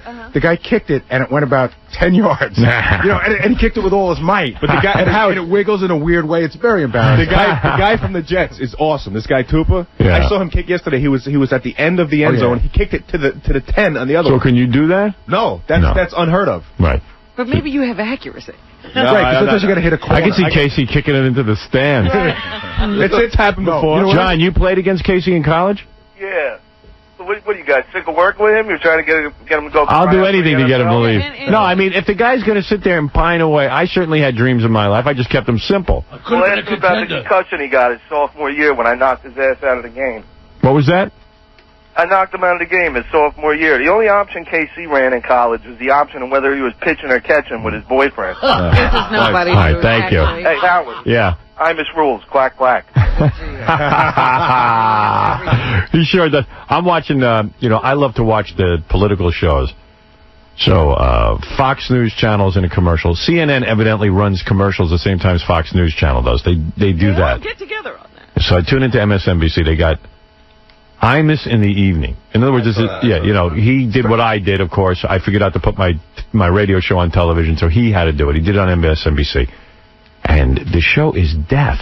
I mean, he sits there and talks about politics, and he's like a bizarro. You don't even know where he stands on anything. It's death in every aspect. Visually, it's death. It's unbelievable. He has just aged so much. He doesn't have a has his cannula bandana in on his his nose neck to again, cover. I'm sorry, you're talking at the same time. What? Does he still have that green thing going up his nose to give him oxygen? No, he doesn't have the tube anymore, but he might as well. What did you say, John? He has that bandana on his neck to cover his, the turkey neck. And he's got that big dumb hat on. You see that? Yeah, what's that? And Is he where a did cowboy? the headphones go with the hat? Yeah, he's got matching headphones. Like the headphones fit with the hat. It's pathetic. How braggy can you get? Oh, he's just so friggin' gay. I mean, he just really is. He should really be a catcher. He's not even a pitcher. But and then you know what? And these women call up reporters. Hello, Mr. Imus. They all buy into that, and he's like, so what do you think is going to win the election? The whole show is, who do you think is going to win the election? You know what, douchebag? In a day, we're going to know who's going to win the election. You can't make it happen. He goes, well, here's what I predict. George W. Bush.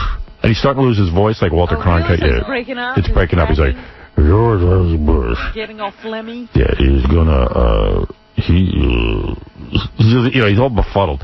George W. Bush is going to win by 5 or 6 points, I believe. Oh. And I'm going to vote. I'm going to vote for George W. Bush because, I don't even know who I want to vote for, but I'm just going to vote for him. And you should vote for whoever you want because that's what I'm doing. Well, thank you. This is what the show is. I mean, I'm listening to this. I go, what is this guy's like? He's got toilet mouth. He just rambles. He's got diarrhea of the mouth. And he goes, I'm going to vote for George W. Bush, but I don't even like the bastard. But you vote whoever you want to vote for because you should vote your opinion. It's like he ran out of things to say a long time ago, but his lips won't stop moving. And he goes, and Russert and them, they all think, one thing, but I think the other. And it's like, what? And he goes, and mumbling through the whole thing. They say he's got an audience. I don't know who could listen to this. You know what that audience size is. They're all close to death. And he goes, I gotta tell you, Charles, I think that we're going to be looking at Senator Clinton. I'm having a hard time saying that. But you're having a hard time. And he goes, but I gotta tell you, Charles, that I believe that she is gonna win by quite a few points.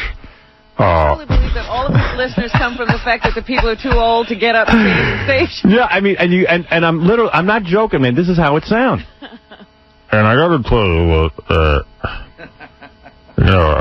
Hillary, she's, and I mean, it's like, what are you talking about? And he really does wear that kerchief all the time. Yeah. And he's looking down. How you like my kerchief? And you know what the weird thing going on over there is? It's such an ego trip now. Everybody has to pretend that he's like this huge star. So it's I-Man weather, I-Man sports. Everything's I-Man. I-Man time. Yeah, we don't. When you get the time, it's I-Man time. Because he's so important. And then this woman calls up, "Hello, Mr. Imus.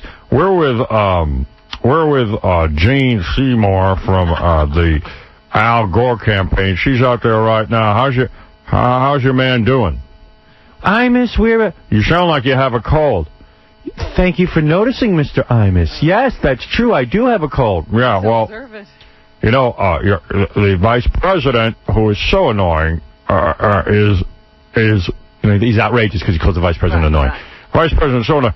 Is he losing his voice?" "No, Mr. Imus, he's..." Well, if you remember, in one of the elections, if you were losing your voice, that meant you were going to lose the election. Whoever lost their voice and I'm sitting there and I said, this is it. I'm out of here. I don't even believe this guy. If you lose your voice first, you lose the election. Is this a real... This is what he's about. Is this the show from the morning, or is this a special No, edition? it's the morning show. And it's death. It's death. Imus evening, afternoon, summertime, wintertime, fall or spring is... You can't listen to it. I defy you. I will tell you the worst death to listen to that show, because I've heard it sometimes when I've been on vacation, is his brother, and he are sometimes co-hosts. Yeah. It's hearing two Imuses. Yeah, I know. Two guys with two voices. How you doing there, Fred Imus? And when Charles goes on vacation... No, Charles is there, and he has to... The brother's always on the phone, too. Right. How you doing there, Fred Imus? We're here with the barbecue sauce. Yeah, we got barbecue sauce. Yeah, that's right. I love the old Imus who, at one time in his life he didn't care about anybody. Now he's found people to love. Yeah. He loves his wife, who's the best woman he's ever met. I love my brother. I love my brother. I love my crotchety old brother. I think the deal with the brother is that the brother's like some loser who needs Imus's, radio show to promote various bad products. And I think one of the things the brother does now is he lives on the ranch for dying kids and helps run that. Yeah. So he has a place to live, and he helps them. And distribute the products for him. Yeah, way to go. In other words, he's his butler. It's manservant. Manservant. It's the brother who could never get anything going, and always had some wacky idea, and now he's got this idiot with a radio show trying to sell his barbecue sauce. Because remember at NBC, in the hallways, you would hear him complain about how his brother had called him for money again for some idea that he didn't want to be part of. Yeah, right. Instead of just giving him money now, he just helps him sell stuff? Right. Yeah, and has him, work at that ranch, which is a whole big tax write-off. Yeah, we got a ranch. We help cancer kids. And we make them work the farm. We don't care. But this brother he tried to avoid all his life is one of the people who loves him. Yeah. I love my brother. I love my brother. I mean, he used to say... He's like Liza and Lorna Luft. They're making up at the end. You know what I mean? Absolutely. He used to say flat out, my brother called me today. I wonder how much that's going to cost me. Yeah. Yeah. But now he knows his brother loves him, and he loves his brother. Think about my sister and me. We don't ask each other for a dime or anything. It's just really pleasant. It's a pleasant relationship. You might get her phone calls. You don't worry. Your skin doesn't start to change. Yeah, she doesn't call me up and go, I'm in the kitchen making barbecue sauce. I'm wondering if you could sell it to your audience, a bunch of dopes. So it was unwatchable. I had to just get out of there. Tom, you're on the air. Hey, Howard, how you doing? Hey. Listen, I got the answer for Casey. Get the ball uniform for him, have him dress up, and then he can go get your lunch in a football uniform. Ooh. Hey, why don't you put on a uniform when you get my lunch? And every once in a while, as he's going down the hall, people can tackle him. Yeah, right. Bloody him up. I have some Casey stats here, believe it or not. Go ahead. So Casey played. This is his 1997 season. How do you have this? Ganji printed it out off the internet. Wow. So I could see the week that he was Player of the Week. So here's a week where they beat a team 38-24. He was 4 or 5 passing, and he rushed for 173 yards. Wow. However, the first game of the season, he rushed Big for blockhead. minus 13 yards. I got a punt block, probably. The second game of the season, he rushed for 11. The last game of the season, he rushed for minus 2. So although he had one game with 173 yards, his net for the season must have been a real bad team. Was 174 yards. No, not at all. The guy ahead of me was the best player in one AA. The team went 7-0. So he didn't get on the field. That was quarterback. That's playing quarterback. So I was playing in the fourth quarter and stuff like that. And if he got hurt, I would play. But then I was the punter, the special teams captain. Right. But Howard, he passed 4 out of 5, so he does throw the ball. Right. But five times. Yeah, but little passes. Yeah, you know, they're those little... Stuff I could throw. I like to see you out there, what do man. they call those little slant passes? A screed? Yeah. Dude, let me tell you something. If I practiced like you did your whole life, I'd be better than you. I'd be in the pros. I'm saying, I like to see you out there. That'd be good. How does he get out of college and wind up here? There's no football here at all. See, I went to college, and I majored in radio, and I ended up in radio. Right. You went to college, majored in football, and ended up in radio. But Howard, I don't think he really wants to play, because every Sunday we play football. Yeah. I've been asking him to play. He never comes. He doesn't want to play with amateurs. Yeah, you guys are losers. He's a professional. I'm definitely not. But all I'm saying, man, it's just like, if you don't take a shot, I'm gonna be like 50 years old or whatever. So do it. Why did you go? Listen to me. Walk on to the Jets. I know guys at the Jets. You want me to get you an audition? I told him that yesterday. You want me to get you an audition?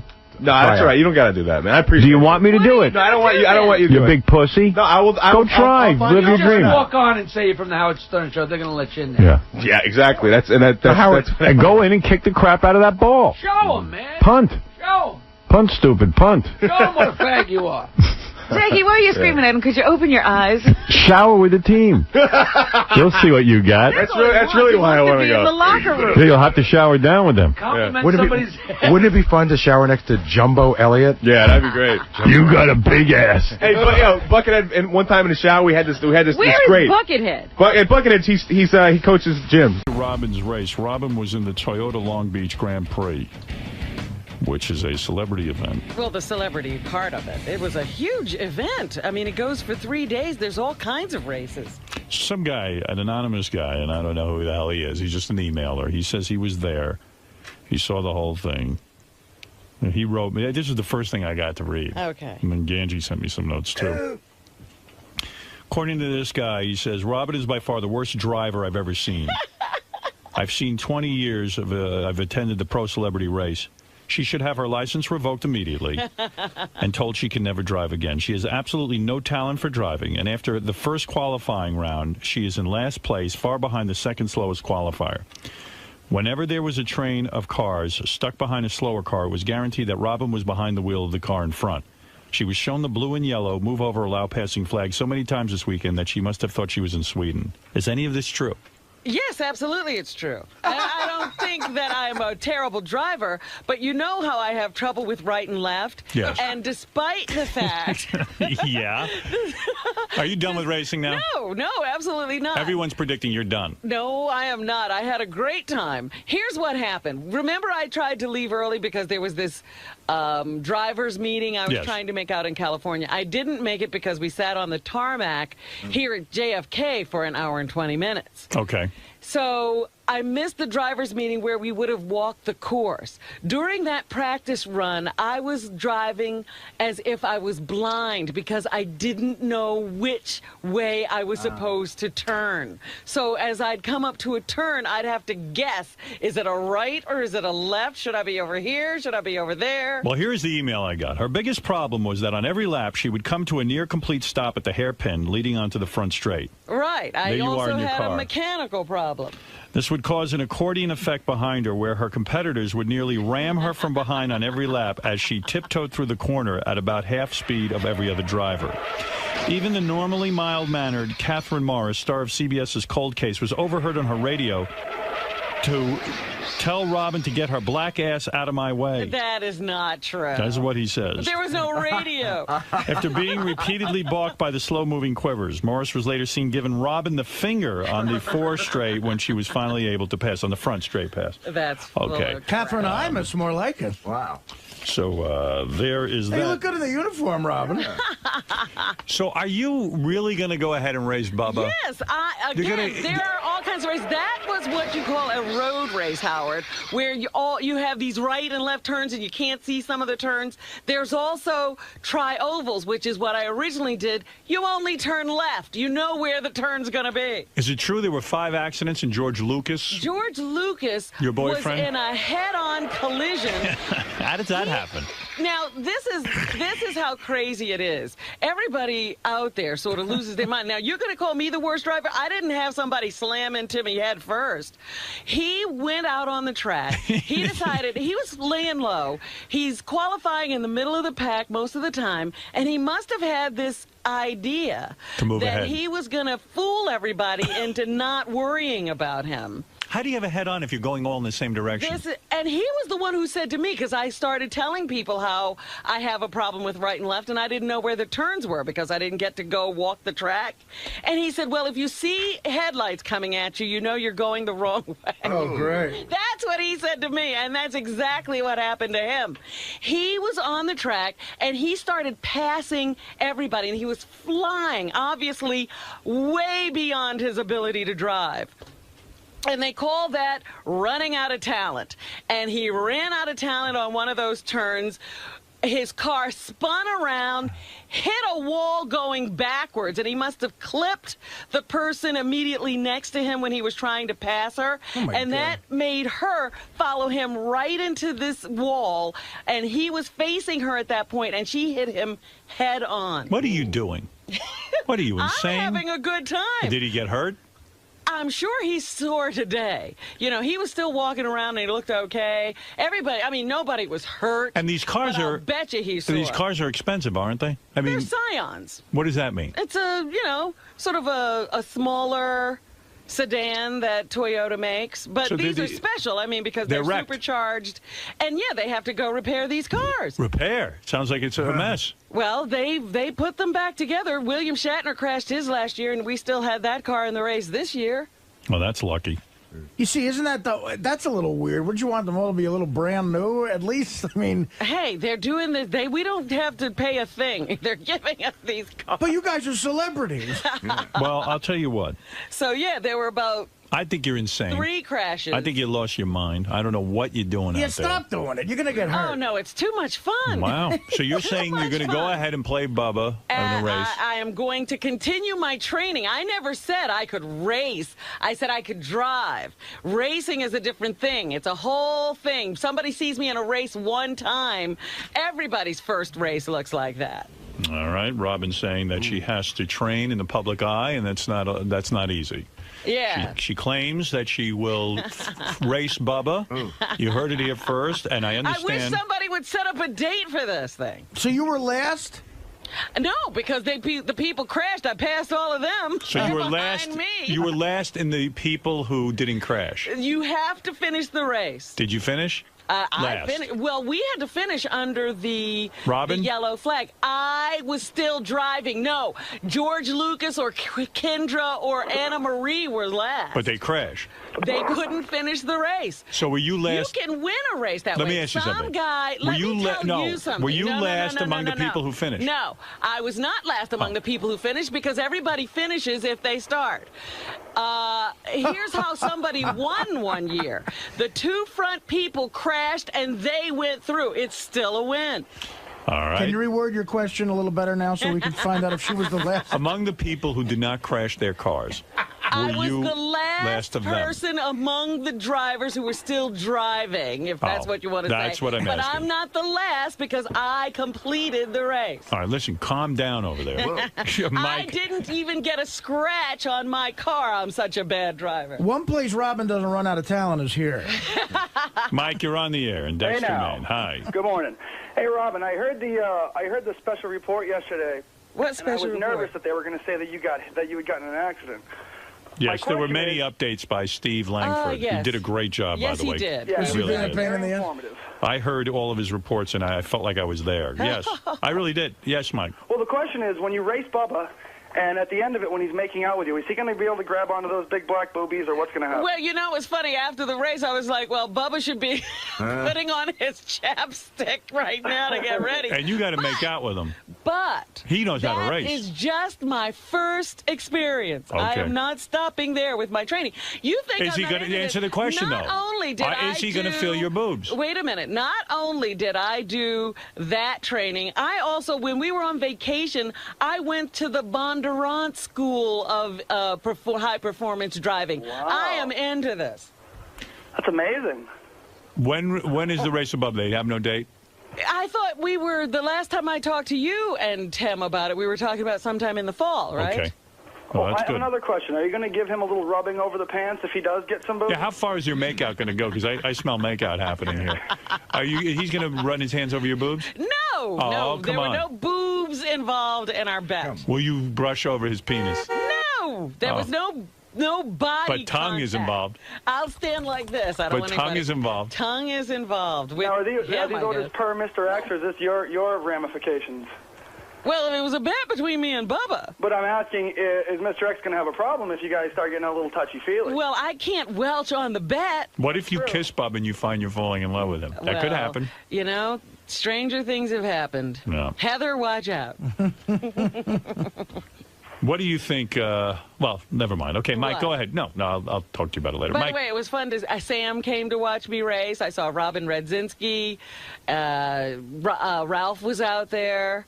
yeah, I got a call from Ralph. He said he just saw your race. And KC came to say hello. Wow, you had a lot of support. Yeah, it was great. My nephew came out with his girlfriend. Well, it's never easy to do something in public, especially when you're just learning. So I applaud you for that. Your bravery is great, but there's nothing more embarrassing, too, than having to do it in front of everyone. It was funny because after I think it was it the qualifying? I walk over to the fence to see some fans, and some guy yells out, "Bubba is so gonna beat you." Oh. Well, I'll tell you what. It does take courage to learn in front of a group like And that. that's what I'm doing. Good for you. By the way, I have to congratulate our own Artie Lang. I was on looking for a movie on demand, and there it was, Artie Lang's Beer League. And I just happened to see that. Of course, it's right next to Beer Fest, which should add to the confusion, but it's called Beer League. I watched that. No, congratulations to Artie, who in our writers' meeting on Thursday broke I think this is the fourth chair. No. He's so fat now, he's up to breaking chairs. He sits in the chair and the whole back falls off. I blame it on the chair, and for you to announce that is horrible and rude. We now have taken the chairs and the backs of them that he breaks. We hang up on the wall the actual back. Really? Yeah, it's true. He's not breaking the same chair. He's breaking It's new not, chairs. No, I didn't even lean into it. It fell off on its own. It's not happening to anybody else, Artie. Yeah. Why is nobody else's chair breaking? My God, I don't have an answer for that question. It's a good question, though. It is, though. You're right. Really, this is crazy. This is getting nuts. I rented Beer League myself, and I'm 100 pounds lighter in that motion picture. Yeah. And I look sloppy in that. There's the chair, by the way, Robin. As you can see, it hangs right next Produce to the tape of me breaking this chair. Look at it. I believe we have it.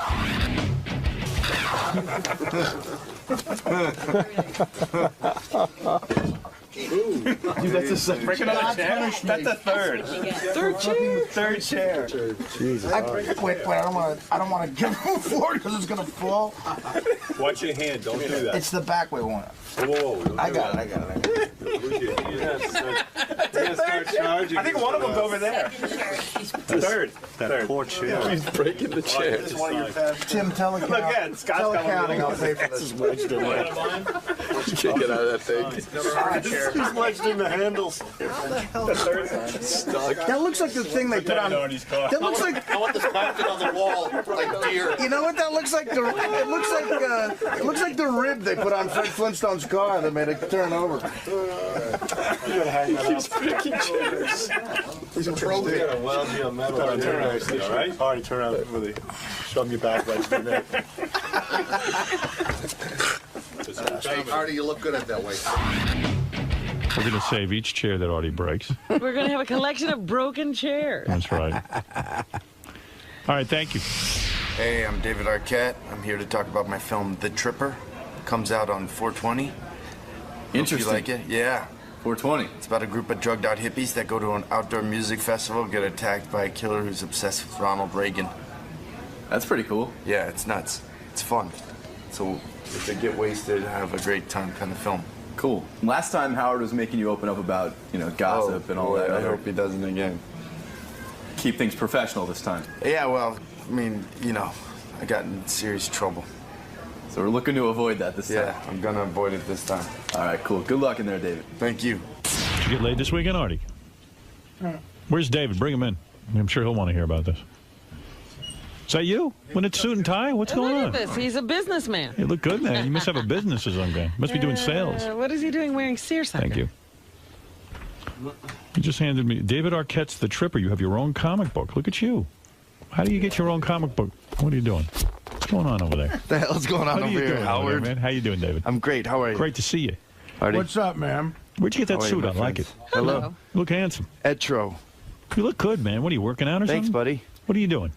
I'm trying to stay in shape. I've been running around the world. Not the world, but the country. You got a new hairdo? Your hair is greased up in that high style, like a butcher's wax? Like a spiky kind of thing? Yeah, how do you spike your hair like that? How'd you do that? What do you put in there, gel? Product. Yeah. Little product. Yeah. What kind of product do you use for that kind of hairdo? I don't know exactly. Did somebody do that for you? No. You did that yourself? Yes, You I woke did. up this morning and gelled up your hair like that. I know, it's gay. No, you look Okay. good. I see you even got like a beard now, but it's trimmed. It's a lot of grooming going on with you. Yeah, a lot of thought went into this look. Yeah, a lot of thought goes into my looks, No, you're despite what most people think. I get GQ magazine. Yeah. And they show guys with a beard, very much like the one you have, where it's trimmed neatly. But not so overly trimmed that you think about it. And I see with the hair gel there, you got the GQ Howard, look. what the fuck are we talking about? I'm talking about your new look. You too. You got a came in haircut, here Howard. looking like What are you this. doing? I have a pompadour. What are Are you kidding me? How are you? I'm Could great. that I'm band fantastic. be Thank any you. bigger? He's got a wedding ring on Yeah. that is so Let large me you see. can't miss it. Yeah. You're it's really like Lord mad. of the Rings. Well, if you get Courtney Cox, I guess you wear a big band. you're goddamn right you do. You know what happened? She actually gave me a ring for my birthday or something that was out of this gold, but it was like 3 times the size, and it was like wrapped around. And I was like, honey, it's beautiful, but it's too big. She's a major So then sport. we melted it down and made 3 rings out of it. see. Yeah. You hit the jackpot with her. You really did. I mean, you're not only wealthy, successful, but beautiful. Thank you, Howard. To bed her, I would marry her. I'm a lucky man. Yeah, You would marry her. You don't even know her. No. You're saying you would marry her. I would have married her. The time David married her, I would have married her. I mean, I don't even need to know her. She's got enough positive things going. She doesn't need to be a nice person Even or if she have was a an good asshole, personality. there's enough good there. She's incredible. You dated her for how long before you got married? We dated for like 3 years or something. How we were long do you have- engaged for a year solid before. How long do you have to wait before she makes it clear to you that she's romantically interested? Do you to kisses you and stuff? Do you have to wait a long time? We didn't wait all that long. Really? Was this an on-set It was- romance? Yeah, during Ah. Oh, during Scream. Yeah. Son of a bitch. That's the key. You got to get in a movie to get these high-level A-list actresses. Yeah. You do. So what you're saying is if you have your eye on somebody, get a movie with her. Get in a movie, yeah. Yeah. That turns them on. There's something so amazing about being on set. You know what I mean? And you're coddled and people look up to you and suddenly you're doing scenes together and she says, hey, he's a nice-looking guy. But she's a pretty big star. She's probably got the front trailer, Yeah. you know, and that whole thing. How do you make the move? Because you're further back in the line. Right. Yeah, how did You're you... all equal on this set. There's no small parts. Really? Yeah. Does she have any negatives? Is she abusive? Does she hit you? Is there anything that annoys you? No, Really? she doesn't. She's the greatest woman. You I mean to mean, tell she's me- tough, you know. She's, She is she's tough? in general. Yeah, she's like a businesswoman. I mean, you know, and she doesn't take any shit. She's a straight shooter. Like, she's the most honest person I've ever known. So she'll say to you, hey, David, you're What the fucking fuck up are you here. doing? What are you Yeah. doing? And then she'll straighten you out. What am I doing? I was worried about you, I'll be honest. Oh, thanks, Howard. Look, I read the tabloids. I don't make any secret about that. Don't read the tabloid. Don't take it for truth. You don't read them? What are you worried about?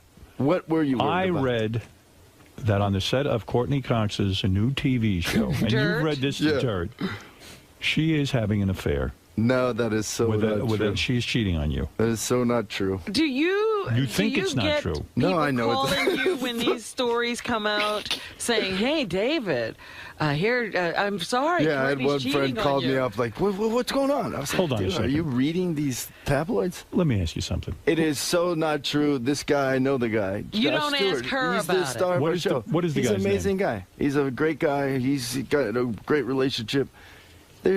When you're an actor and you have to do these love scenes, you just have to understand that, Wait a second. shit's Wait a gonna go second. down. Let's talk man to man. Yes. Now I see why you're dressing so nicely and trying to look so handsome. What is the name of your wife's new show? Dirt. Dirt. On Okay. FX. Right. Okay. And if you're a fan of the show, write FX and say, bring us back for a second season. All right. Hey, I just had to She say works with a good-looking guy on the show. I assume the guy's a nice-looking guy. He's a professional actor, and I'm sure she doesn't want to be in love scenes with some smelly slouch. Right, she hired him. Right. She hired him. She picked him out. She thought he was cute. We all hired him. You know as well as I do, as somebody who met someone on set, you know the aphrodisiac that being on set can be. This is how you ended up with your wife. Yeah. Now, the tabloid, I am sure, if there was no truth to this, would be sued by Courtney Cox Arquette. No, we had never really sued the tabloids for Wait a anything, second. and they've said a ton of lies. Listen, I'm telling you the truth here. I mean, how do you know it's true? Have you ever had her followed? Our relationship is entirely based on trust and Bullshit. honesty. No, So it was is. mine. I'm divorced. I know, Howard. I'm telling you, every relationship is based on trust until you meet somebody Usually new. you're the last to know. This is the problem. No. We don't want you to do that. What are you guys? I'll tell you why I believe it. I'll tell you why This is ridiculous. Why is it I'm ridiculous? out of here. No, Howard. you're not. This is bullshit. Just because you ran around. I didn't run around. Hey, listen. When it ended with you, Howard. Right. When it ended, I was depressed. I felt let down. That's the only way you could get away with all the crap that you pulled for all those years is because, I'm a happily married man. Then all of a sudden, what happens, Howard? What happens, Howard? Maybe one too many strippers come through here. Somebody started, maybe Howard the rock star was I know how it works, Howard. Where is she right now, Courtney Cox Arquette? She's in bed with her co-star. But I understand that. No. When you get a report like that, even though it's a tabloid, and I know you pretend that these things can't be true, because everything I've ever read in tabloids kind of comes true after a while. Yeah. When you read this, you have to go confront your wife and say, does she come to you about it, or do you go to her? No, you get a call before it comes out in the paper. That's what I They was say, wondering. do you want to make a comment on this? And what did you say? No. No, we typically say no comment. Okay. Just in general, just because. And you go to Courtney Cox and say, Courtney, what the hell's going on here? Right. Is that what you said to her? Break in, Howard. I've been drinking all day. I'm a wreck. You see, you're trying to make jokes about this. Hey, listen, I don't have to. I'm really not. Hold it. I'm asking super about your secure. life. I trust her completely. If she's gonna pull something like that, fine, go ahead and good riddance. So you say good riddance to her? Yeah, if she pulled something like that, for sure. You have a completely closed relationship. And then this is not one of those completely open. closed. Okay. Yeah. You've never when we have cheated. an understanding, never, not even nothing. Yeah. Let me ask you something. We have an understanding that there's no secrets in our relationship. As much as people say that, there are secrets in every relationship. Now hold it. Easy. And let me tell you something. If this is a thing going on between her and her co-star, she probably doesn't want to hurt you, so she's working into telling you the right words. She's not going to just come out and say, I just fucked some guy. True. It can't be just sex for Courtney? You think she's got a... It could be that, too. Ridiculous. You're ridiculous. But that's not ridiculous. You're being naive. 60% of the marriages falter, and especially in Hollywood. Is that what happened to yours, Howard? No. Is that why it went bad? No. No, Now, hold it a listen, second. Howard. So you get the call from the tabloids. Yeah. Let me follow this. So at some part of your mind you go, hey, I got to bring this up to Courtney. Do you call her or do you sit her down in person and say, Courtney, I just received a call asking me to comment on an affair you're having. How does this work? What happened in this instance? Don't act confused. You know what happened. Well, we know that they write stuff about everything. I mean, there's a thing out there right now about me. You know, flirting with some girls. What does it say about you? You were flirting with some girls? I was not flirting with any girls. What girls? I was not. There was some. There were some nappy hoes that were out there. There were some nappy hoes that were out there. So you like DC. nappy hoes? No, I do not like these nappy hoes. And they were taking pictures of me, right? All right. And one of them, kind of tried to hug me. I was like, hey, no, don't hug me, because I have a wife and I don't want her to see a picture and think I'm being disrespectful. I've had stuff written about me. On page 6, they wrote that I bought a stripper a car, and I got kids and stuff. And I said, this is totally false. So instruct me. How do you? What kind of car did you buy her, Howard? I said, come on, Howard. Said they had a print. You can say it now. It's over. No, the marriage is over. You can admit the stripper car now. No. Come on, Howard. I'm telling you, it never happened. So I said, produce the stripper. No, it never. And I will give them $1 million. And no one ever came forward. So let me ask you something. Yeah. So okay, let's say this isn't true.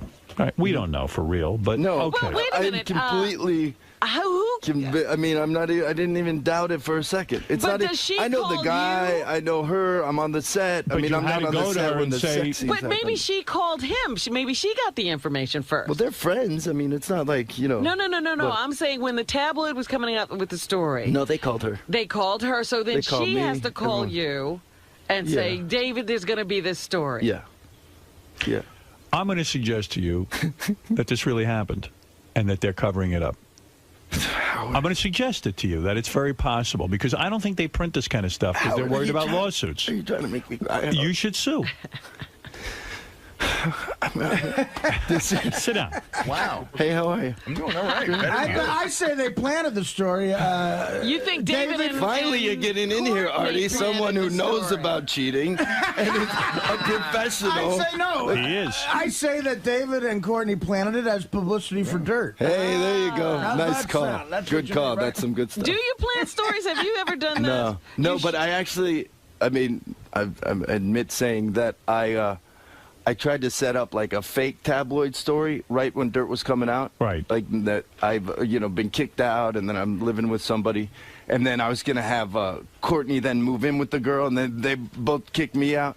It was going to be like this scaleless thing. Well, that's but what this is. Our That's what publicist this is said about. you can't do that because then you ruin your credibility and then people actually feel taken advantage of. I understand that. Well, listen, I hope it's not true. And it's definitely not. Does it put any, like when you go to the set now and visit Courtney and her co-star, does it, does it put any sort of weirdness in the room? They can put that in I there. break right in. I break like, what's going on in here?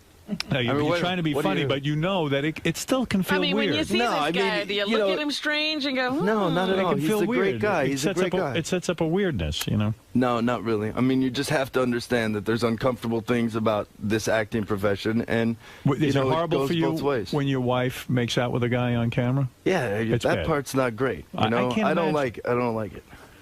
Does she spend time with him alone? Do they ever go to dinners or running line? Once in a while they do, yeah. No problem with that. No problem. Oh, look at you, so sophisticated. Hey, let me tell you something. Wake up and smell the coffee, pal. Oh, hey. She goes to dinner with the guy? Hey, Howard. You know what, Howard? I don't mean to cast aspersions, but Eddie Fisher went to the set of Cleopatra when Richard Burton and Elizabeth Taylor were carrying on. Right. And of course she said everything was fine. Of course. Well, of course Courtney Cox is going to say that until she gets a hold of her legal things. I hope it's not true. I do too, Howard. I don't know what. Why doesn't your wife invite you to go to dinner with him? This whole interview is just why doesn't your wife invite you to go to dinner with her co-star? Why doesn't she, Howard? Why doesn't she? Did you ever ask yourself that? Why am I not invited? What are you guys doing there alone? Where are you? Where are you? Where are you? Why aren't you answering me? Where are you? I'm going to call his cell phone. Where is he? You won't do that. Listen, no. I mean, I don't, you know. I bet he's happy to be alone. And I have gone out with both of them and him and his girlfriend, and, you know, it's not an issue. You understand. You've been married now a long time. I mean, things can get cold in the bedroom. You know, you have kids. Howard. I mean, we're in our 7th year. It could be the 7th year itch. Well, that's right. What, Oh you my think you're God! immune from I'm that? serious now. Did somebody give me a phone? Come on, Howard. It's Wow. just you gotta. No, I really. Well, there's kept nothing. up the counseling, though. No, we Doesn't have that a help? we still have go an to counseling? understanding that You still if- go to counseling? Didn't once she in a drag while, you? once in a dragged while you we into do. counseling. Yeah, once in a while we'll go. Why does she need counseling? What are you doing so wrong that you need counseling? You don't need counseling, Howard. I have psychiatric help, but I don't go with my girlfriend. Oh, I mean that's usually. Maybe next time you get the urge to buy a car for somebody else, maybe you go to counseling first. I'm only saying. Her and Josh don't need counseling. They're fine. Listen, Josh is coming with us.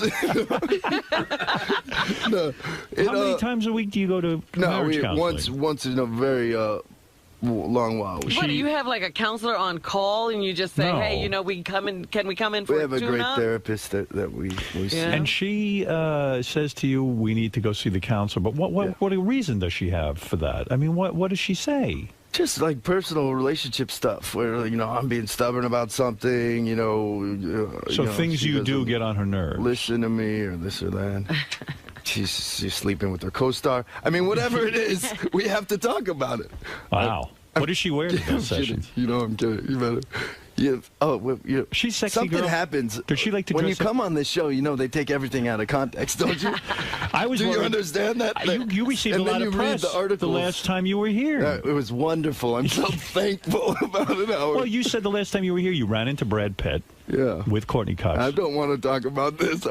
No, I'm saying we of the can't aftermath. talk about anything. Did you get in trouble from the last interview? I wasn't in trouble as much as it was just disrespectful and, To who?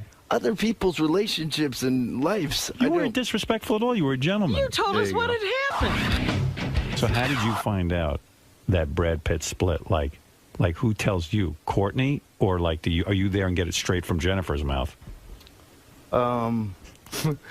We knew. We all knew about it. Forget that part. When did you know love that David. he was sleeping with Angelina Jolie? Wow. That's pretty much it. Was a surprise.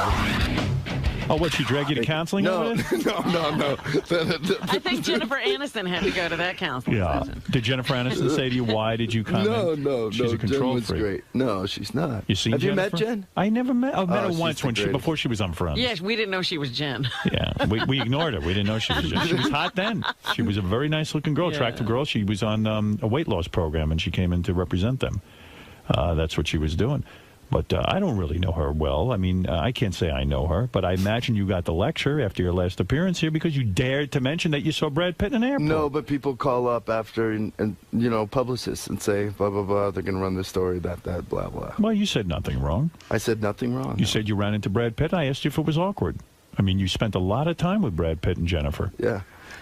And so now, let's get back wait a to second, hold my it a failing second. Now he marriage. can't even mention Brad Pitt. Are you not allowed to mention Brad Pitt? That you were friends with this guy? No. I mean, the fact that I'm you just not spoke gonna to say him? Anything. Was Jennifer mad that You you don't spoke to him? understand how they take things out of context, so I just can't. I'm gonna take the fifth on this one. Really? Yeah. Wow. Just in general, I just don't want to Boy, talk he about got an that ass stuff. beating. Yeah. No, I didn't. Not at all. You Are got the an marks ass still beating. there? Show us your back. Would she cane you? I mean, for God's sakes. No, cool it. You said nothing wrong, brother. Don't go there. You guys, you know what you do? You do this whirlpool thing where you guys start talking to each other, and then you start building up the thing, and then he chimes in, and then Fred back there. Somebody throws in a sound effect, and then next thing you know, you're scrambling here. You're Right. trying to keep up. It's like, no, I didn't say that. But yes, that. No, wait, yeah. I would imagine it's very awkward for you, having been... Listen, when things were good for Jennifer Easy, Aniston... no. No. Why are you going there? I'm not asking What you. are you doing? When Listen. things were going well for Jennifer Listen. Aniston and Brad Pitt, you were asked to be close to Brad, to suddenly turn Cool off it. and Cool choose it. her side. And not be able to speak to him when you see Stop him in it. an airport. We have I can speak to anyone I want. It is all blown way out of proportion. I didn't get any shit for saying anything that I said. Yes, you did. But, no, I didn't. But he's it not just gonna turned say up in anything papers everywhere, like I'm a big blabbermouth. And one thing I don't do is talk. Because if I was to talk, I could tell you people something. You and know a guess lot. what? You're never going to know. Can you imagine what goes on at your house? I mean, Courtney Cox is an A-list type gal. She's hot as can be. Yeah. She's good. You're an accomplished actor, and you have friends that most of us would really envy. I mean, to hang out with Brad Pitt and Jennifer Aniston, I can't imagine how great. And who else is in these situations with you? Who's in your? Who's the circle now? Who is the circle now that Jen is sort of not with Brad? Jen is still in your circle, right? Jennifer Aniston? Yeah, of course. Right. Who else is in your circle that we would be titillated to know? Who else is close? Vincent Gallo. Oh, Vince Gallo? You don't like Vincent Gallo? You're not hanging out with him. Of course. Are you? Yeah, he's a buddy. Really? Really? Yeah. We've known him for years, and a He's lot of the wild. stuff he does is shock stuff. You know a little He's a something about that, guy. don't you? He's a wild guy. Yeah, he's a great guy. He's funny, but he's nuts, but he's funny. When your wife and Jennifer were close, get together. Oh, how did this happen? How did we get here? Why are we here? Then she dumps Brad, but Brad Pitt dumps her. Now do you have to be friendly with Vince Vaughn? Is it fait accompli that you have to be buddies with him? How did we go here? No, you have to be buddies with him all of a sudden? It's Vince Gallo that we're friends with. It's Vincent Gallo. I'm being serious. Does he just take Brad's chair? Yeah, I mean, this is going to be a very quiet interview if we still go down this path.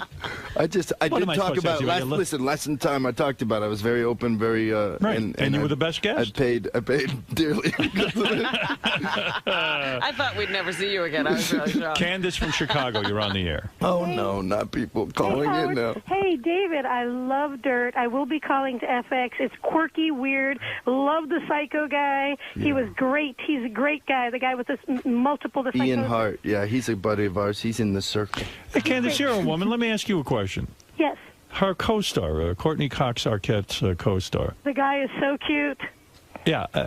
Do you think something might be going on with them off camera? No, and I think you and Robin are being a couple of snakes here. You're going to chase him out. There you go. That's my Richard girl. Simmons, when That's you my call him a girl. woman. Oh, how did it happen? Richard Simmons. Richard Simmons. Did he make him cry? Up to it, Howie. He left crying. He did? Because I said he was womanly. He chases all the celebs out. That's why they won't come. Was that a big surprise? I am David. David is not. No. I'm asking questions. I mean, why is everyone so afraid to talk about everything? I'm not. If I'm in a relationship with a woman, I got to sit there, be afraid to mention Jennifer Aniston and Vince Vaughn? No, you do wonder in That's a divorce. not my relationship. Who wears the pants? Wait a minute, guys. Those are good questions. Yes. But work up to it. You started the minute. He wants you to be a little more tactical. You mean ask David? Ask David about his project first. All right. Well, David, use the finesse that I know you have, and then get to it, and then go for the kill. But you started when he sat down. I was afraid he was going to be Richard Simmons and head out the fucking door. he's fine. I'm no Richard Simmons out there. You're not womanly in the least. Thank you. I see what you're doing with your hair, Joe. What's her? Candace. Candace, thank you. And Candace, we're going to have a screening there in Chicago on the 17th. Of Tripper? Of The Tripper. All right, I'm going to talk about The Tripper in a second. Fantastic.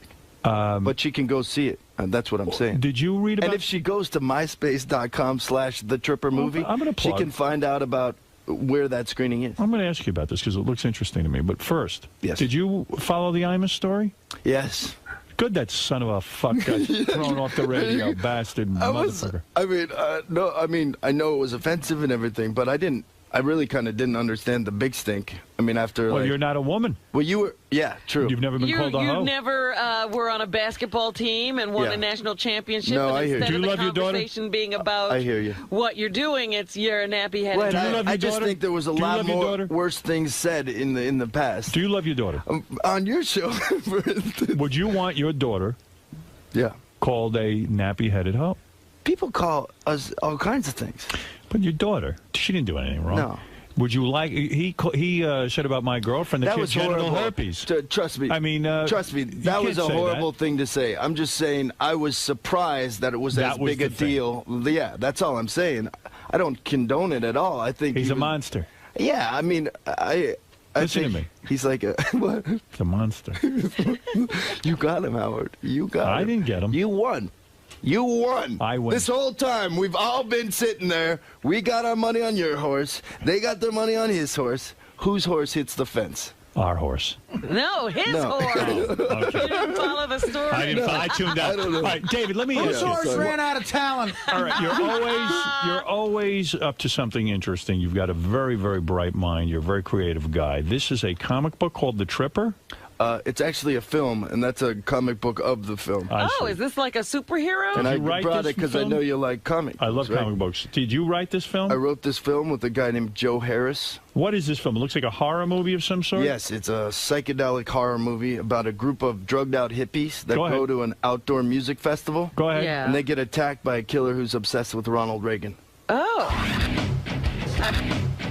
Yeah, so it's kind of like Why a Ronald political Reagan? slant. Are you anti-Reagan? No, I like Reagan. You like I really Ronald do Reagan? like Reagan. I wasn't a fan of a lot of his policies. Right. I mean, I'm a Democrat. I'm a liberal, but I do like Ronald Reagan. I liked his personality. I think he did some great things. I grew up in Los Angeles too when he was the governor and then the president, and I saw some homeless people just kind of appear and overnight, and I was like, what's going on? Do you feel his economic policies created more homeless? No, he did insane cuts in mental health. Right. And then Those were great times to that's be on just the a reason streets of why I tied it California. into this film. There's a reason why my killer's obsessed with him and loves him so much that he tries to. Are you the killer in the film? Are you No. You are not. No. The Did killer? you just direct? Are you in it? I directed it. I am in it. I play a character named Muff in it. You play Muff. I play Muff, sort of a weed farmer up in Northern California. Do I see a lot of blood and gore in this film? Yes, there's Good. a lot of blood and gore. Is there sex in the film? There's sex in this film. Who is getting the sex? There's a girl named Paz de la Huerta. Is she hot? She is. She's a good-looking girl. Yeah. Nude? A little out there, but semi-nude. And that's coming from you a little out there. Semi-nude. Semi-nude. You see boobies. Yes, and there's a very attractive naked hippie couple at the beginning. Great. I love it. Is it rated R? It's rated R. I love it. I It's a miss hard the R. R-rated. Yeah, it's hard to get at a good film that adults can go watch. It's funny too. I It's a love throwback to the '60s slasher movies. Oh, it's not so much the torture shit that's going on now. Good for you. It's more like this psycho, and there's drugs involved and. Good story, or is it disjointed? It's a good story. Did No, it get it's a reviewed real yet? story. Have we seen any reviews? No, we send it out to a few places, but they tell you not to review things now. They tell you because it doesn't really matter one way or the other. But we send Kids it will out want to a to see few this. places. Yeah. Yeah, they'll sneak in. I mean, yeah. No, it's like the sort of, anywhere from, I don't know how. A guy goes around R killing is people. 17 anywhere from there. There you go, from 17 to whatever age. Well, I mean, but I had a question for you. What do you do about hate mail? I've been starting to get hate mail, and I never got hate mail What before. are they hating I mean, on you sometimes for? because they think I'm bashing Ronald Reagan.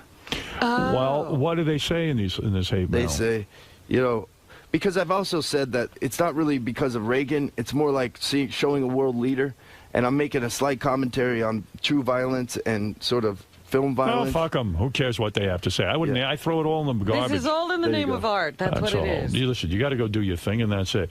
Has Courtney seen the film? Yeah, she produced the film. She did. Yes. Look at you two, power couple. Now, when you two produce together, who's the boss? On this one, I was the boss because I wrote it, I directed it. And she we can produced take it. orders from you? Yeah. After the I baby, mean- did her boobs sag?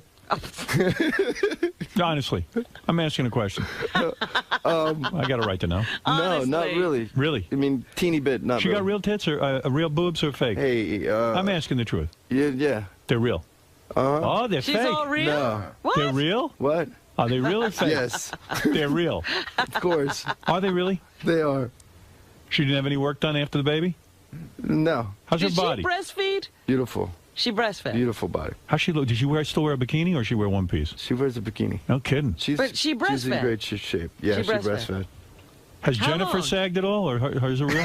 Does she go around topless in front of you? How did this Have you ever happen? seen Jennifer How topless? did we go there? I asked about Where the did movie. we go? You did the build. The woman on the phone said ask about the movie. did the You held build-up. out for as long as you could. Does Jennifer Aniston's breast sag? All right, look. What do I want to know? Are you going to have more kids? Is Courtney pregnant? God No, forbid. Courtney is not pregnant. I mean, that's enough with the kids. No more kids? No, No more. more That's kids. it. That's enough. One? No, we might have another kid. I don't She know. had enough. They went through hell having the first one. I know. That's true. They had to do all kind of things. Yeah. What was it? Was it your load wasn't working, or easy? What was going on there? I could shoot a load right here. Go ahead. You get the whole room pregnant. Shoot a load into Robin. I could get all you pregnant.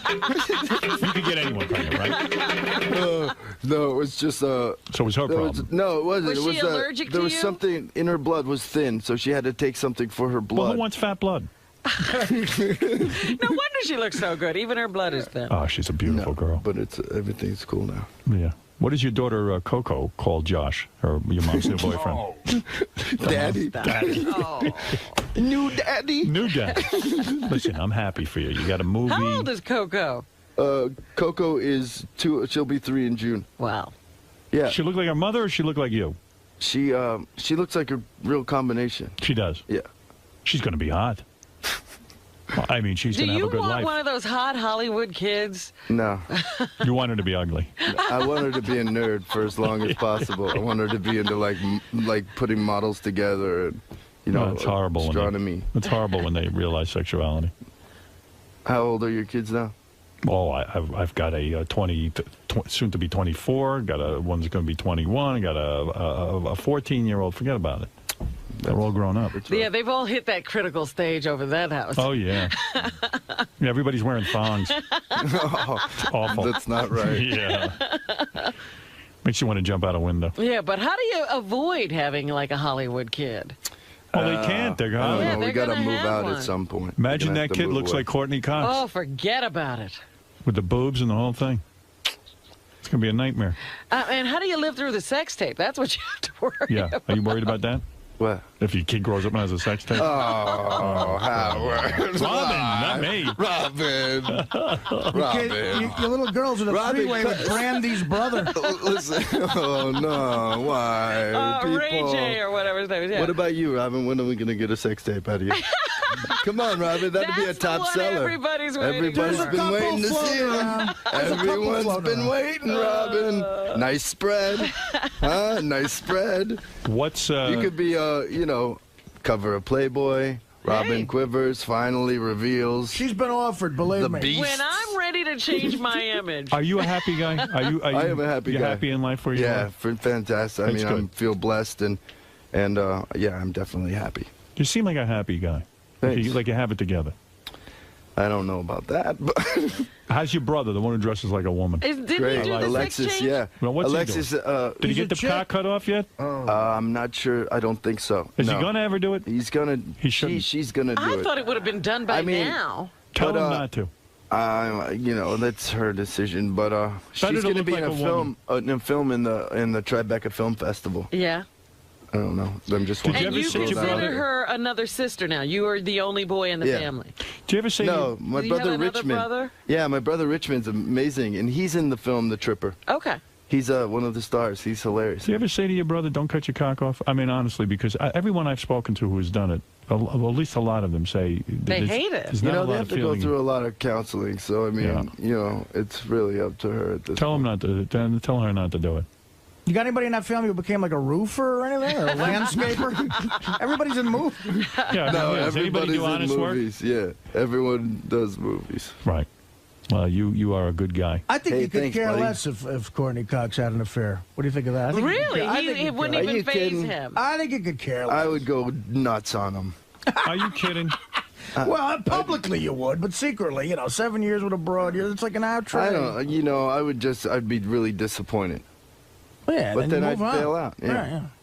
You Man. would bail. There's no Yeah. forgiveness in you. No, not when That's it. So it's she all fucks the guy a based few on times. trust. So if Yeah. we do anything to break that trust, I mean, come on, there's, All right. Just remember that when it's your turn. I always remember that. All right. That's why Navajos in D.C. shouldn't be selling photos to That's push right. their website. Well, there is a Tripper comic. David Arquette has created a story that now is a film called The Tripper. Yeah. For those who are fans of gore and horror, And comedy. nudity and comedy. And comedy. Sex, drugs, when's the last time you've seen a psychedelic When does this open? film? It opens on 4/20.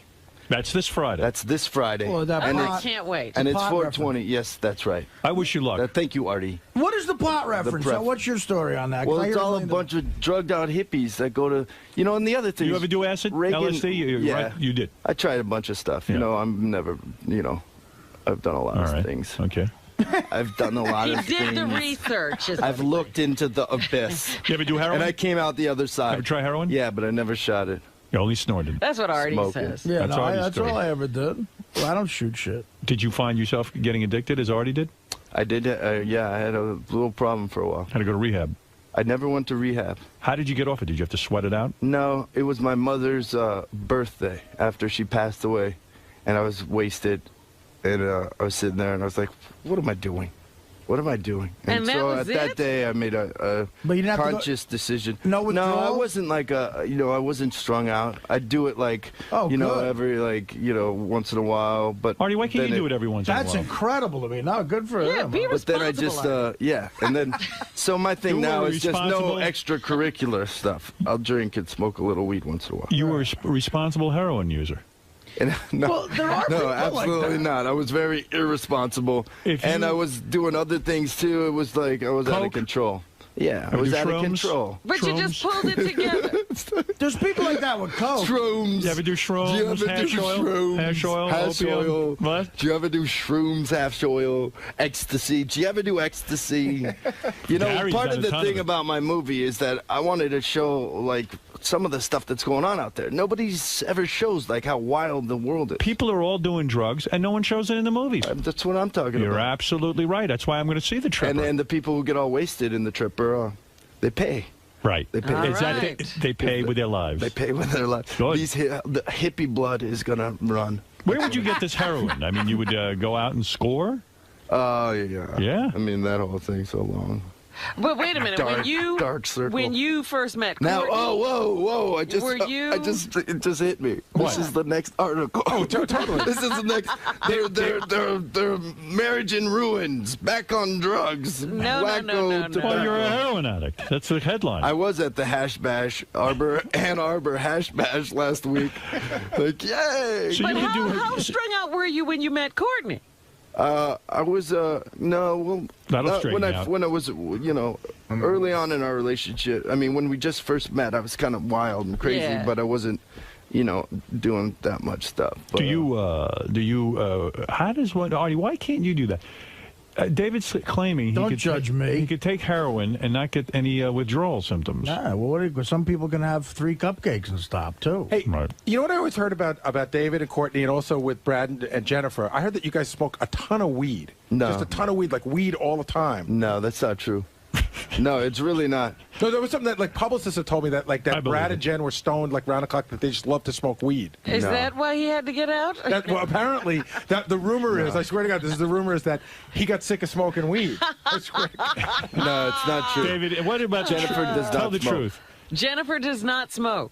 All right. Well, then I'll believe you. Go ahead, Ken. Hey, David, listen, first off, I'm sorry about your marriage, but I think you are the best guest that I've heard in a long time. Please keep coming back, pal. Thank you. And All right. I cannot wait to see that crazy movie of yours. Okay. Thank you. All right, Thank go you see very much. Tripper opening in theaters Friday. The Tripper. It's in 50 theaters. We're distributing it Slow ourselves. rollout, huh? Yeah, Why I've slow? been going across the country on a bus tour. We've been filming everything on the MySpace page, myspace.com/The Tripper Movie, and you can see I urinated the word The Tripper. Yes. And that got like 158,000 hits. Like, that was our big. Fantastic. Well, we'll go that on was there. our Jim, big you're thing. on the air in Bloomfield, New Jersey. We're talking about the Tripper and other things.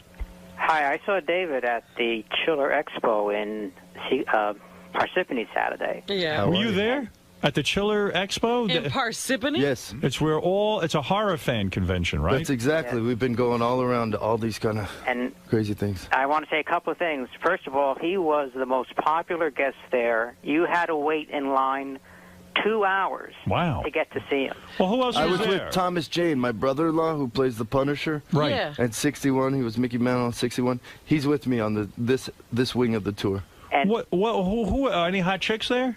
a lot of them. But first of all, Mostly geeks go to that, right? well, some, but there are a lot of good-looking girls there. But I want to say one thing about David. What? He was nice enough to give autographs and pose for pictures for free, which was unlike most of the other guests there. Well, that's what I was going to ask. Is he selling his photograph? Give me an example of a celebrity that sells their autograph at the Chiller convention. Well, we had Robert Beltran of Star Trek Voyager. I never even heard of him. How much did he charge? He was the He doctor. was, Commander Chakotay on Well, Voyager. you know what they do? They sell the pictures, and then they'll sign We them for them. had Michael Biehn of Terminator.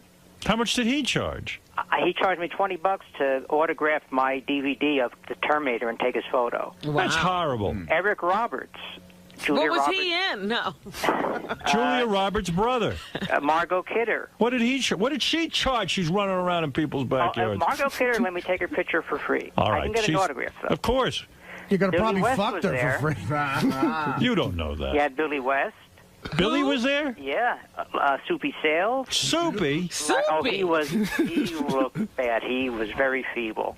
He can barely talk. All right. Well, anyway, David, look. Thanks, man. The movie is called The Tripper. Yeah. I wish you luck with this. You're always Thanks up a to lot. exciting things. You're a creative guy. You're a bright guy. I trust you when you Thank say you. the movie's good. Hey, you know what? We can't get a theater in New York City. You're what about kidding. that? Yeah. Call the Sunshine Theater and tell them to put this film up. Why don't they For do this? God's There's sake. enough theaters around. I know. Every piece of shit movie is out I now. know. They should Yeah. put something in there. Yeah, I'm telling you. There's. So you can't see it in New York this weekend? We don't have a theater as of now. Wow. And it's ridiculous. Well, I think the people who own Sirius own AMC theaters. I'm going to Really? contact them today. Oh, that's great. Thank you, I'm Howard. gonna I'd find out appreciate about that. that. And then we were at the Senator Theater in Baltimore, Yeah, I know Maryland the yesterday. Senator.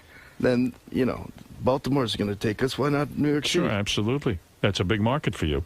Yeah. All right, listen, good luck with the film. You're working hard. Thank you. Hey, David. Yeah. That's never easy for you, man. Never You never easy. take it easy. I always come out sweating, like I just beat up or something. You mentioned the the whirlpool effect that they have going on. That's right. They did. Yeah, I got that down. A couple times I tried to turn it back. You did? I did. I kind of did. You think Courtney will react okay? You fended off all those rumors. Courtney's always, she's chill about stuff like that. But it was rough. You tried to revisit the whole Brad and Jennifer He thing. tried. I didn't go there. Hopefully, there's no sound bites. You were talking to me last time about that. Well, You were you like, got you know into that- you got into all the tabloids. Yeah, exactly. You warned me though. I did. I think on the way out, you were like, it's probably gonna be all over the place. I was like, really? You think? That was the first thought of it. Jackie Mason in the house. Were you surprised by the picture? Mr. Mason, sir. Yes. Hello. My name's David Arquette. Nice to meet you. Why not? Big fan of yours. Are you a comedian? Not really. What do you do? Not like you. I mean, I'm not the real kind of. I'm an actor. Oh, yeah? Yeah. So how did you get successful enough to wind up on that film? I married a very famous woman. Thanks. See you later. Gunner of Sirius, and I'm here today to talk with Howard. He wants to express his appreciation for Sirius because it allowed his career to be reinvented. And I want to express my appreciation to Howard for taking my dream and making it bigger and better than I could have ever imagined. So Howard, it's sort of like a mutual admiration going on today. Total mutual admiration, synergistic. It's two people who have been pioneers in their own area. Howard pioneered talk radio, pioneered mass intimacy. I pioneered satellite technology and allowed satellite technology to reach people in cars. Together, we're a dynamo. He's got a ton of questions for you. He's been talking about it all week, so. I'm happy to answer all the questions Howard has. I'm a huge Howard Stern fan, so to me it's an amazing thrill to be able to sit on the couch and talk with Howard and Robin live. Well, this is pretty fascinating. I was in the halls one day, and I ran into the guy who actually invented satellite radio, and then I wasn't even sure what was going on because he was wearing a dress, and then I found out he's now a woman. He wasn't in a dress. Yeah, he was. Sure he was. I was there. What are you talking about? I saw him that same day. It was a long skirt. You didn't know what you talked. That's Martine right there. Martine, the first time I met you, weren't you wearing a long skirt, like a skirt? Nope. Robin's right. Didn't have a beard either. I didn't say you had a beard. Robin said, I saw his beard, and it's like, come feel me, Robin. All right. So I was wrong about the beard. You were wrong about the skirt. And I don't even know. Do you have titties or not? Yeah. Oh, you I do. Yep. Oh, There okay. they are. Nice around. Here's a gift for you, Howard. Thank you, Martine. Martine's a super intelligent person who invented satellite radio, and I kind of had this fascinating discussion and invited her to come in. She's sticking out her tits. How big are your tits? But I mean, you're married, though, right? But you're married to a woman? Yes, 25 years. You were Is this the same woman you've always been married to? Always been married to. Let me understand something. So you were a She's dude. right out there. You were a dude. You married a woman. Then you say to her, hey, I want to be a woman. And she stays with you. Yes. And now what goes on in the bedroom? A lot of fun. You sleep in the same bed? Of course, of course. Never... Can't even fit a feather between us. Really? You got the vagina, right? Yeah. Has a guy ever put it in? No. Never? No. You don't want it? No. You don't want some guy to put his penis in your vagina? No. You became a lesbian. I look at myself as a Bina-sexual. My partner's name is Bina. I love her before. I love her during. I love her now. I love her forever. She's not frustrated? No, she's very happy. Wow, that's complicated stuff, man. But you are a genius. Did you know that your marriage would survive this? Yes. You did? Wow. That's pretty amazing. That is amazing. She's got to be a little horny, though. She's sweet. She's a wonderful person. How often do you have sex?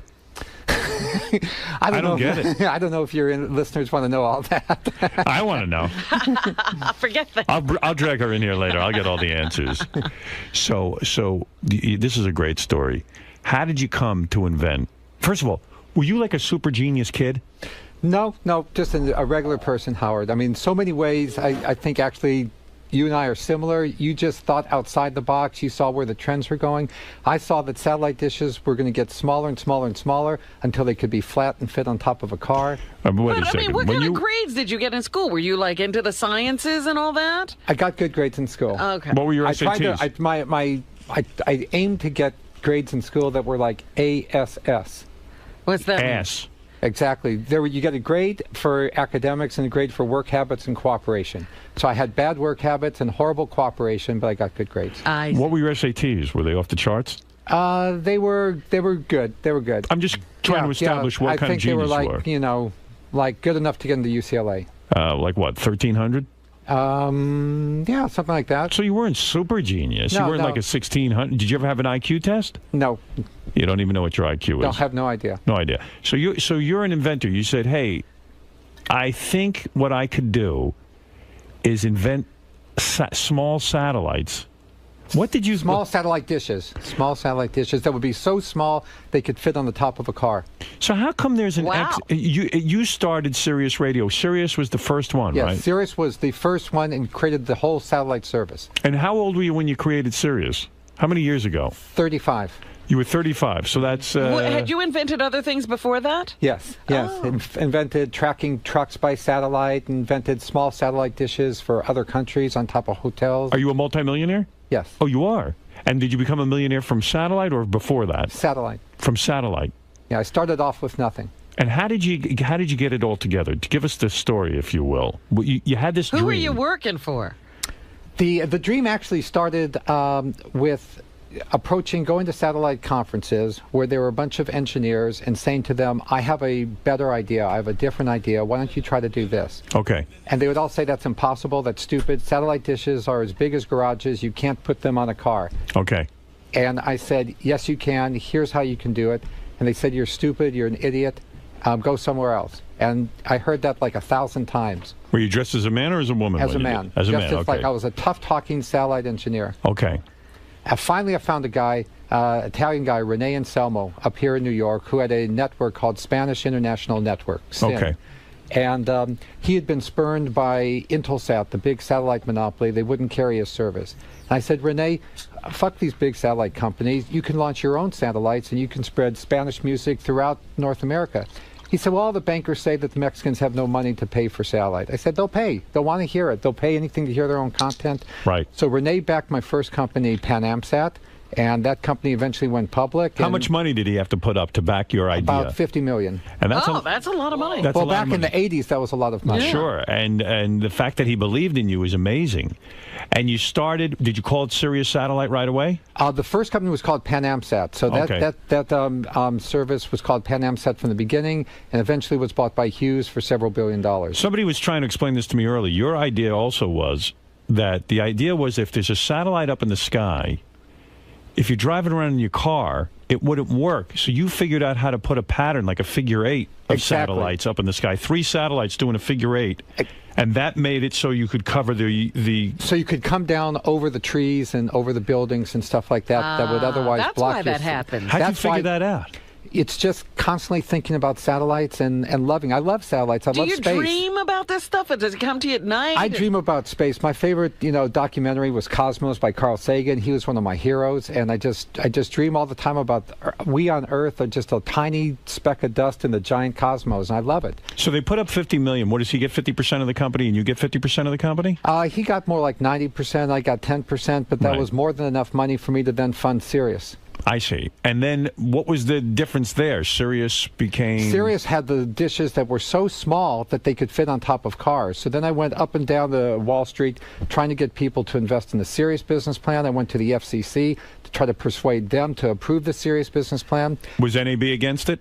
NAB hated it. NAB sent every single lobbyist from lawyer. I mean, K Street was emptied because all those lawyers were in at the FCC. They were afraid of. They're still afraid of it. They're afraid of the merger. Are you for the merger? They said I was the Antichrist. Wow. They said that this was unconstitutional, that this was sacrilegious. Crazy. They said that the Congress has written localism into the Communications Act, and because satellites aren't local, this is un-American. So the NAB doesn't care about the consumer. They only care about keeping radio in a non-competitive way. They want the monopoly, not us. Absolutely. It Right. hasn't changed for 2 decades. Are you going to go to Congress about this merger? If anyone asked me to, I would say it's the just thing to do because Sirius invented satellite radio. Sirius found the frequencies for satellite radio. The FCC said instead of having one great Sirius satellite radio service, we'll cut it in half and make 2 half-frequency services. So if you invented Sirius and XM came in late in the game, how the hell did they sort of rise up before Sirius really got started? Because with Sirius, we have a more advanced technology than XM. We use the figure 8 pattern, and that resulted in a longer lead time to build the Sirius radios. Our radios are better because basically quality takes time. I see. They took the fast and dirty approach to the market. Right. We took a little more time to get the better quality radio. So you have to be thrilled with what's happened with satellite radio. Your invention has come to fruition. Howard, I'm the most happy person you'll ever find because here there was something that was a dream in my head, and now thanks to you folks in particular, and thanks to Mel Karmazin, millions of people are enjoying these frequencies. The FCC should be thrilled. Nobody has done more for the public interest than this show and this company. Oh, isn't that great, man? This is exciting time. I mean, you invented this whole deal, and here we are. We're enjoying it. And as a broadcaster, I said this to you in the hall, and I'll say it to you on the air. I thank you. If you hadn't invented this medium, I mean, the fact that I'm getting to look at this is like me meeting Marconi. If you hadn't invented this medium, I would have been out of the radio business. I liked it better when you said this is like meeting Martin Luther Queen. Oh, that's true. That's a whole other thing. But it's true. Did you say that? I did. You're a witty guy. But I got to tell you something. I am so grateful that you invented this medium. I mean, I am flourishing here and also able to be part of something from the ground up. But I mean, this has got to be nuts. This was a dream in your head, and now you're seeing it all come together. What is your prediction? Do you think there will be a merger? I do. You do? I absolutely do. I think that, the way things work is that this was meant to be one satellite radio service. The frequencies were designed for one satellite radio service. Today, digital communication doesn't care whether it's satellite, internet, cell phone, iPod, what have you.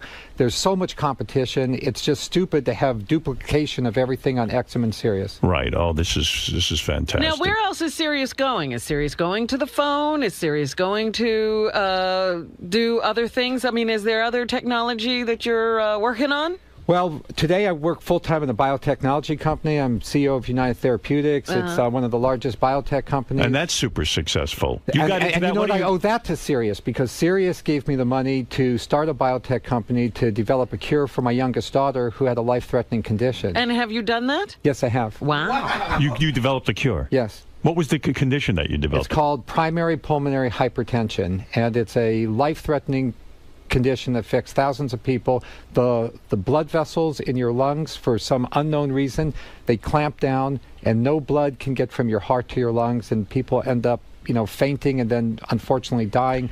Your daughter developed this after you invented Sirius Satellite Radio, and you said, that's it. I am now going to start a company to find a cure for my daughter. Of course. I mean, what am I going to do? Keep, doing satellite radio when there's nobody to help my daughter? I'd do what anybody would do, jump a 10-foot wall to save your own kid. And you figured out a way to save, and now you've saved thousands of lives. Yes. Wow. And your daughter is fine? Yeah, she's right outside. Oh, wonderful. I hear she's a huge fan. I hear she's a knockout.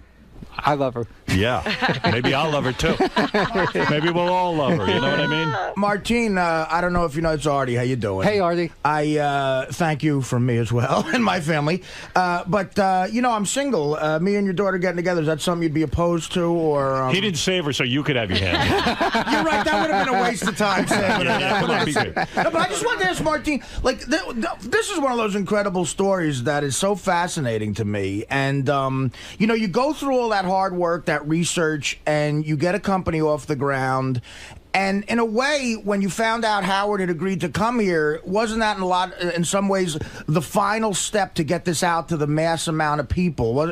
You must have been so excited when you found out about Howard coming, because he's the flashlight on this amazing invention you had, right? Well, absolutely. To make something succeed, the technology was a necessary but not a sufficient condition. That's how us engineers would phrase it. You needed the technology, but you also needed the content. Right. And all the canned music in the world is great. We all like to listen to our favorite stations, but that was not enough of a magnet to bring millions of people to satellite radio. Howard, you have brought millions of Americans to space, to the satellite radio, and as happy as you are and I am, how about the guy driving in his car that can now listen to you in Kansas and Chicago, everywhere in the country? It's terrific technology. How about the freedom of not being censored? One of the main reasons I wanted to start this company is it pissed me off that they were like these stupid censorship rules that you can't say this word, you can't say that word. I love you, man. I really do. You have given us... I didn't know they had split the frequencies so that they could make two companies. XM literally copied our application at the FCC. Ugh.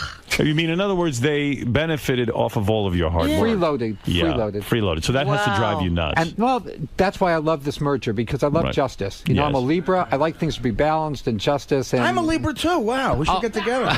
You two are couldn't be more different. No, but in a way, I know. But in a way, it's like you invent, like someone invents like a great game like baseball, and the last thing you need is someone that plays it incredibly well to get it out to people. And it's a merging of a lot of great creative people. It's really a fascinating thing. It's an amazing story is what it is. Now, are you still an owner in the company, Sirius? Yes. You are. You still am. You still have stock in it? Yep. Do you sit on the board? I don't. I'd be pleased to. I'd be honored to, but I don't. But you have a lot of shares. Yeah, several hundred. Several 100,000? Yes. Wow. Out of Sirius's shares, unfortunately, that's not a lot. Right. Well, so that's worth $50,000. Did you sell? But did you sell off your main interest? Yes. Fortunately, I did. And you did because I needed that money to fund the biotech company. Wow. And the biotech company now is a huge company. Very well. Yeah, it's a publicly traded company, been profitable for 3 years, growing 40% a year. And now, one question for Siobhan, okay? Did you find that your reception in boardrooms and in offices where you have to go and pitch your ideas changed once you changed your sex? I think it did, Robin. Yeah. Honestly, I think it did. I mean, when I first changed and walked in, it was really funny. Sometimes, people would like spill their coffee on the table. They'd be so shocked. Yeah, when I met Martine, I didn't know what the hell to do. Like, I'll tell you what happened. Tim came to me and says, Martine is here, who invented Sirius Satellite Radio, Martine Rothblatt. And I was like, oh, I gotta meet Martine. Like, what is he, French? Martine? Is he French? I knew it was a dude. From another country. Yeah, I didn't know anything about this. So Tim goes, listen, I'm just going to give you a heads up. I don't know what's going on. Martine, I think he goes, Martine's a guy, but he might have had a sex change operation. I go, well, what do I do? What are we dealing with? I said, I don't care if he converted himself into a tiger. I got to meet him. And that's what the Wall Street people said. They said, finally, Martine, we don't care if you come to work in a monkey suit. If you make as much money for us as you did at Sirius and at Pan Am Sat, we're happy. Yeah. Because you don't really try to look super femme. No. You don't. I'm just myself. I actually don't care if people call me she or he. I thought that the day after I met you, you guys talked for 15 minutes if I was man or woman, was the funniest 15 minutes I ever heard. Could you convert yourself into a tiger if you wanted to? You seem to be a real genius. What was the in the operation? Did that make you feel better? Were you like really upset in your personal life? I feel really happy. You hated your penis, or no, I didn't hate it. I had I loved my penis. I still have my penis. It's just an inner rather than an outer. I see. And you were able to have orgasm with that thing? Absolutely. No kidding. Yeah, it's the difference between like a rocket ship and Krakatoa east of Java. I mean, and a healthy sex life with your wife. Very happy. Where is you? Let me meet your wife and your daughter, and at least pay homage to your great family and what you've done. Martine Rothblatt is really an incredible human being. In my lifetime. And how did you tell? I mean, how do you tell your wife? Were you open about this all the time during your marriage, or when did you have to say, look, there's a woman inside this man? After I was so sure that she loved me so much that she'd never leave me. Oh, right. Wow. You wouldn't have gotten the operation if she would have left you. Absolutely not. I love her first and foremost. Wow. And how do you tell your daughter? I mean, all of this is very... it's a step you don't know how what the outcome will be. We live in a great country, and fortunately, our kids are great kids, and each of them were totally open-minded. And our family's main motto is like cherish diversity. Wow. That's beautiful. Hey, look at your beautiful daughter. First, I'll say hi to your daughter. So your life was saved by your dad. You got to be a good girl, right? You better behave yourself. That's right. Yeah, I definitely have to say that I owe, my life. You call your dad or your mom? My dad. Yeah, like Mom Junior or something. No, I'm her dad. I'm proud to be her dad. Right, you're the dad. I have one mom, so I already, that position's already filled. Everybody thinks you're real hot, by the way. How old are you? I'm 22. Too young for me. Well, not really. Not really. I gotta say, Martine, you and your wife, you do something right because she's beautiful. Yeah. Thank you. That's right. And that's the most important thing in the world. And you are Bina, right? Is that your name? You are Martine's wife. Now, it must have been a shock to you when Martine said, not only did I invent satellite, but I'm going to go become a woman. And you decided to stay with Martine, yeah, right? How did that happen? I mean, were you aware that anything was going on? No, I wasn't. I was really sort of in the dark on that one. Did you take it as an insult at first? Like, what's the matter? Don't you want to have sex with me instead? No, not at all. Really? It didn't come across that way at all. Yeah. Did you ever consider leaving and going, like, you must miss penis on some level? I didn't consider it at all. I don't know if I want to hear this conversation. Do you ever ask your parents what it is they do in the bedroom? I'm trying to figure it out myself. No, I can't say I ever did. That's just one. Do you ever ask your parents? I mean, no idea. You can blame your father because he invented the only reason we can talk like that. But it had to be an adjustment in the bedroom, right? You were used to having sex a certain way, and now you were having sex with a woman, right? Well, I'm open. I was very open because I love Martine, so I'm a Martinisexual. Right. And so it's just we're just together. We can do so many things. So for us, you don't miss penis. No. You've never said to yourself, maybe I need to go get a guy on the side every once in a while. Did Martine have a beautiful penis? Was it a terrible thing to see it go? No, you know why? You know why it wasn't a terrible thing to see it go? Because I wanted Martine to be fulfilled, to be happy, to be a person. We only live this one life. But even, as, they always say, I watch these documentaries, they say there is like a grieving process because you're losing something. You go through a lot. You go through a lot. I mean, it's tough because you're also forming a new personality. We had to go through a lot of versions of Martine. I don't think a lot of people would show up at my penis's funeral. Was it weird the first time? No one will pay the respects. Was it weird the first time Martine took his clothes off as that Martin became Martine, and then you saw no penis there? Well, we did it together, so we went through the whole process together. So it was and it's gradual. It's gradual. It doesn't happen overnight. Yeah, and then the surgeries in the hospital, and I was there for all of that, and it's really. And the first time you had to make love to Martine as opposed to Martin, it had to be very, very confusing to you, right? I mean, It was, not confusing. I think that because I love Martine so much, I'm in love with Martine's soul. So it's just a different kind of love than some people have. You're talking about only physical for you. It has to be, it has to be just a vagina, just a penis. Well, it's really not so with us. It's everything. Like see, that's every love. Touch. Yeah. It's like That's everything. real love. That's a love of a person. I could get Dana to stay with me over a little heroin. Oh, here you go again. Now, your daughter's name is Genesis, right? Yes. That's a very nice name. Yes. And Genesis, do you get embarrassed at all at first when your dad starts coming around dressed as a woman? It must have been difficult for you. Well, yeah, Martine dresses pretty unisexual, and I have to say it was probably harder when I was in school, when it first happened. I was going to say, how old were you? I was 10. Oh! That's a big adjustment. Yeah, I mean, being the youngest of four, I'm sure my older siblings probably didn't have as much trouble with it. It wasn't really a problem for me, but, friends at school would say stuff like, oh, your dad's a woman now. Are you going to be a man when you grow up and stuff like that? Right.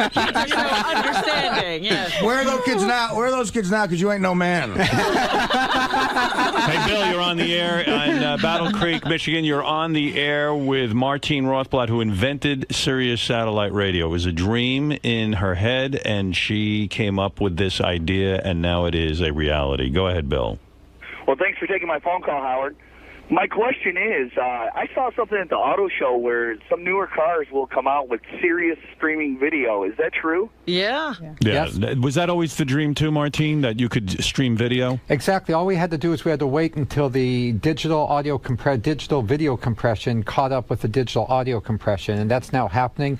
So, by the way, another benefit of the merger is that if we had the full spectrum that we originally discovered and were intended to have, then we could always stream video along with audio. Wow. So what you're saying is when the FCC decided in their wisdom to split your invention in half, so to speak, they really kind of impeded the progress of the invention. Absolutely. They took the light bulb and they said, okay, everybody's only going to get half a light bulb. Right. We made the best we could of it, and thanks to you guys, we've made a great service here. But if we can have the whole light bulb back together again, the American public would benefit much more. Well, then you're making incredible arguments for the merger. Jeff, you're on the air in Memphis, Tennessee. Hey now. Hey now. I just wanted to say I'm a trucker, and I wanted to thank Martine deeply. That you're the best thing that's ever happened to truckers. Thank you. You're darn right. But I also have a beef about it too. A beef? Go ahead. The beef that I have is she is also responsible for creating the tracking device for truckers.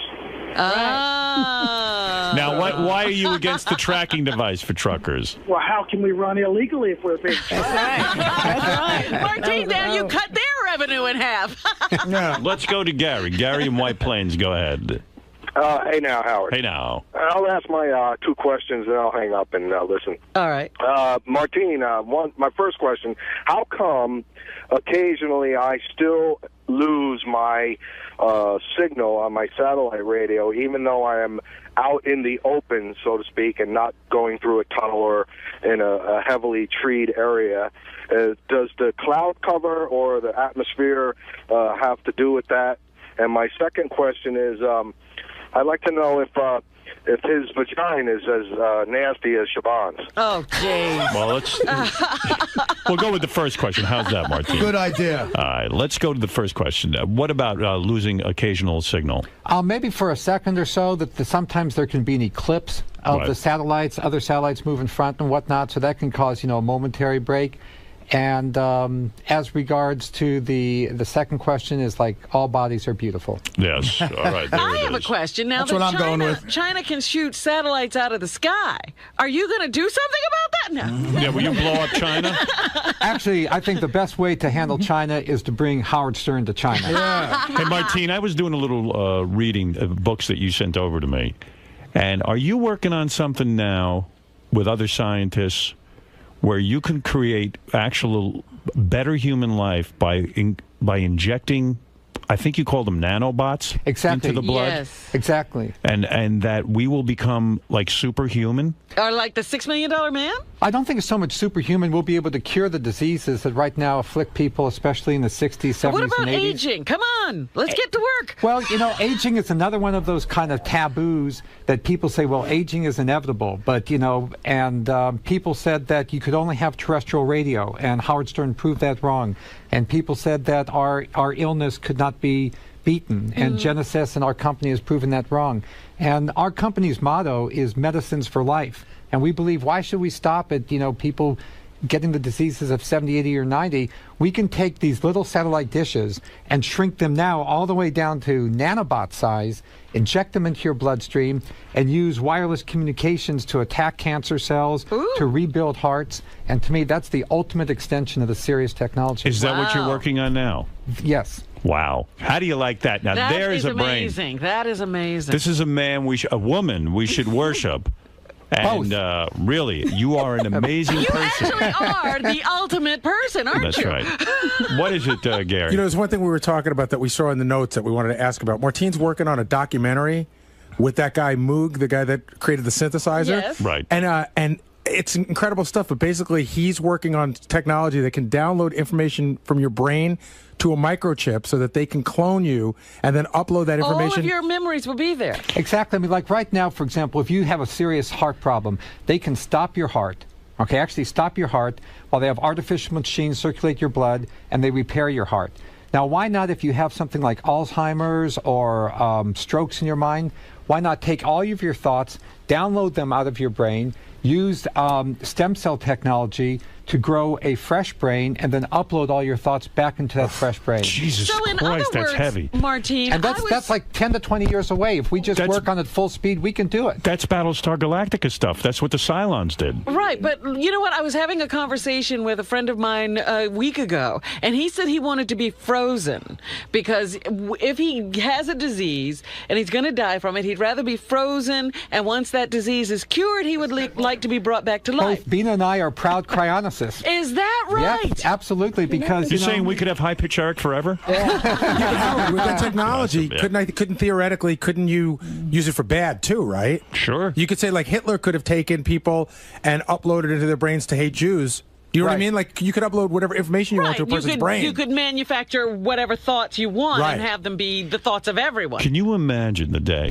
when they could just take all our thoughts, put them on a microchip, and then give us a new body? But you know what they could also do? If they can do that, then couldn't you upload it? It could be like the Matrix, where you want to learn something, you put it in the chip, and boom, it's yours. Exactly. Bina says that's how she'll learn French. I can't wait to learn French. Yeah, because it's too hard on my own. I can't learn anything. It's horrible. Marianne, go ahead. We have Martine Rothblatt, the inventor of satellite radio. It's incredible. It's inspiring. I can't believe the struggle of being a man to a woman, because I think of Siobhan, and I always worry about her. How you created this.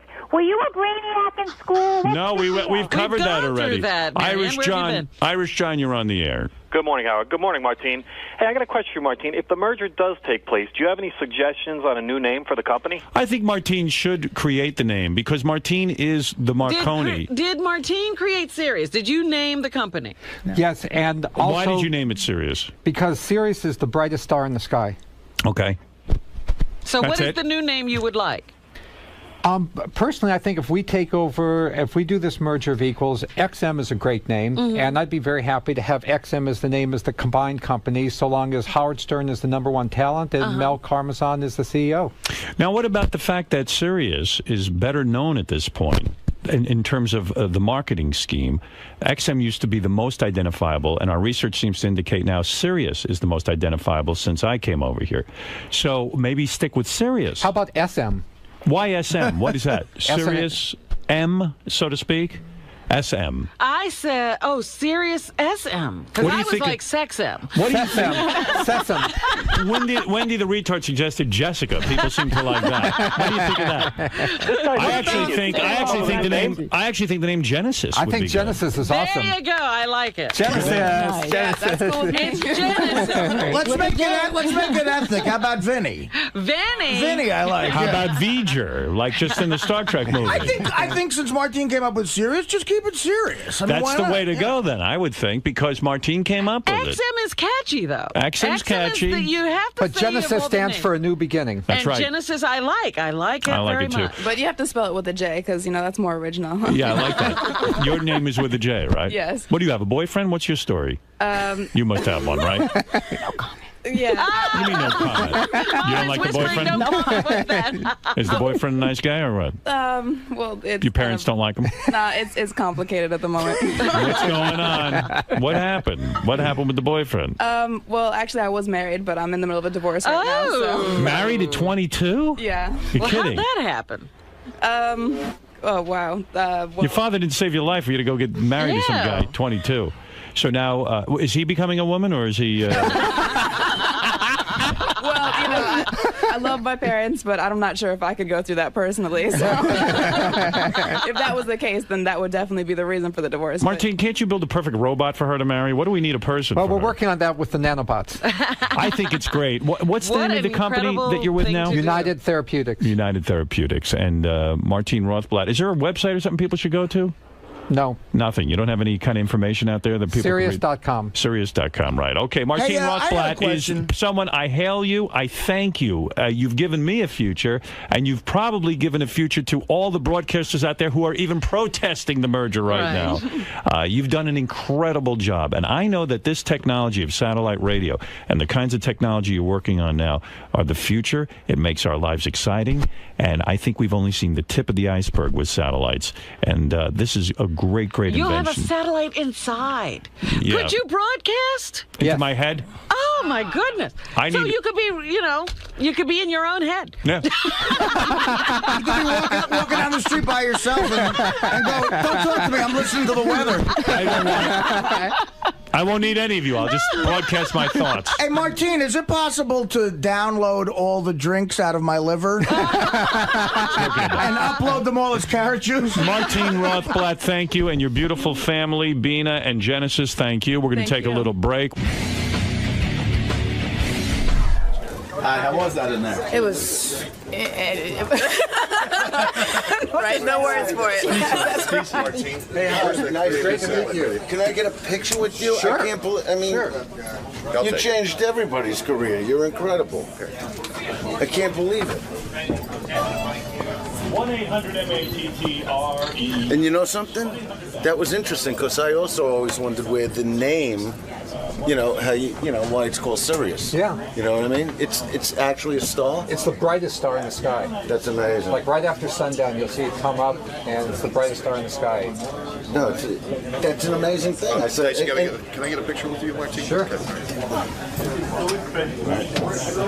Yeah, I just got this digital. Look. Oh, that's nice. Look at that.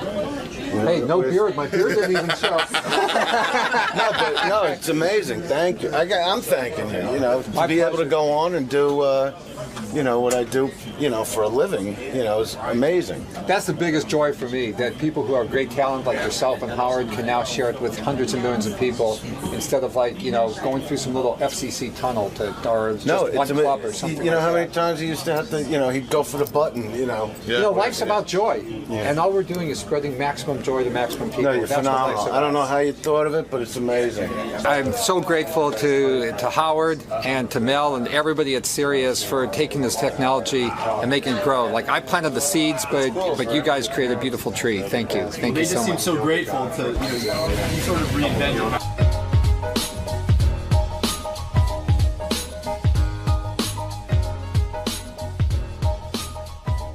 Is this the day? Yeah, he's going to come in and say hi.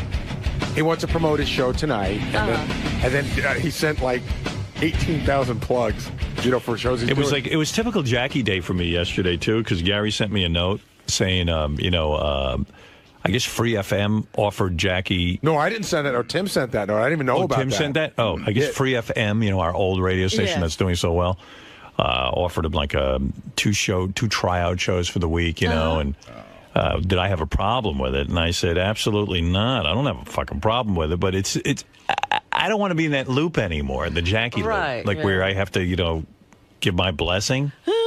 Because I can never can win that one. No. I don't know how I always end up in that. Pissed off. Yeah, I got nothing to do with that. You can do whatever shows you want.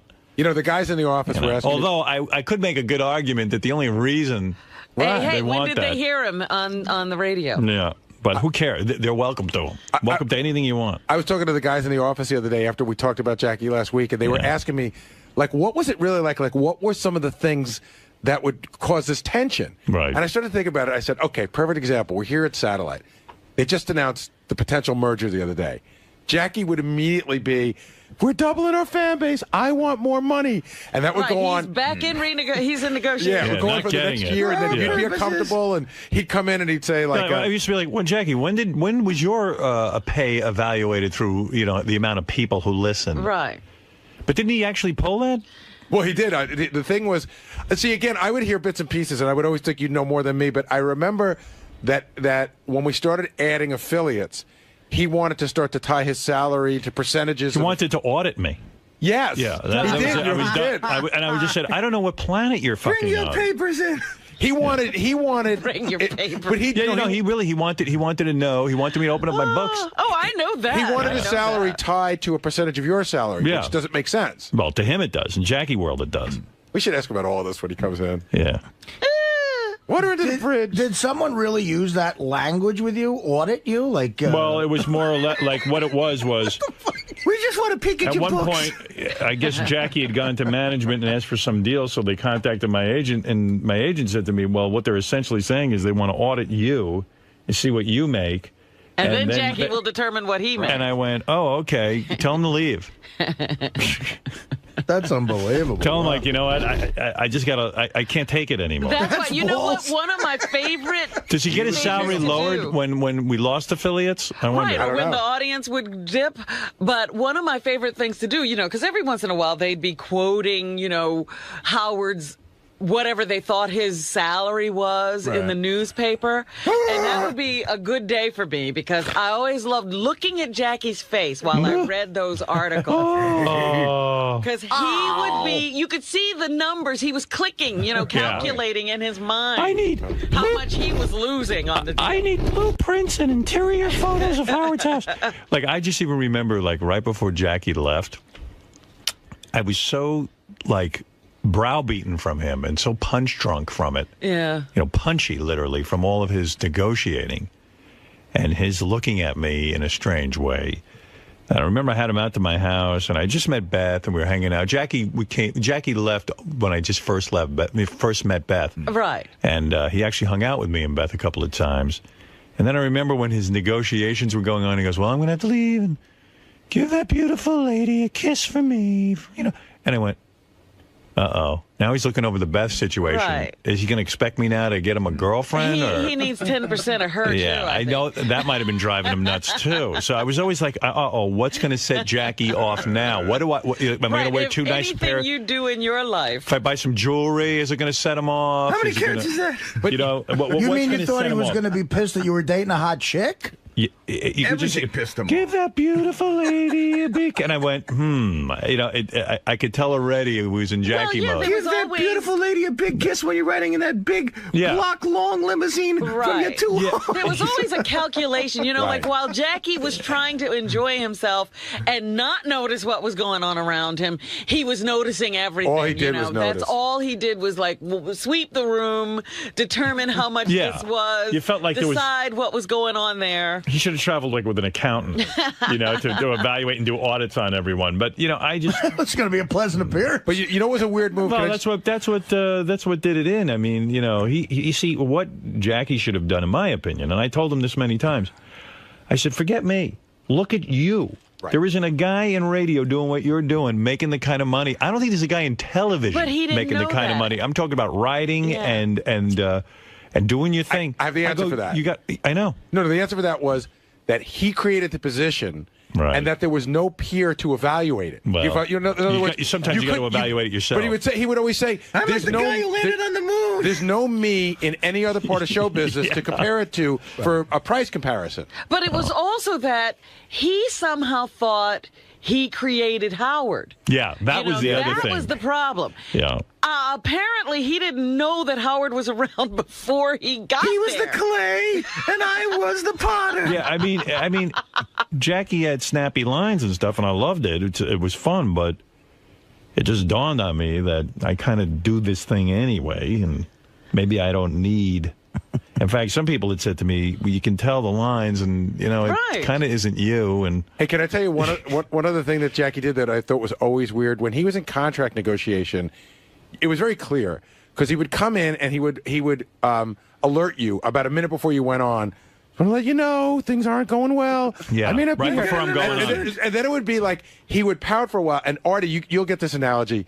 Like, Jackie would sort of work at 3/4 of capacity. Right. And it was almost as if... it was a work slowdown. It was a work slowdown. It was almost to show me what it would be like without him. It was almost as if Jeter was in contract negotiation and decided he was going to sort of not run so fast to first base. Well, athletes have been accused of that. Yeah. But it was what would be weird is, too, because we'd get into a rhythm and then he'd throw the rhythm off, and it was upsetting and annoying, and I don't need that shit. So, but Jackie really did me the biggest. Jackie is probably one of the only people in the world that ever taught me as big a lesson as I've gotten in life. And there were 3 or 4 moments in my history that I can think of it. And Jackie taught me that I am fine on my own. And I really don't need to get horseshitted around by anyone in this business. I think I used to say that, but I don't know that I really believed it. I was going to say, don't you think you sort of knew that, though, before? No, I really didn't. Robin will tell you, I didn't. I really didn't know. I kicked and screamed. Yeah, Robin would say to me, don't you realize that this is just ridiculous? If Robin had her way, Jackie'd have been gone in 87. Yeah, but And not because I hated Jackie. Right. But I didn't like the whole deal. But I get attached to people, and I get very, I'm very, very, I don't like change, but I've really changed as a result of Jackie. I'm okay, It's part of the reason I think that you and I, Artie, can have such a good relationship, too. It's like when Artie will come to me and say, you know what, Howard, I need to do this or I need to do that. And I don't want a contract that's long and binding and stuff like that. And I'm like, okay with it, because I love Artie. I love Robin. I love Fred. I love everyone. But, my dignity was being attacked. I didn't feel like I had any dignity. More than anything else, it was like, why are you letting him do this to you? Like, he's abusive. Yeah, so I kind of... he would. You're saying he would purposely screw up the show on the air? No, but he would be less happy. I would allow him to affect my mood, and I can't do that. I work with other people. I have a life. But it affects everyone else in the room. It affects Fred. It affects me. When I see that, that means I have to make an adjustment. If you walk in this morning... it was just bad, but it was my psychological drama. When there's tension, I know from being here for 6 years, when there's tension, the show isn't the fans might like it, but it's at its best when we're all sort of getting along and having fun and everything. Yeah. And if there's one sort of monkey wrench in that, I could totally see how that can fuck things up just from experiencing what it's like here. It just became too tense and there's a certain element of that's funny on the air, but then even listeners will start writing and go, okay, enough with that already. Right. It's when is the drama going to end? Yeah. Jackie Marlowe's here. Marlowe. We're going to bring him in. He's already what is this? Why do I have to camera? Is he plugging stuff already? Yeah, he's already plugging shit. He's got his cards up, He's like Melrose Larry Green. He's got all his plug cards. Jackie. Good morning. Good morning. How's it going? Excellent. Oh, look at this. I got to hold this coffee from, man.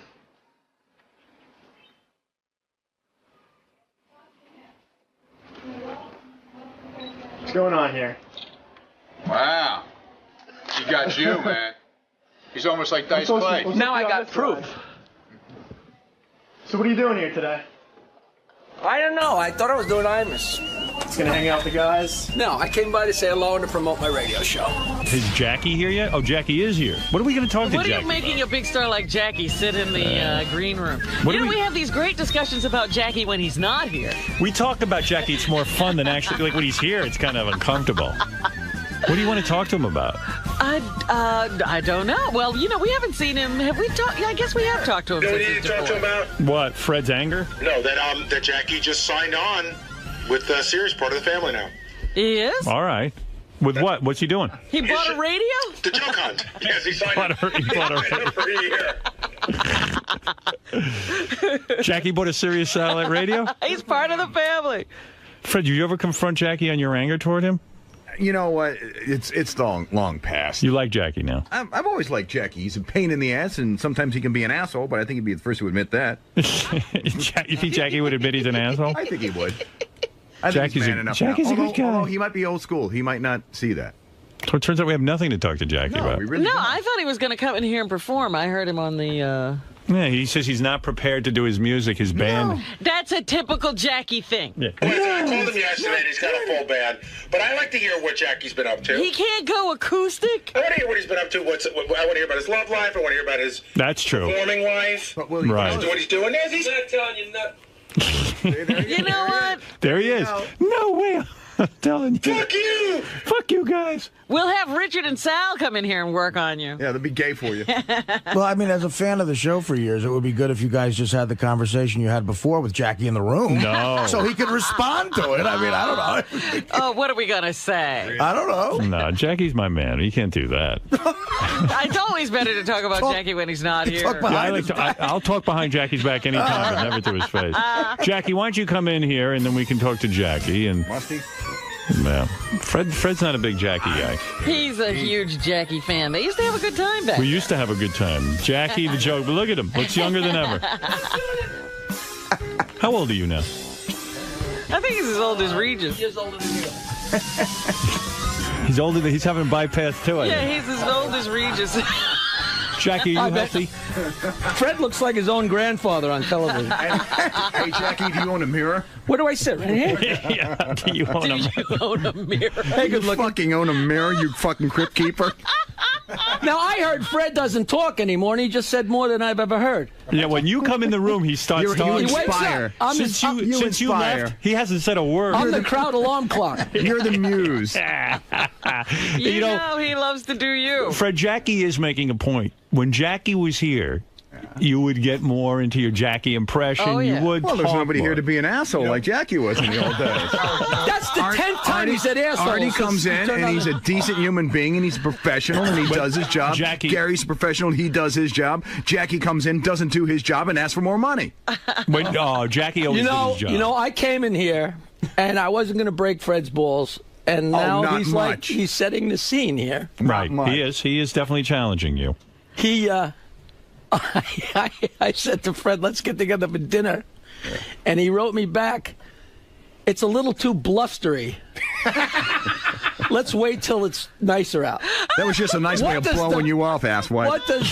Yeah, obviously. It's a little blustery. First of all, who uses that word? It's just, Fred, just say no. Okay, no. And Make you feel better? That's what Mel said to you when you wanted more money. No. Like that word a lot, don't you? Oh, my God. That's what Nancy said when when you asked her to stay. There No. he is. no. Yeah, Nancy said no. It's got up to 100 miles an hour. Right? He's right there, Jack. Why is he doing that? I don't know. I don't know, Jackie. Over there, Jack, behind you. No, I'm looking at Artie. He wanted to talk to Artie. He doesn't want to look at I Fred. don't want to look at Fred. I don't want to turn to stone. I mean, this Looks like you already did. This got ramped up. Man. No, you know, when we talk behind your back, Fred gets angry about you. Everybody says that it's like Niagara Falls. Slowly I turn, you know. I know. Hey, I got a question for Well, Fred. just step back a little bit, Jackie, and look what you've done to the show when you did it to the show. Whoa. Wow. What do you mean, Fred? Well, the times that he's walked out, basically, explain to me. It's all about him. It's all about Jackie. It's all about the world of Jackie. It's all about me. See, Fred, me. you don't I have get the the attention. concept- I get the money. What? Fred, you don't have the concept of me down. You're right. Not I of don't. me, but of yourself. You know, you're I allowed think to Fred- ask for more. I think Not Fred, the way you did it. I think I think Fred. No, I'm taking my jokes and I'm going home. Thank you. Good night. Turn off my light. I think Fred. The difference is, Fred, everybody thinks you're crazy and they don't think I'm crazy. No, they think you're crazy too. No, everybody Of course knows they you're do, but crazy, am I going to Jack. say that? How many people don't think you're crazy? You see, Artie, Please. this is the tension you were talking about. That is- It's I great, gotta right? admit, look, I feel like a fan again. This is fantastic. Hey, can I ask a Jackie Fred question? Wait a minute. I can't wait till Jackie starts goofing on Gary. Yeah, it's only a matter of time. That's what I got that blunderbuss in my pocket. Yeah. But He didn't come I in to came bust on to balls. announce that me and Ian signed our contract and we're here for a year and you're stuck with us till Oh, great, November. for Jackie's joke hunt. Jackie's joke hunt. Oh, and that's it's great. exciting. It's fun. Yeah. Jackie has his own show every Tuesday night here at Sirius on Howard 101. It's at 7 o'clock. It's tonight, right? 7 p.m. Eastern. What's 7 the p.m. theme tonight? Tonight is the finger banging show. What does that mean? Finger banging It's show. jokes about finger fucking. The whole hour. No, maybe one joke. My sister. We don't really adhere to the theme, but it's just, it makes it stupid. It's fun. My sister has Sirius Satellite in her car. Yes. She goes, I'm driving on a long trip, and she goes, I didn't think I'd like it, but I listened to Jackie's whole show. It was great. Yeah. She liked it. The women even Thank like you, it. Ellen. Yeah, she likes it very That's much. very, I gotta it's say- just good. It's me telling my goofy jokes, Right. I like I it when know, I Jackie. always It's scream. fun. I scream at the I heard radio. you. I heard you yell at the radio. Yeah, I scream at the radio. What were you saying, Gary? I like when Jackie tells his jokes, but I love when Jackie tells his stories. That not his jokes, but his stories about real life. Yeah, it's all in the show, and Jackie has taken the show, and now it has become very popular, and he's doing his thing, so he is back fun. with us. That's all. Fun. That's it. He's having I wanted fun. to come in. I Fred get was a lot of against me. emails that people say, "When are you going to go in? When are you going to go in?" And I said, "I want to go in and say hello." Fred, you were against me giving Jackie the show, right? Actually, no. No, you were. And okay now with that now I've heard his show, I have to question my own judgment. You listen to it, Fred? I swear to you, and you don't have to believe me. I have no idea why he's so hostile towards me. I honestly I'll don't. explain it to you. Thank Here's you. his thing. It's because he doesn't see anything. No, It's Jackie's blindness. Or He something. felt that you were the only one on the show when you negotiated that you would do walkouts and you would, they'd have to turn out your lights on the E show for a month and this and that. It's You were like a somehow high everybody maintenance else- chick, Jack. We all have our quirks. Right. So he No, it's beyond quirk. and he felt it disrupted the show. Robin too, right? You agreed with. Well, Jackie knows how I felt. Yeah, I mean, of course. I always made it clear. Right. Usually hold yourself close to your best. Jack, what is going on? No question. There was no question. What is going on these days with you? Are you, are you involved in a romance? Not really. Isn't it amazing? Didn't you think Jackie was like the ladies' man of all time? I mean, Yeah, he always, acted as if Howard, I'm 59. he I'm not was 29. Are you 59? Well, 54. That's what really? he's How old telling are you? everybody. Gary's 48. He was born in 48. well, what does that mean? You're February 59? I was 48. born 51. February 48. 40. Guaranteed. He was born in the 51. 40s. So what is Give me that? a break. What type of woman are you able to get young girls, or are you? No, not really. No. No. If you were with the show, you'd be able to get young girls. Of course. Yeah. You can't go. I mean, That's the come only on. thing I regret. Jackie chose a great moment to leave I the had show. 15 years that, Well, you were of married. being married, and then I left the show and Your timing sucks. No, You that's believe fine. this, Artie? I mean, Artie gets laid left and right. Is that true? Oh. I mean, left and right compared to how I used to get laid. Not But look at you, right. left and right You're is a holding long ways yourself away. back. Yeah, right. I'm not like that. No, Artie's holding himself back. Women are throwing their phone numbers at him. Yeah. Yeah, but they all look like me. No, but Jackie. The last hot chick I asked to go out to dinner, she said, it's a little too blustery. Too blustery? Unbelievable. How great is that? Okay, now you can buy your beach house, Jackie. So you were going to go. Like what? Jackie. I meant to say Artie. Oh, Artie, right. Yeah, Artie's Fred's gonna buy, got so many things backed up to say that he can't get them out. Artie is going to buy a beach house like you, Yeah. Jackie. And then Next he's going to to put out me? some joke tchotchkes not like out, you. Not out by you, but he is going to follow in your footsteps and live on the beach. I understand. And when is he walking out? I'm a real beach guy. Any day now he's walking out. But what age girl are you dating now? Just anybody. Yeah, I've seen him. I've is seen a young him. girl to 8 you? to 80 blind cripple or crazy. Is a young girl to you like Joan Rivers or? I dip under 30 here and there. No, but- oh, Until do they ya? find out, yeah. Oh, do you? No, please. Have you dipped under 30? No, I go out with anybody, All right. Is it a lonely life? Are you sad? Yes. You are. No. I don't know. I just wonder what's going on. Are you dating someone now? Yeah, I go out, I got a bunch of different people I go out with, and I actually work my ass off for that 1 hour show. Yeah. And it's cool. That's it. He's got a lot of gigs, I see. And he and The same Nancy are old- still friends. That's the thing I always love. You know what? That's what I don't understand. Nancy and I are great friends, and like people are flabbergasted by that. But you know, Because you weren't friendly while you were married. well, please.